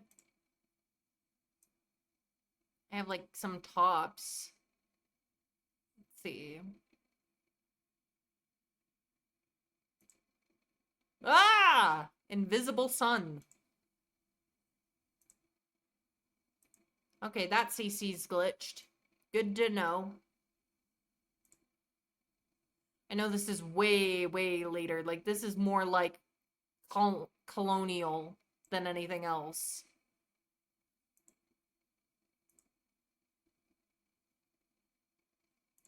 I don't want to give him anything too... Maybe something like this? I don't know. It feels later. You have the same issue with that disappearing one. Glad to know it's not just me.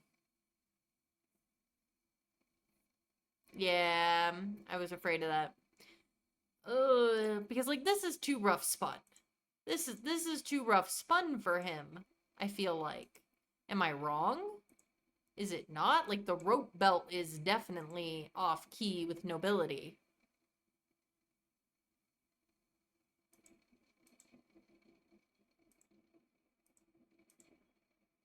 Uh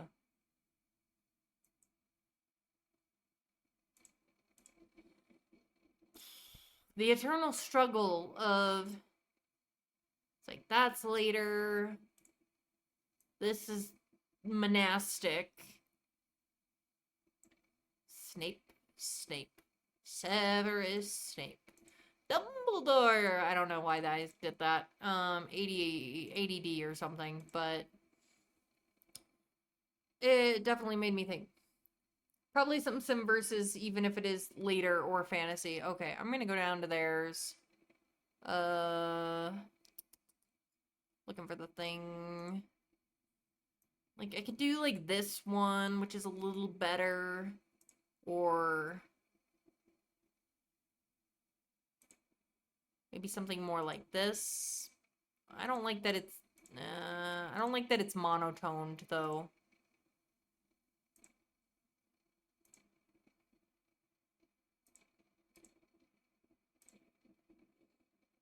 You might have mentioned this and I missed it, but do they have a class? Like, are they nobles? Yes. These are going to be nobility.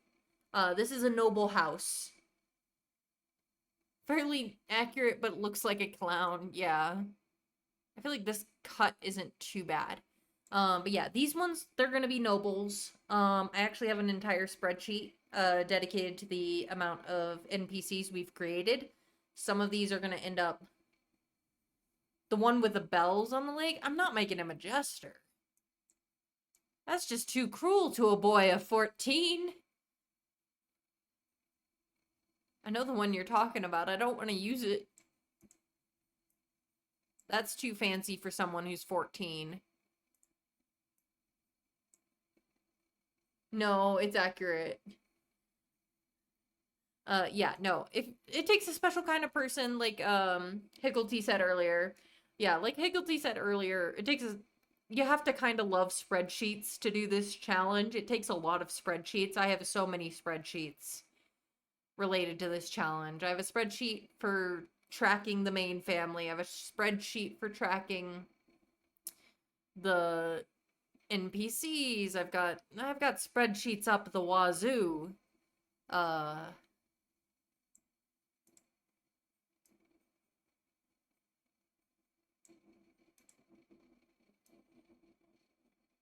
Maybe?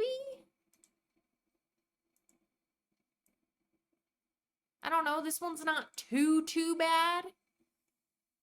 Yeah, this one's not too bad.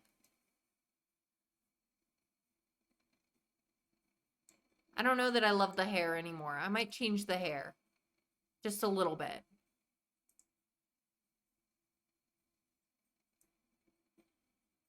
I decided I didn't really love the hair after all. I've got some more medieval style cuts that probably would be a bit more. That makes his hair look too light. You liked his hair? That's fair.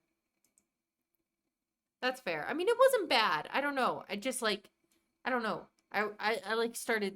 Sometimes I second guess myself, guys. Sometimes I second guess myself.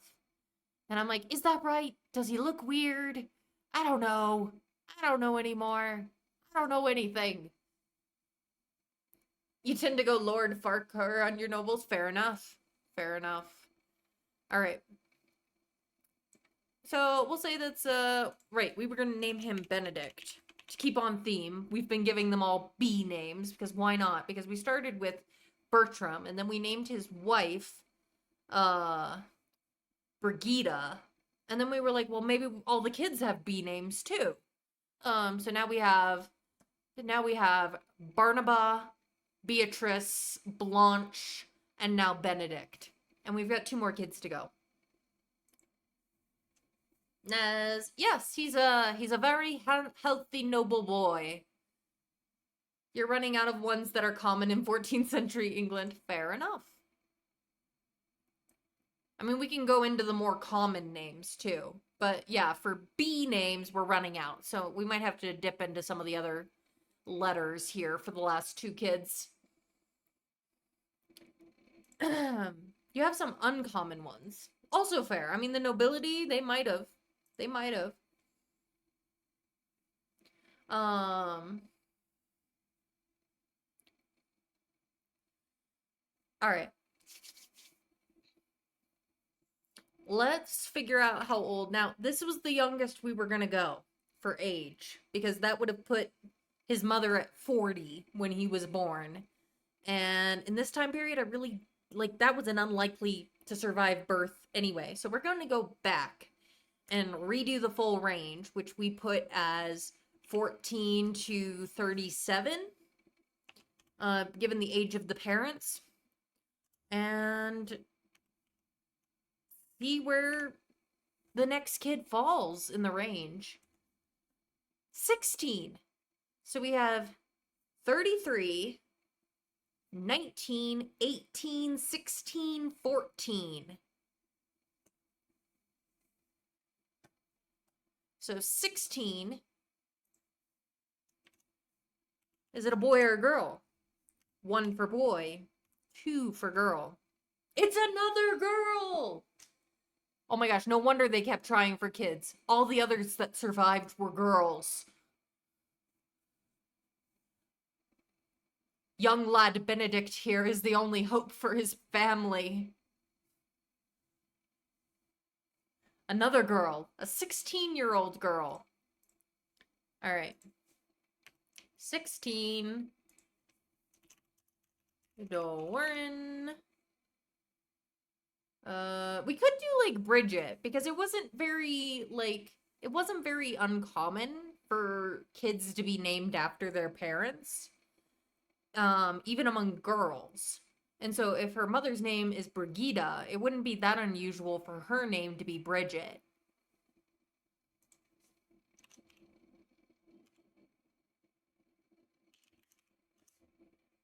I do like the other names, though. So we have Bridget de Warren at 16 years old. Nice thing is, these guys make some very pretty girls. And we already said, if they have a ton of girls like this, maybe one of them elopes with a commoner. For the scandal of it. Why not? Alright.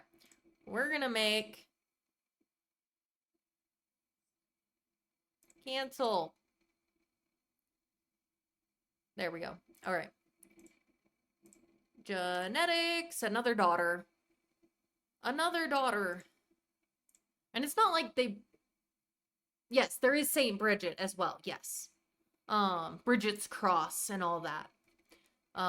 So, nope, they didn't have another son. They had another girl. And random sim keeps wanting to make it like a main character in an anime by giving it pink hair. I don't know why. I really don't. I'm gonna randomize until one speaks to me as the one.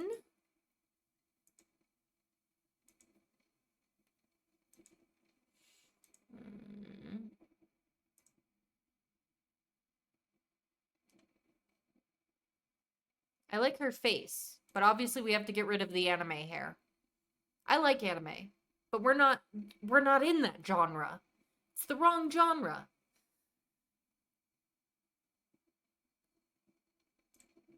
Bring it back to like brown. All the siblings have brown hair. It would make sense. She's got very pretty hair. She's very lovely.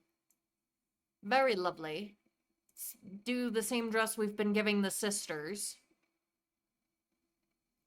Where is it? There it is. Okay. Ooh, I like her in the dark blue. Oh, that's pretty. Okay.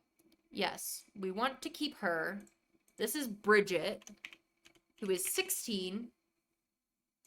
Bridget DeWarren. Most likely not married quite yet, but might be engaged. She could be promised to someone, but not as likely to have actually married someone just yet. Especially if she has older sisters who are not yet married. You think Arwen had to dress like that in LO2 Yeah, I think you're right. Ooh, yes, let's add this. Add this. Hold on, let me find a good blue. Is that one? Ooh, I quite like that. Oh, isn't she lovely? Isn't she lovely? I know I'm really off key, but bear with me. Bear with me. She's beautiful. I love her. This is Bridget. See, that wasn't so hard. Make about one more kid to make. Isn't she gorgeous? So lovely. Oh my gosh. I can't wait to figure out their personalities, but I'm probably not going to do that on stream. As it is, I've been streaming longer than I usually do for a weekday. But it's a holiday week, and my boss is letting me out of early from work tomorrow. So, it's fine. It's fine. It's fine. We'll figure it out. We'll figure it out. All right. So we got one more kid to make. I'm going to do the full range again. Just because. 14 to 37. Because honestly, the teen years are pretty crowded right now. But maybe, maybe they just didn't have good luck in the beginning. For whatever reason. Or maybe they grew up but they're all dead now.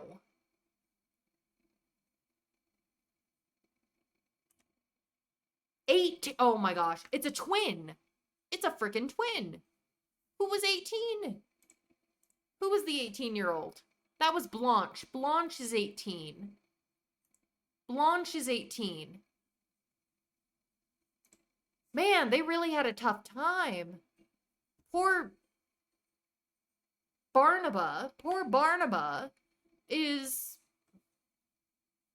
14 years older than her next living sibling.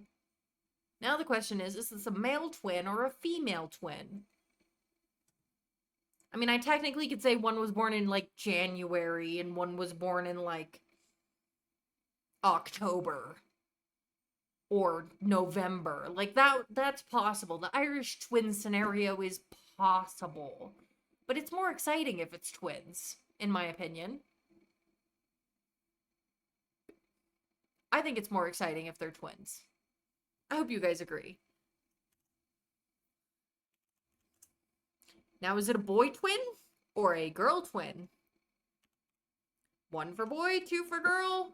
It's another girl. The lore has been proven. They kept trying for more and more children. because they didn't have a living son. So Blanche here gets a twin sister. Blithwine. I don't know about that one, Higglety. I don't know about that one. How about Blythe? How about Blythe? Let's take the first part of it. Blythe. I don't know about Blythewine. I don't know. It's a little hard on the mouth. I'd have a hard time saying it repeatedly. Blithwin? Blythewin? Blythewin? Blithwin. Blithwin. Blythewin. Alright, well, you, my dear, have a twin sister. So, let's make her a girl, a twin.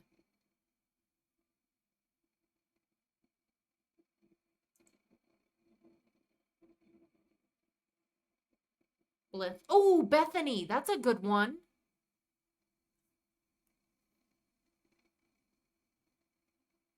Blythe and Blanche do sound, or Blith and Blanche sound very good together, though.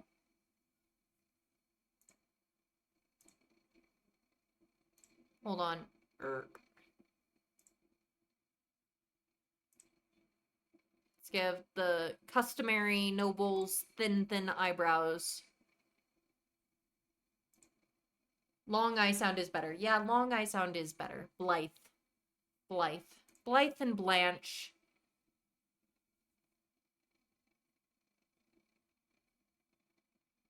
Going with this one.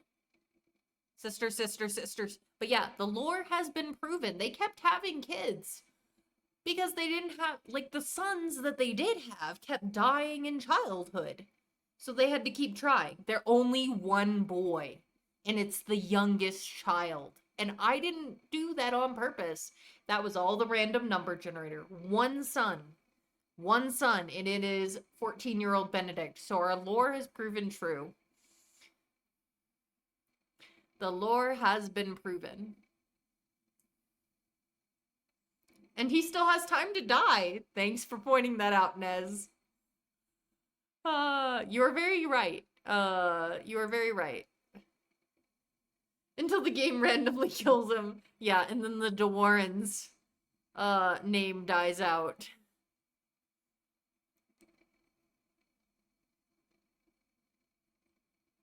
Let's see. She's cute. Honestly, the De Warrens make very nice kids. They're pretty. They're very pretty. Let's see.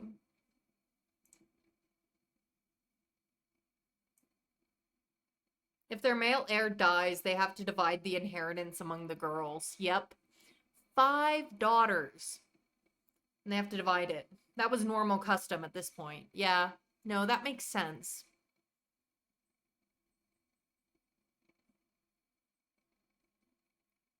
Blythe has an updo. I think we're gonna put, I think we'll put Blythe in a...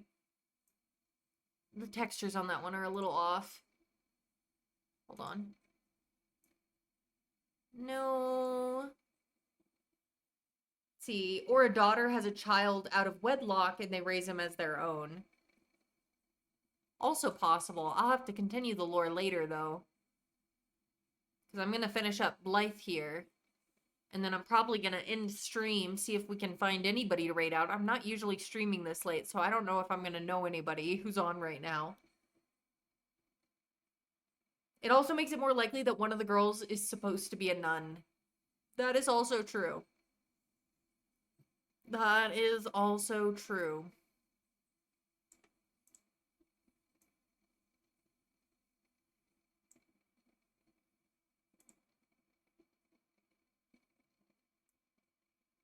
That's more like 60s than 14th century, but...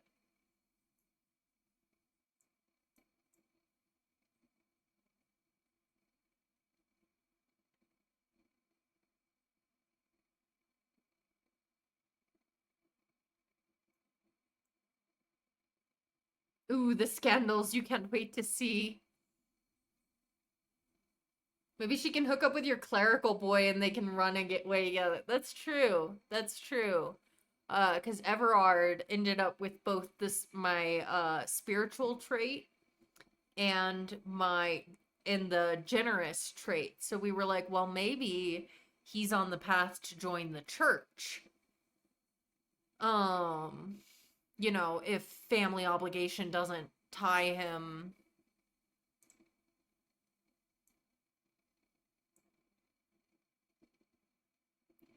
to the land.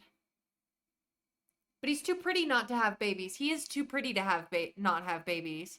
If y'all go back to the VOD later and go see us make the actual Legacy family, you will see that he is a very pretty boy. Honestly, all three of them are very pretty boys. We did quite well. We actually ended up making them all young adults and then voting to see who was going to be the oldest kid. And it was nearly unanimous on which one was going to be Adam. Aptly named. So maybe he's tempted by a pretty nun in training who doesn't want to be a nun. Ooh. You're definitely going back. That's a good one, Higglety. You're definitely going back to catch up. Yeah. So it's fun. It's fun. We have a lot of fun here. Hope if anybody sticks around, we hope you do too. But let's see. I'm just trying to pick a hairstyle. Like, I don't want her to be in the same exact. Aw, that's pretty. Alright, 1 second. Let's get her. We've been putting all the girls in the same dress, but different colors. But Blanche is in this light purple, so I think I'm gonna put Blythe in pink. Glad you stumbled on your channel. Oh, thank you so much. And welcome to the Discord. Absolutely. Glad to have you all. Love having all the friends. All right, I think this is Blythe.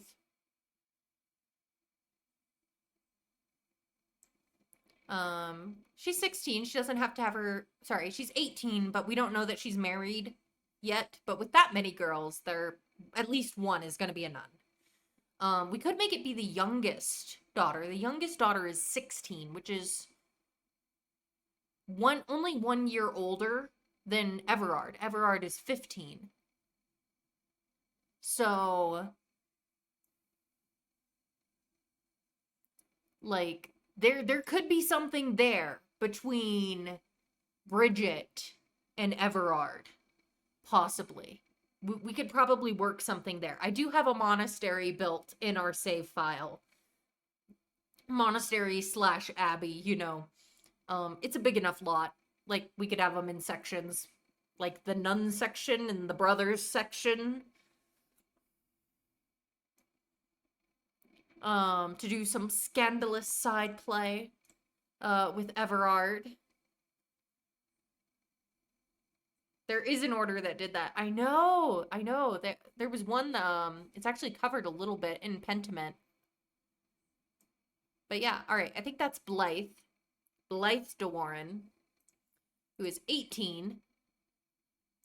Make sure she's in my spreadsheet. The master spreadsheet. Who is 18, twin sister of Blanche. And I'll have to finish updating that. And if you just joined my Discord tonight, please make sure you check channels and roles at the top of the list to make sure you check off everything you want. But yeah, so I think this is gonna be, I'm just gonna throw some random traits in and save them to my library. I'll figure out actual traits later, because it is almost midnight for me. And I usually would have stopped about an hour and a half ago. But I wanted to do this family, and then I got raided, and we've been vibing so well, so it's fine. It's fine. They turned out very pretty. They're a very pretty family. A beautiful family of brunettes, with lovely, lovely brown hairs. But yeah, I'm just gonna throw on some, random traits and stuff. Random traits and aspirations. Why did your hair turn back pink? You are not a main character in an anime, Bridget. Get over it.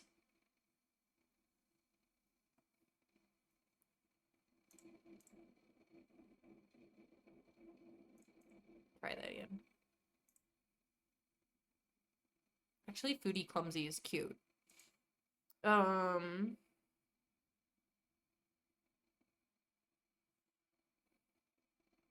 don't know. I'm just grabbing like random things. I'm gonna like solidify them later. For real.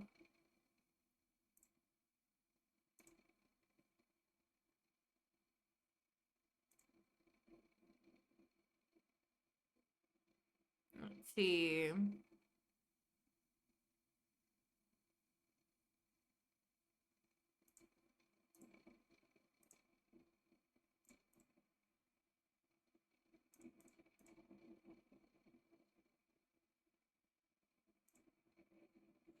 Mm,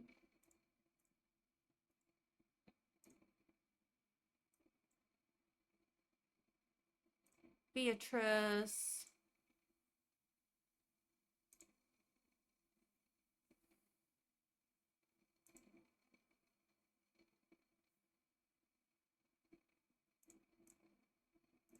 And Barnaba, who's the oldest surviving, with a 14-year age gap between her and her next oldest living sibling. You are not the queen. I'm sorry. Try again.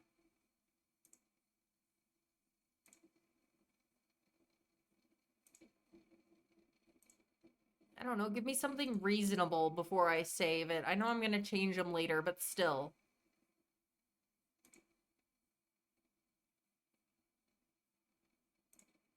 Here, we'll make you an art lover instead of a tinker. There, that's good enough.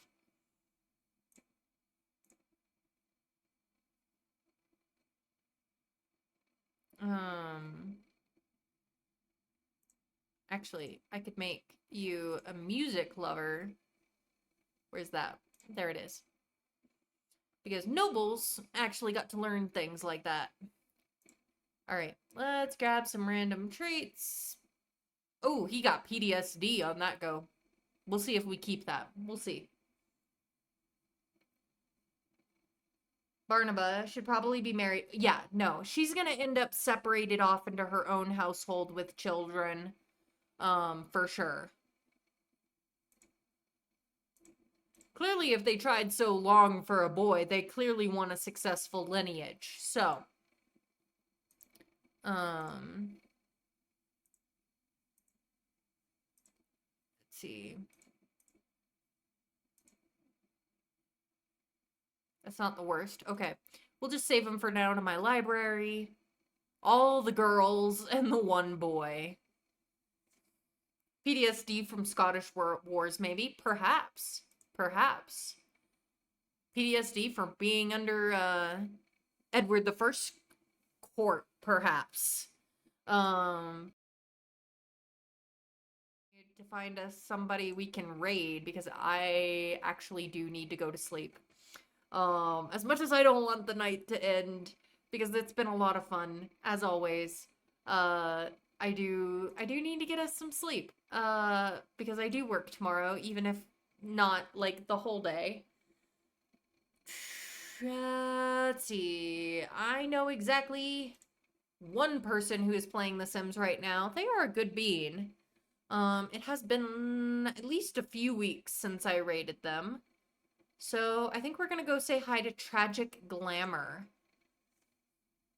And thank you all for being here, for hanging out tonight. I've had so much fun tonight. It really has been a very special night. I can't believe I'm at 299 followers. This week marks 1 year since I started streaming, since I first hit the go live button. Oh my gosh! Thank you so much for the follow. You are my 300th follower. Oh my gosh, thank you so much. Gosh. Y'all. Oh, thank you. Thank you, thank you, thank you. Uh, Thank you so much for the follow. But yeah, so we've officially hit 300, guys. Thank you so much for such a special night. This really has been very, very special. I will be live again tomorrow night. We'll see. Oh my gosh, thank you so much for the follow, Nez. As well. Did you wait, Nez, did you unfollow and refollow just so that you could be the 300th follower?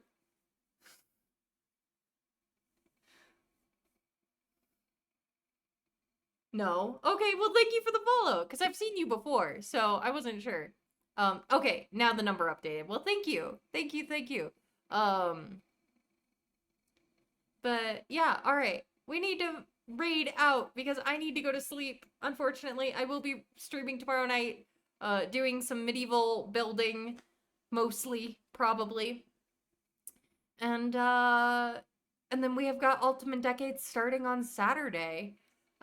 So if I don't see you guys tomorrow night, and if you do celebrate it, happy Thanksgiving. I'm gonna get us to raid out. Followers, feel free to grab that first raid message. Subscribers, grab the second raid message. And let's go spread some love here. Pass on the love that Pacific brought to me to another friend. And that'll be good. Tragic Glamour's doing their alphabet legacy. So that should be some fun times. They are a good bean. And we're gonna raid out. Thank you all for such a special night. Again, I super duper appreciate it. Would love to see you all again. But otherwise, have a great night, day, time zone, wherever you are. And it's a goodbye for now, my guys, gals, and non binary pals. Until next time.